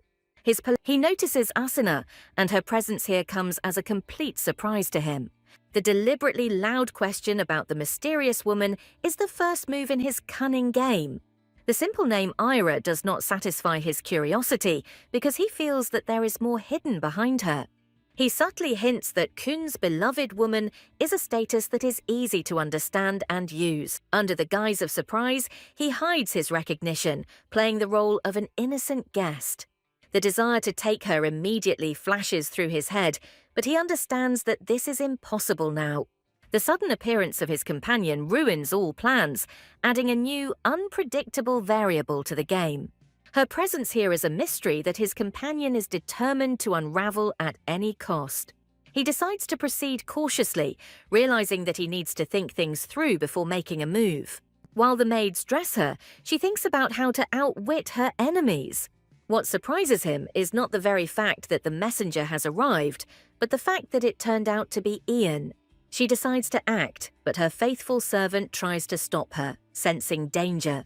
Feelings of guilt force her to manipulate her friend, using her trust for her own purposes. He calls her by name, and there is a mixture of surprise and long-standing affection in his voice. His question about why she is here sounds like a reproach and a reminder of their shared past. He calls her to come with him, but the locked window becomes a symbol of a cage from which she cannot escape. With one movement, he shatters the glass, invading her fragile world uninvited. The sound of breaking glass breaks her out of her stupor, causing her to turn towards the sound. He grabs her hand, ignoring her protests, his determination leaving her no choice. For the first time, she realizes that she is actually running away, and the thought seems crazy to her. He reminds her of her uncle's wrath, and this fear from the past becomes his main trump card. A knock on the door and the shouts of the guards force them to act quickly before their escape route is cut off. He places a ring in her hand, and this gift is not just jewelry, but the key to their shared future. The family heirloom in her hand is a symbol of protection, but also a heavy burden that has been entrusted to her. The maid's scream echoes throughout the palace, and her name becomes an alarm signal for everyone. The news that Asina gave her own name plunges her uncle into shock and rage. He can't believe that she managed to cause so much trouble during his short absence. Knowing the thought of her trying to deal with everything alone makes him even more worried. He knows his companion demands to know what he is going to do, seeing how he is lost in his thoughts. Her casual lie about the window being broken by the wind only adds fuel to the fire of his suspicions. Karim interrupts the conversation, his serious expression indicating that the news is bad. He asks permission to go to Moscato, feeling that his place is there now. The situation on the border is escalating, and the return of the interim head of Dara is a signal for war. He cannot allow his wounded father to participate in a battle that is being started by other people's hands. The son decides to go to war himself, ready to defend his family and his honor. The map shows that the odds are not in their favor, but retreating means losing everything. The order to send the tamers as a warning is a desperate measure to avoid much bloodshed. But weakening the capital could be a fatal mistake, because the enemy is just waiting for this. Despite the risk, they cannot give up Moscato, as this would open the way to the heart of the country for the enemy. The king's main task now is to maintain the fragile balance of power before the empire collapses. The mysterious earring in her hand is not just a gift, but a secret sign with an unknown meaning. The knowledge of this place's bloody past makes her shudder with horror and disgust. She couldn't comprehend how the prince could have killed all the children and women here in cold blood. The bright moon in the sky becomes a silent witness for her, and the only consolation on this night. Ian's sudden appearance in her chambers disrupts the fragile privacy, and his smile does not bode well. He hugs her, ignoring all propriety, and this familiarity takes her by surprise. His direct question about why she is avoiding him puts her in a dead end, making it impossible for her to lie. His question sounds like a death sentence because he knows the answer she fears so much. Her nervous laughter and attempt to avoid answering give her away completely, only increasing his suspicions. Behind a confusing and long story, she tries to hide the truth, which could cost her life. He doesn't believe her words, asking if she intended to live like this for the rest of her days.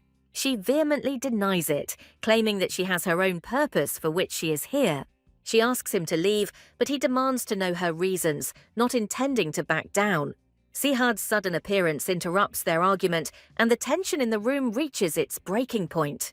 The king's eyes were frozen in a silent question, and his icy gaze did not bode well. Without saying a word, he grabs her hand, and the touch is cold and burning. She doesn't understand what he's going to do, but his determined look scares her to death. In the moonlight, their embrace is a fragile moment of peace before the coming storm. He admits that she always exceeds his expectations, destroying all his calculations. His concern for her after the invasion was only the beginning, because it wasn't her body he was afraid for. What he saw then made him experience real, soul-chilling fear for the first time in his life. He had only vaguely guessed about her connection with another, but the reality turned out to be worse than his worst nightmares. Her past was a shadow between them, making him nervous even when she was in his arms. Unlike him, a lonely king, she had a whole life and loved ones in the distant north. Her gentle gaze and relaxed movements proved what he so desperately wanted to believe. Sihad finally asks the question that has been tormenting him, demanding an answer about her true intentions. His shocked look suggests that he cannot accept her choice to live this life. Her admission that she is here for her own purpose shatters his last hope. He believed that she was finally in his arms, but he was bitterly mistaken in his expectations. He decides to show her how much he has been holding himself back, and his gaze becomes predatory. A sudden kiss erases all words, leaving only shock and trepidation. She doesn't understand what he's doing, but his pressure leaves her no chance to resist. His passion takes away her breath, and she drowns in this forbidden, all-consuming feeling. Through this kiss, she feels all his emotions that he has hidden for so long. Now she understands what he meant when he said he held back for her, because this is just the beginning. Her desperate attempt to stop him is interrupted when she hears someone's footsteps. He pulls away, his quiet, satisfied voice sounding like a promise to continue later. Ian's arrival disrupts the fragile peace, and his shadow falls on the couple in love. Sihad's sharp question about how he dares to come here sounds like a declaration of war. Ian responds with cocky confidence, declaring that he came because he felt the need. He calls Asina, ignoring the king, and this gesture is a direct encroachment on his property. Ian's answer, her precious uncle, comes as a real blow to the king. She finds herself caught between two fires, desperately trying to calm two angry men. Behind his sly smile lies his knowledge of the whole situation, and he enjoys the effect it produces. With a fake smile, she apologizes, realizing that the game has now become even more dangerous. She finally reveals the truth. Ian is not just her uncle, but the Grand Duke of Estati. Their close relationship since childhood, more like a brother's, explains his familiarity. The situation has become complicated, and now the cards are in Ian's hands, who decides to take control of everything. Her confused question shows that she has not yet grasped the scale of the approaching storm. His eternally youthful appearance is deceptive, because behind it lies the wisdom and experience of the years he has lived. He decides the truth. Although her father abdicated the throne, royal blood flows in her veins, making her the rightful heir. She was raised by her sister, Yena, who became her mother and made her a princess without a throne. As the only daughter, she became the center of her parents' world, knowing no sorrows or worries. But not long ago, Princess Isis, the emperor's only daughter, suddenly abdicated the throne. This unexpected refusal changed everything, opening the way to power for other heirs. As a result of this political move, she becomes first in line to the Cromwell throne. Asina, without knowing it, is now the main figure in the struggle for power and the future empress. Sihad listened to this story, and not a muscle moved on his face, even though he did not know the whole truth. Ian accuses the king of kidnapping the precious heiress and locking her in the harem. This is not just a diplomatic scandal, but a direct declaration of war, and now the fates of two countries are at stake. The king meets the threat with equanimity, and his cold question makes Ian tense. Even in the face of such power, the Duke does not retreat, feeling an enormous, frightening pressure. He admits the question of why such a noble lady is traveling alone hangs in the air, full of suspicion. Ian bitterly admits that they tried to stop her, but her will was stronger. He remembers her stubborn nature and realizes that she was never one to listen. For many women, living for the sake of a husband and child is the ultimate dream, but not for her. A quiet and measured life is not for Asina, who was born to be free and independent. His family wants only one thing for her, to let her live a life that will make her shine brightly like a star. After listening to everything, Sihad asks the main question, on which the future of their relationship and countries depends. The sudden appearance of the Green Knights disrupts her plans, introducing new variables into the game. Meeting his people becomes a moment of relief and embarrassment for Nizan at the same time. Asina's dazzling smile disarms the knights, making them forget about everything in the world. Their surprise and delight at meeting her here in Pizian seems a little naive to her. Her cold disdain for them reveals her as an arrogant princess who cannot stand commoners. Ian's appearance puts them in their place, and his reproach that they lost her sounds like a death sentence. The Green Knights captain, Mikhail, can hardly contain his anger as he listens to the accusations. His cheeky question about whether they had been resting here while their lady was in danger hits the mark. The servant tries to justify himself, but his words only add fuel to the fire, making them appear careless. The knights' indignation escalates into a comical scene where they demand care and attention. Nasir is shocked by Cromwell's free morals, which seems to him the height of indecency. He imagines how his soldiers would be punished for such behavior and becomes furious. Ian smirks and threatens to punish his servant, who never taught the knights any manners. The childish spontaneity of the knights demanding a drink puts Nasir in an awkward position. She mentions with a slight smile that she has heard about his relationship with the envoy. She asks for forgiveness, and in her eyes there flickers a shadow of regret for the lie that separates them.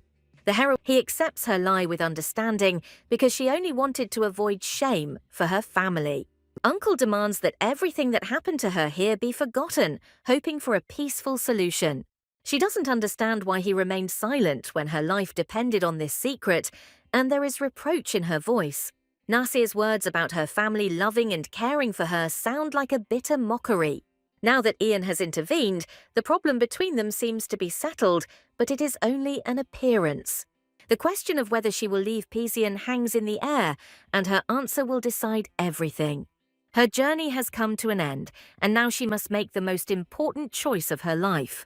She came back because she didn't want to end their story on a note of betrayal and lies. Instead of running away and forever regretting, she decided to stay and deal with her situation. The knights' jubilation in celebrating their master's release seems a little out of place. Now that Ian is here, she realizes she will have to return to Cromwell, leaving her heart behind. Even if Nasir had long since realized that she was a free bird that could not be kept in a golden cage. His question about what she will do if it is too late sounds like a challenge to her resolve. The conspirators have already begun their game, and Varaine's appearance is a signal for action. The arrow has already been fired and there is no turning back. Their plan has been put into action. The envoy triumphantly declares that Pizian will soon be plunged into ruin and chaos. The information that Daoud is in the palace becomes an unexpected trump card for him. It's time for Dara's interim leader to act, and he's ready to wipe Moscato off the face of the earth. The word Varin, he comes to Sihad with the name Dawood on his lips, and this name becomes the key to a new secret. The news Sihad offers Daoud the help of his handlers, but there is a cold calculation in his voice. He understands that Daoud cannot cope with this war alone, even with Varaine's support. Specially trained for desert battles, the Tamers are his main trump card and guarantee of victory. But Karim refuses help, asking to be left with the king, and there is a secret hidden in this decision. Even though Ian had sorted everything out, there was a heavy weight of foreboding on her heart. The thought she told, no matter her own, a huge fresco on the wall catches her attention, revealing the secrets of this land's past. Her friend, the legend of Sihad Kun, who brought water to arid lands, comes to life in her imagination. But her gaze is drawn to another figure standing next to Kun, whose face is hidden in shadow. Once upon a time, this woman led Shaza, and her story is the key to understanding everything. The ringing silence in the residence and the lack of security make her feel vaguely uneasy. An inexplicable feeling of anxiety grows, and she realizes that something is wrong here. She calls Noor to leave, feeling that they are not alone in this building and that they are in danger. The plan to attack the palace is already in motion, and Supreme Chief Sohala is the key figure.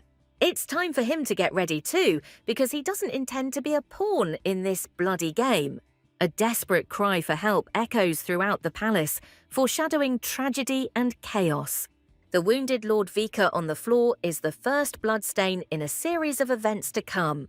The attack upon arrival in the capital suggests that the traitor is hiding in the very heart of the palace.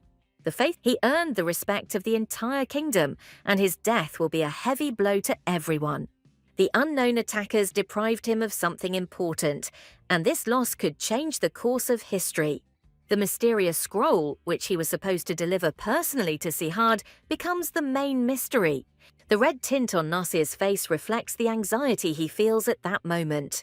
The doctor's words that even with treatment he will not survive sound like a death sentence. The king's eyes were filled with cold anger, and his quiet question promised cruel revenge. The dying old man is glad to see his king for the last time, and there is no fear in his words. Sihad tries to encourage him, but they both understand that these words are just a desperate attempt to delay the inevitable. Before his death, he warns the king of a trap set by the mysterious Ego Prince. His bloody hand reaches out to Sihad, as if trying to convey his last will to him. The old servant's last request becomes a testament for the king, which he will fulfill at any cost. The doctor's words about the king going to Ishmael sound like a harbinger of new troubles. Rumours of Lord Vika's death spread throughout the palace, spreading panic and fear among the courtiers. Meanwhile, a suspicious silence reigns in the envoy's quarters, disrupting the usual course of things. The ringing silence in Ian's residence is the calm before the storm that he himself has planned. Even though the knights had gone out to drink, he left a few to guard Asina, sensing trouble. His instincts are right, something is wrong, and he sends Nizen to search the area. The discovery of several wounded knights confirms his worst fears. The estate is under attack. The wounded knight reports the attack with difficulty, his words filled with horror and despair. The news that the dark figures have taken Lady Asina plunges Ian into a cold rage. The memory of happy Asina becomes an incentive for him to find her at any cost. His contemptuous question about how he couldn't even handle such a job sounds like a slap in the face. The blame for the wounded knights lies with him, and he admits that stopping the attackers would have been a miracle. They don't know who it was, but their good training suggests that this was not a random attack. The memory that the attackers were dressed the same as those who had attacked them earlier horrifies him. The thought of being attacked twice by the same people makes him clench his fists in rage. A maid who witnessed the kidnapping reveals who took Lady Asina from the estate. Black hair and blue eyes. She describes a man whose name inspires fear, Lord Varin. Ian remembers his meeting with him at the banquet, and all the pieces of the puzzle come together to form a single picture. Now he will have to ask for an audience again, but this time the conversation will be completely different. The death of Lord Vika and the absence of a worthy successor condemns Sohal to great ruin and chaos. There is determination in his eyes. They must stop Sihad before it is too late. The attack on Lord Vika was not an accident, but a well-planned provocation. They are looking for ways to provoke the king, and the stolen scroll was just bait. He reveals the secret of Sihad's easy ascension to the throne, which is hidden in one artifact. The moonstone, which belonged to the third prince, became the key to his power and his curse. The legendary Sekele, an ancient relic that holds the spirit of the sleeping moon, is now in the hands of Sihad. This stone is not just a decoration, but a proof of success and a symbol of divine power. According to legend, the first god gave this stone to his companion, and it became Pisian's greatest treasure. The idea that the third prince would willingly give up such a relic seems insane. Between two princes, brothers on their mother's side, there is a secret that will change everything. One thing is clear, this secret played a huge role in the formation of the current Sihad. Under certain circumstances, anyone will go mad, even if he is a god among men. It was in these circumstances that she found herself broken and having lost everything. The maid's words about Varin stealing her become the last straw for Ian.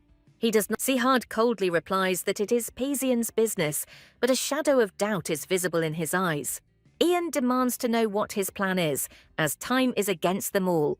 The king announces that their base is in Krachia, and he intends to go there himself. Ian reminds him with a grin that he can't risk everything, and that sounds like a challenge.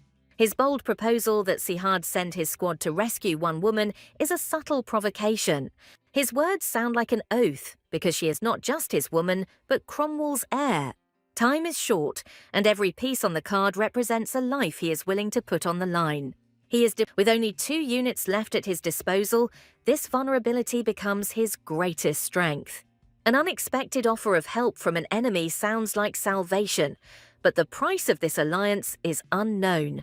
Allowing the enemy to use your army is madness, and there is an ulterior motive behind this decision. The king is looking for a catch when asking about the price, because in this game no one helps for free. His only wish is for Asina to return unharmed, and this request disarms him. The sudden appearance of a knight interrupts the tense conversation, bringing with it new news. A mysterious whisper in his ear changes everything, and a new unknown alarm flashes in Ian's eyes. Ian's sudden departure leaves the king in disarray, foreshadowing further troubles. His last request, to save Asuna and send her to him, sounds like a desperate cry from the heart. The ice good of Sihad is an oath given to an enemy, which he will fulfill for her sake. In a damp dungeon, chained, she is a broken princess, deprived of everything. This feeling of helplessness takes her back to the day she found herself in the ruins of her world. When she wakes up, she sees her kidnapper in front of her, and hatred flashes in her eyes. Warrain sits opposite her, and his calm is the most terrible thing she has seen in her life. One impulse, one fleeting desire made him bring this woman here, into the very heat of the moment. On the world map, Shaza thirsts for independence, and this thirst is about to be drowned in blood.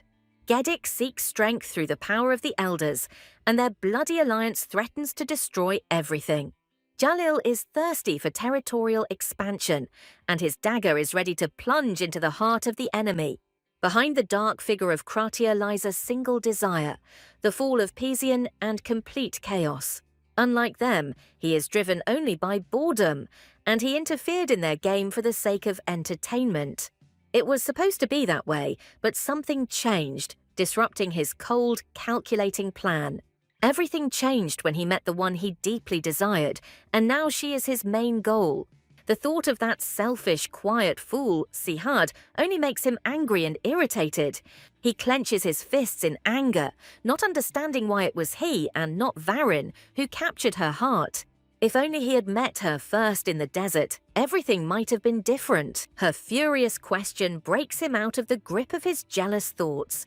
He replies with a grin that it looks like exactly what she is. She is his captive. Her beauty is a poison for which he is ready to do anything, if only those eyes would look only at him. To her question, he answers that it is all because of resentment, and there is hidden pain in his voice. His touch disgusts her, and she recoils from him in horror.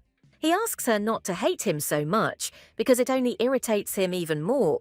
His question about whether turning her into a doll would put his heart at ease sounds like a death sentence.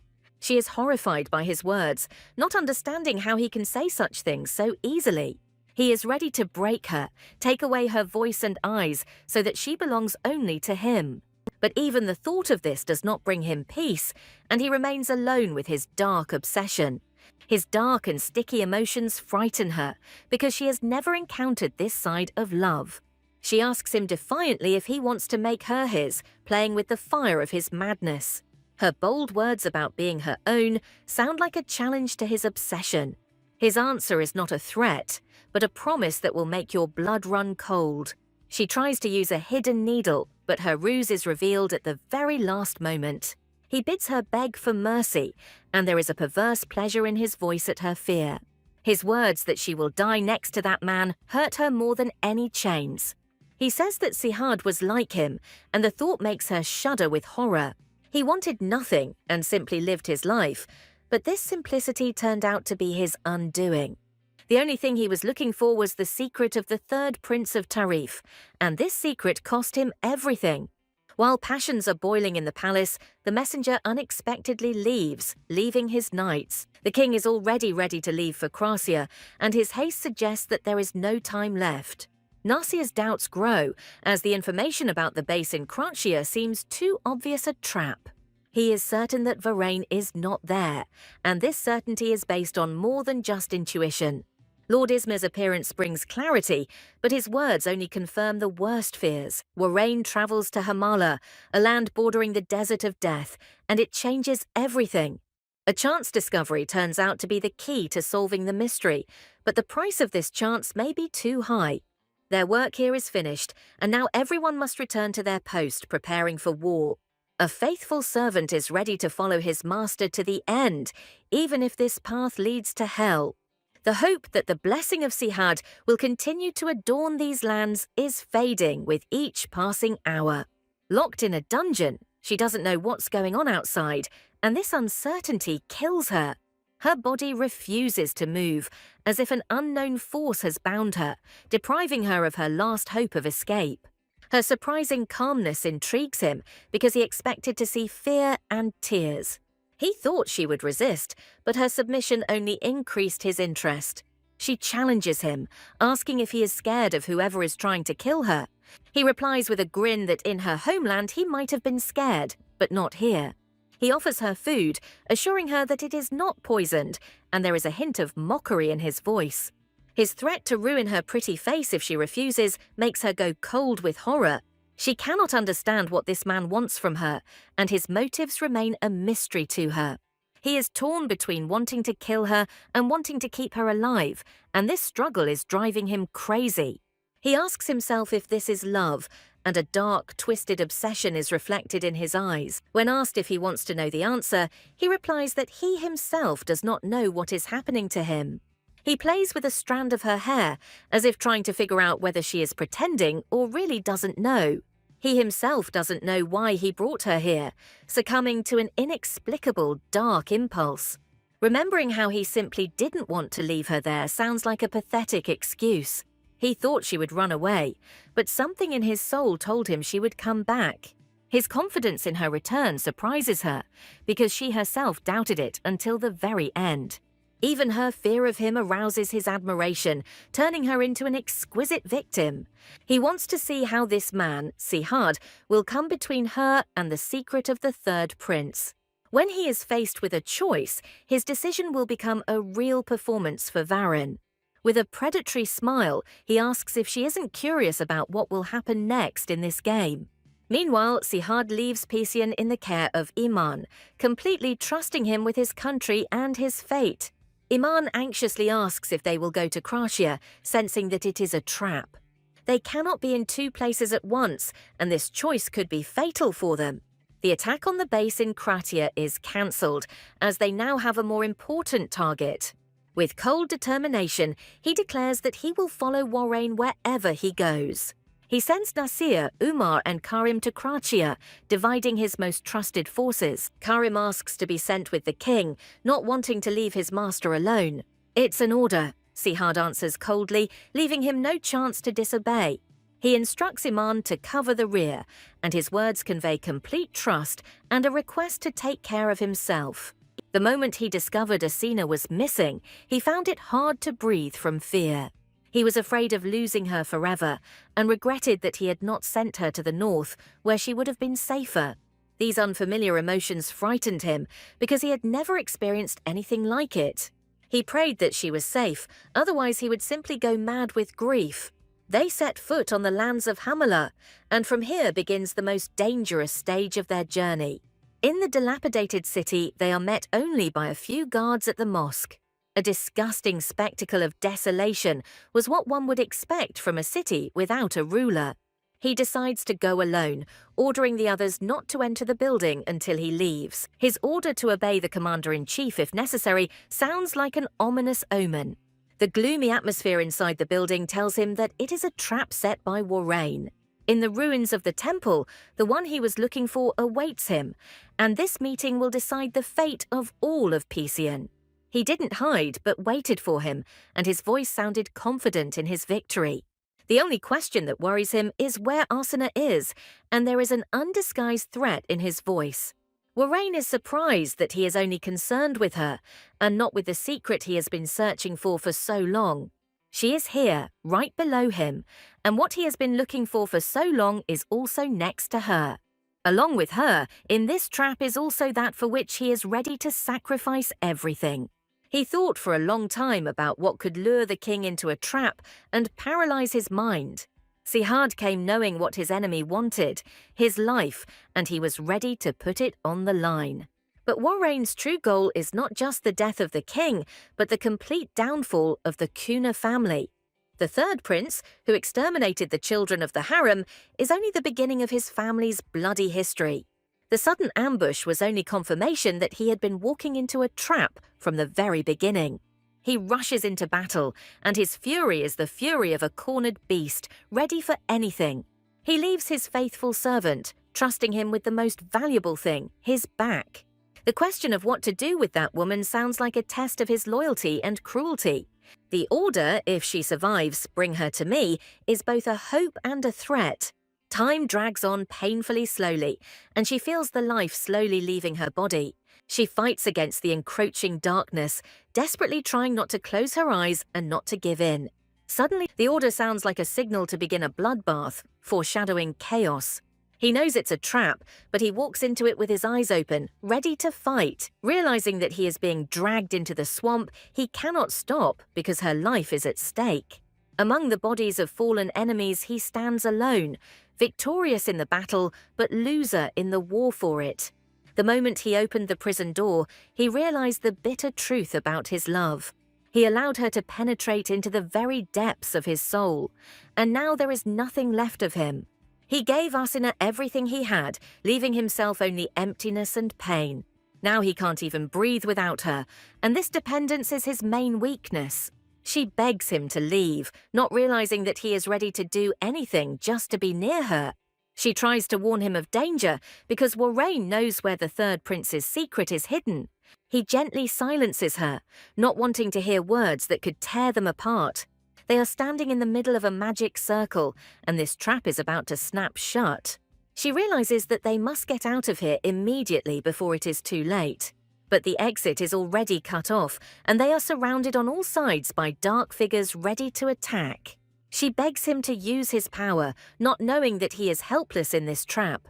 From the moment he entered this building, his power ceased to obey him, leaving him vulnerable. Now he understands what Warrain meant when he said he wanted to see him pull her down. It is impossible to get them both out, and the only chance of salvation is if she goes alone. They have to make a choice, and this choice will decide who of them will survive and who will be left here to die. With a gentle smile, she asks him to find the secret of the third prince and leave, because it is important to him. Her words about falling with him take him by surprise, ruining all his plans. He remembers how his brother gave him the relic of the Kun clan, choosing death for himself. For a man who grew up without parents, the death of his brother was a heavy blow that changed everything. He had no purpose in life and dedicated himself to searching for answers that led him here. There is nothing in this world that he would exchange her for because she has become everything to him. A magic circle blocks their exit, turning the ancient temple into a death trap. Because of magic, his strength has weakened, and now all hope lies in her alone. In desperation, she throws herself at the magic circle, ready to sacrifice herself to save him. Suddenly an idea is born in her head, and a last spark of hope flashes in her eyes. She pushes him away decisively, ready to take matters into her own hands and fight to the end. She will try to destroy this magic circle using her last secret trump card. To destroy such powerful magic, an object imbued with even greater power is needed. The estatey earrings, a family heirloom, become their only chance for salvation. An explosion is better than a slow death under the rubble, and he is willing to take that risk. A powerful explosion releases enormous energy, destroying the magic circle and everything around it. He shielded her from the debris, and now her heart is breaking with pain and gratitude. A sudden sword strike meant for her causes time to freeze for a single moment. A new threat emerges from the dust and chaos, and its impressive power suggests it is no ordinary foe. In this deadly dance of blades, not only their fate is decided, but the fate of all of Pizian. Before she could think, her body instinctively jerked, rushing to the defense. She covers him with her body, ready to take the blow meant for him. At the last moment, he intercepts the blow, and his hand becomes stained with blood for her sake. He tears the blade from the enemy's hand, and his fury is the fury of a man defending what is most precious. Varen's last breath was cut off by her name, and the possessed fire in his eyes died out. She feels pain in her back, realizing that she was injured while protecting him from the blow. He embraces her, and in his arms she finds her last consolation in the face of death. Something is happening to her body, and she feels with horror how life is flowing out of her. His eyes become even more fiery and red, reflecting the pain and rage at her loss. She promised herself to live her life without regrets, but now, facing death, she regrets a lot. He suppressed his feelings to survive and tried to bear the weight of this world alone. There were so many reasons why they couldn't be together, but fate decreed otherwise. In the end, he stole her heart, and she stole his, and this love became their curse. If she had known that things would turn out this way, she would never have let go of his hand. I simply loved you without expecting anything in return, and in that simplicity was my strength. She begs him to leave because more warriors are about to arrive here, and then it will be too late. The order spreads across the ruins, and now he is the main target for everyone. The anxiety in his companion's voice reveals his concern as he senses that something is wrong. Ian tries to hide his anxiety behind a suggestion of a break, but his eyes tell a different story. Around the fire, he finally asks the question that has been tormenting him all this time. He believes that the earrings he gave her will protect her, but there is doubt in his voice. He admits his powerlessness because even if he were there, he could not do anything. His companion is shocked, not understanding how one can trust the king of another country in such a matter. He only believes what he has seen with his own eyes, and that look spoke volumes. He knows another person with that look, and the memory hurts him. What's the point of being a king or a god if you can't save your woman from trouble? He will sacrifice everything, even his life, to save her, and this is his main strength. He is looking for someone who can become a liaison between the three countries, and this person is the key to victory. This liaison is the only one who can transmit messages between the warring parties. Meanwhile, in captivity, another hero curses Varain because of whom he came all this way. Because of you, I left my beloved niece, and now you will answer for it with your life. The question about the letter that Varin gave him sounds like a test of loyalty and courage. He swallowed the letter as soon as he saw them, and this desperate act saved his life.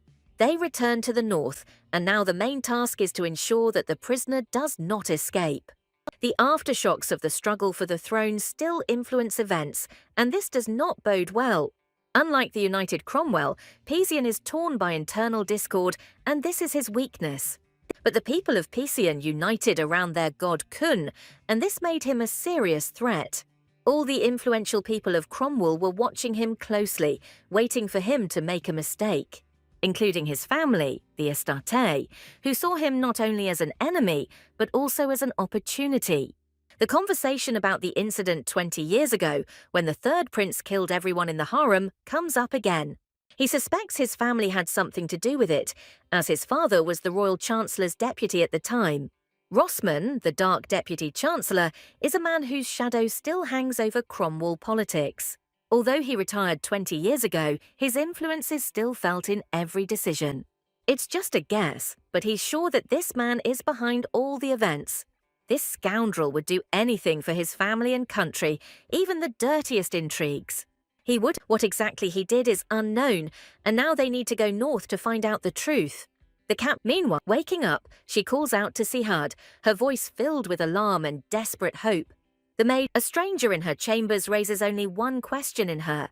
Who are you, and what are you doing here? The thought that the first king of Pizian is in front of her seems crazy to her, but so desirable. The sudden realization that scarlet eyes are a sign of divine origin leaves her in shock. The Verdin, a clan of gods, are children created from blessings and endowed with incredible power. Their red eyes and unusual abilities are the mark of their origin, the sign of their divine blood. She thought that all the Verdins lived on Mount Ithaca, but now she realizes that she was wrong. He promises to explain everything, and his gentle touch calms her, giving her hope for answers. He assures Sihad that he has no intention of taking her, but there is a mischievous glint in his eyes. His question is full of tenderness, but she only nods, hiding the storm in her soul. She herself doesn't know the answer because her body reacted instinctively, obeying only her heart. He says that she almost died, and if not for luck, she would have definitely died saving him. But she does not hesitate to say that if she were to go back in time, she would do exactly the same thing. As long as you're alive, she whispers, and in these words is all her love, devotion, and despair. He hugs her, and in that hug there is a silent promise to protect her until his last breath. Their solitude is a fragile moment of happiness in a world where every step they take could be their last. And beyond the palace walls, a throne won with blood awaits him, and loneliness from which there is no escape. He survived escaping death, But what did he get from it except emptiness and loneliness? His question about the view from his throne is full of bitterness and hidden reproach. He asks why his brother gave it to him, and there is confusion and pain in his voice. "Isn't that what you wanted to know?" the brother replies, and his words sound like a cruel mockery. Beware. The appearance of Kun with the name Ra evokes mixed feelings among the courtiers, surprise and fear. Now they will have to take good care of him, because he is the key to Pesian's future. Sihad is the name of God, and people call him God, but he never found happiness in it. They either pray to him or oppose him, and in this world he has no equal, but there is no peace either. That's why she captivated me with her strength and independence, becoming the only one who could break through my ice. I was overwhelmed by her endless flow of energy despite what was happening to her. The blind sympathy, her existence shook my whole world, making me believe in the impossible. Even when I look at her, I miss her, and she is the only one who makes me feel this way. There is pain in her voice and the realization of what he went through for her. He dedicated his life to uncovering the truth about the third prince, and this goal led him through darkness and loneliness. But he gave it up to protect me, and that was his greatest sacrifice. His gentle touch erases all her fears and doubts. The words she swore she'd never say are on the tip of her tongue, ready to slip out. "I love you," escapes her lips, and this confession is the most honest and sincere thing she has. His gentle touch promises that he is ready to hear everything. He leans over her, and at that moment the whole world narrows down to their two figures on this bed. "Tell me you want me to be yours," he whispers, and it's not a question, but an order that is impossible to disobey. Sihad looms over Asina, his gaze full of menace and the promise of imminent repentance. Asina meets his gaze defiantly, her blush betraying not fear, but bold confidence. The young man's whisper burns her skin, causing the heroine to freeze in anxious anticipation. The young man gives in to the impulse, covering her lips with a greedy, demanding kiss. A previously unknown feeling arises in the heroine's soul, frightening her with its all-consuming power. The guy gives her a chance to back down, but his words contain something more. The hero's frank confession bursts from his lips, full of undisguised desire to possess her. This kiss combined all his former restraint and the long-awaited reward for his patience. The young man no longer restrains his hunger, showering her neck with hot kisses. His pressure takes the girl's breath away, and she drowns in a whirlwind of overwhelming feelings. Sihad tries to calm her down, but a whole storm of emotions is splashing in Asina's eyes. The heroine understands that she has fallen into the trap of his passion, from which she can no longer escape. In a last desperate attempt, the girl tries to stop his rapid onslaught. A stunned Asina asks him to be more gentle, but her quiet plea is drowned out by his desire. Despite the fact that his actions have become softer, the young man does not intend to back down. Mischievous sparks dance in the hero's eyes, as if he is throwing her a daring challenge. This night promised to be endless, irrevocably drawing them into the abyss of passion. In his arms, the girl finds peace for the first time in her life, feeling completely different. For the Sihad, a man tired of loss wonders why he clings to everyone so desperately. At the sickbed, the fate of the third prince, whose secret must not be released, is decided. Memories only in the heroine's arms did the young man finally realize who he had been looking for all this time. The only Sihad realizes that his patience is about to snap, foreshadowing trouble. The sudden appearance of Behedad disturbs the hero's fragile peace. Even in childhood, their relationship was full of hidden tension and resentment. He admits that it was the young man who once opened this secret refuge for him.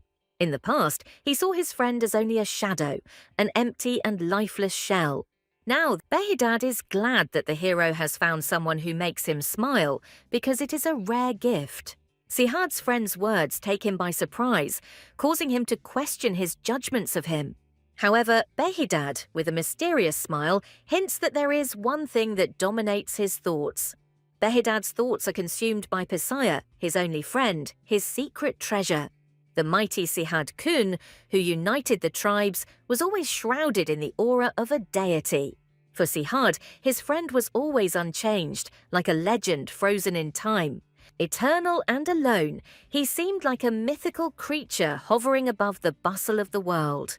But the moment the young man appeared with her in his arms, the familiar world shook. For the first time in history, something human flashed in the eyes of the eternal being. It was then that Behedad first felt a pang of interest in the mortal girl. Sihad challenges him, believing that they are both equally indifferent to the world. However, the guest mysteriously denies this because there is something that has captured his heart. That weakness turned out to be Pesia, his only friend in this vast world. Sihad asks a question he never dared to ask, touching on the very essence of his friend's past. Behedad, a fateful meeting in the desert with the one who captured his heart, changed his path forever. Among the harsh sands, he found a strong and kind creature that had survived against all odds. Her name was Pesia, and her heart was like the moon that illuminates the darkest night. Thanks to divine blessing, he could fulfill one single wish in his life. All Pesia wanted was peace and prosperity for her people. He only fulfilled her dream, but now he reveals to the hero the truth about the power flowing in his veins. This inherited power, the result of an ancient blessing, contains one fatal condition. Pasia's blood in his veins turns out to be the key to everything, changing the hero's perception of himself. Having lost his companion, Behedad condemned himself to eternal observation of her descendants. The blessing that gives life to these lands will dry up, along with the last trace of it. The Sachem family turned out to be direct descendants of Pesia, and the secret seemed to be solved. The enemies have found a way to cut off the ancient line, and their killers have already emerged from the shadows. The attempt failed, but the eerie silence after the battle suggested that this was only the beginning. In a rare show of concern, Behedad advises his friend to rest before dawn. Sihad cannot close his eyes, guarding the sleep of the one who has become everything to him. Waking up, Asuna sees his tired but gentle face and understands that he had not slept. The girl coquettishly reproaches him because it is impossible to fall asleep under such a piercing gaze. The young man's misunderstanding causes a wave of embarrassment and righteous anger in the girl. The heroine is embarrassed by her complete ignorance of matters of love, which she did not even suspect. In her memory, the previous night was imprinted as something secret, exciting, and stimulating. With a sly grin, the young man persistently asks her about her impressions. Burning with shame, the girl tries to dodge, but he doesn't let her escape. He hugs her tenderly, reminding her that she is still his patient and needs rest. Asuna playfully reproaches him for disturbing his patient's peace. With a devilish glint in his eyes, Sihad suggests bothering her more often. His gentle whisper lulls her to sleep, promising only the sweetest dreams in his arms. The important question lingers on her lips, unspoken, before she falls asleep. The girl wakes up in an unfamiliar corner of paradise, blinded by its unearthly beauty. The concern in the young man's voice mixes with a gentle embrace, taking the heroine by surprise. The young man's velvety voice and his warm smile instantly dispel her morning anxiety. She shyly admits to slight discomfort and unwittingly reveals the secret of their night together. Her gaze opens to the sacred land of the Kunas, a majestic city born from the desert. The realization of who their guest from yesterday really is leaves Asuna in shock. The idea that this man is immortal seems completely unbelievable to the girl. The thought of a treacherous mother-in-law who might insist on her presence makes Asuna shudder. But now the most important thing for Sihad is to get an honest and comprehensive answer from her. The young man catches her off guard, reminding her of the silence she has maintained since they met. The secret of her origin, which she so reluctantly revealed, is still shrouded in a thick veil. The heroine, confused, reminds him that he promised to understand everything without unnecessary words. The guy admits that now, for his own peace of mind, he must know absolutely everything about her. He boldly closes the distance, wondering if they can be considered a couple. The young man teases her, noting how lucky he is to have such a freedom-loving girl. Asuna sadly thinks that a loving family is a rare gift that she did not receive. She finally decides to begin her story, returning to her distant childhood spent with her grandmother. Memories take Asina back to the day when, in the middle of an endless field, she first tasted freedom. Ian started playing hide and seek, confident that his sweet friend Asina would soon find him. The peaceful game was interrupted when the little girl suddenly collapsed unconscious on the green grass.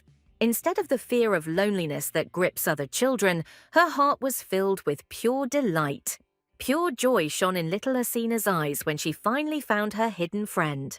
Her fearlessness in the face of the vast world genuinely surprised young Ian, who was accustomed to completely different reactions. He was completely taken aback by her boldness, not knowing how to react to this unusual girl. She was free as the wind, and this indomitable will could be seen in her shining gaze. A light touch to her hair became a silent acknowledgement of her uniqueness for the boy.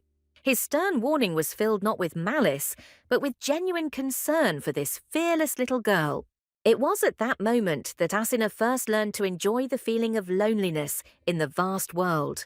She describes this feeling to Sihad, comparing herself to a grain of sand in a vast universe.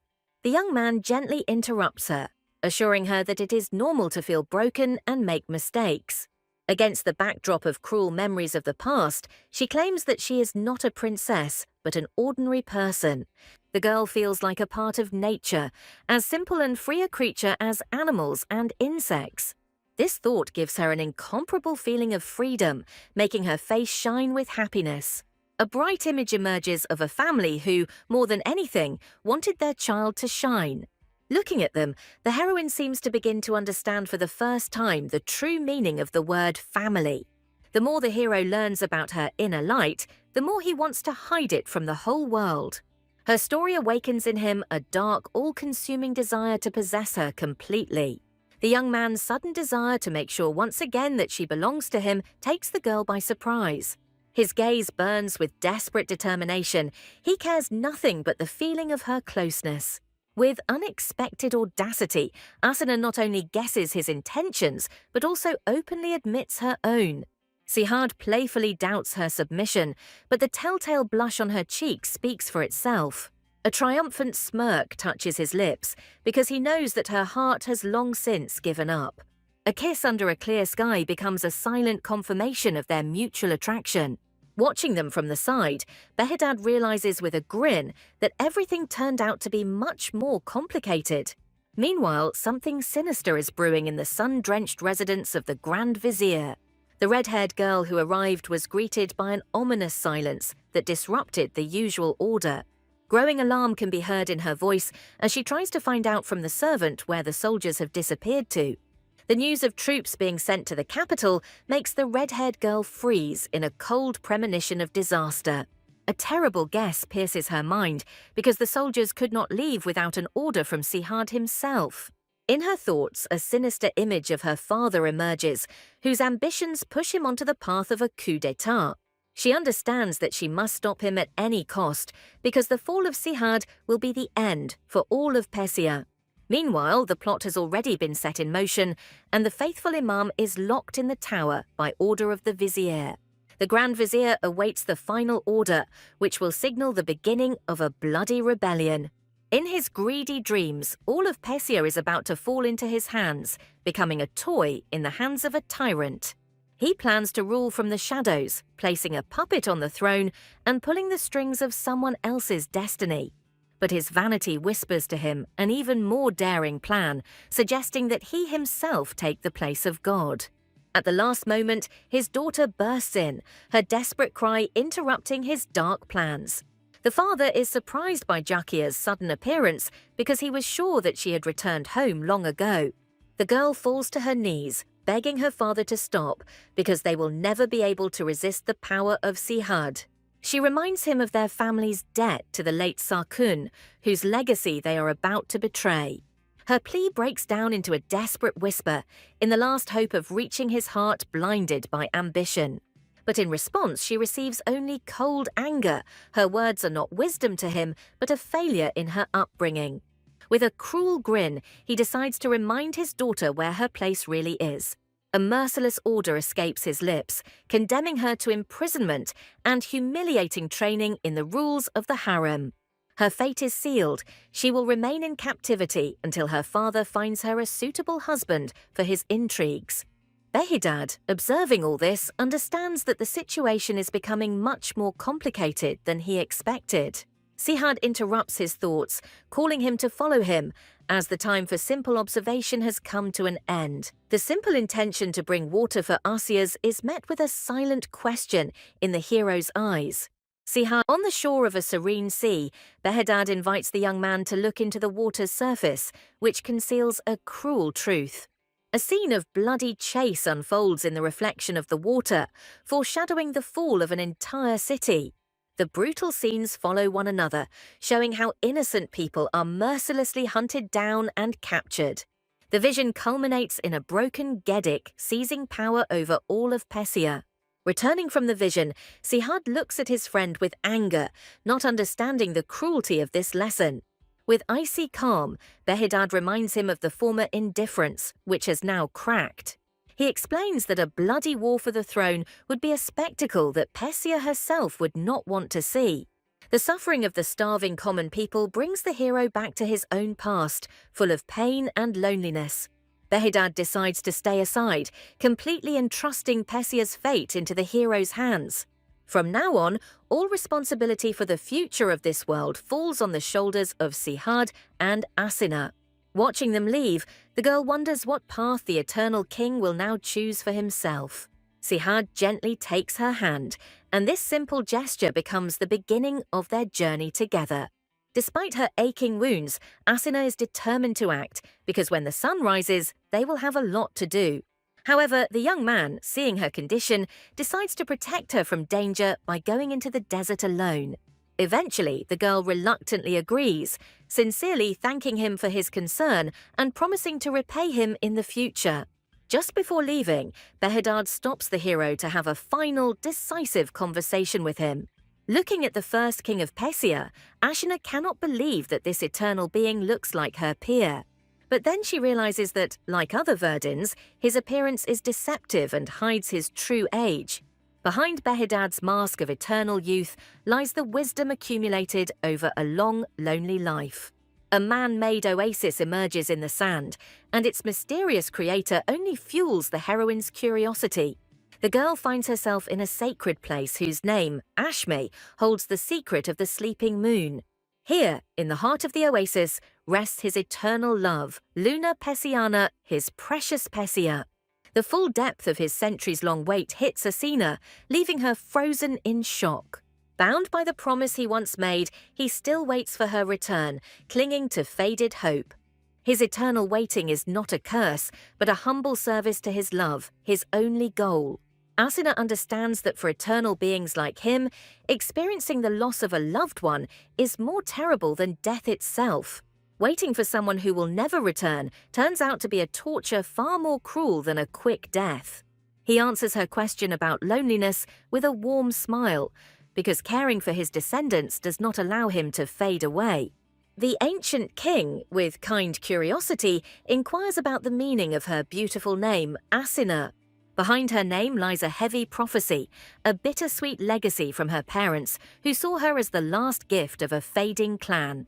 Her true power was sealed away out of love, in a desperate attempt to give the clan's last child a normal human life. A wave of grief washes over the immortal king, realizing that his long absence has cost him his last connection with his kin. Seeing the deep sadness in his eyes, the girl, with genuine concern, tries to break through his eternal loneliness. With a light touch, he accepts the end of his clan, finding solace in this unexpected meeting with their last heir. Moved by kindness, she offers to connect him with the survivors, believing he is yearning for long-lost family. But with a serene smile, he refuses, his gratitude directed not to her, but to the goddess who sent her. One glance at her is enough for him to see the happiness of his entire people reflected in her existence. Her appearance was the last divine blessing for him, and a gentle kiss on the forehead ended his long wait. The gentle embrace awakens a strange feeling in Asina, as if she had met a long-lost soulmate. The bright promise of a future meeting becomes for them a farewell full of hope and warmth. The king's mysterious words, like a guiding star, show the girl the way to the source of life. Behedad's smile confirms her guess, because the white oasis is not just a legend, but his creation. The goddess's final blessing envelops the sacred city, marking the end of one chapter and the beginning of a new one. Lost in the vast desert, the heroine entrusts her fate entirely to Sihad, her only guide. A sudden memory of the town of Siort, which she passed by, makes her heart skip a beat. Moved by a sudden impulse, the girl stops the young man, begging him to return to the safety of the north.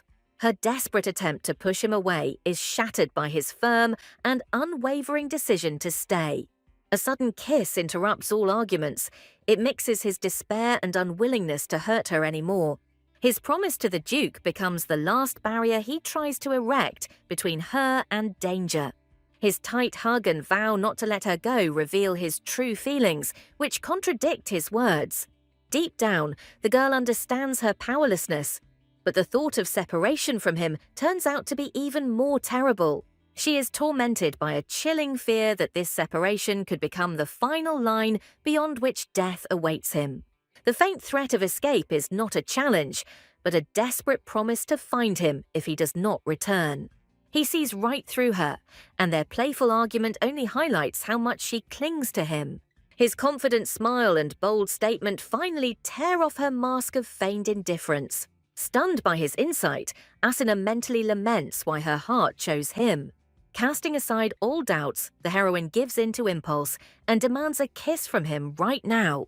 His sudden and cold refusal cuts off her passionate impulse, leaving her completely bewildered. His frank confession stuns her because he longs for not just a simple kiss, but something more. Instead of a passionate kiss, he gives her a gentle touch, full of pent-up desire and promise. This modest gesture becomes a temporary consolation for his all-consuming passion. He grants her freedom, but his words sound like an oath that at the end of any path he will certainly find her.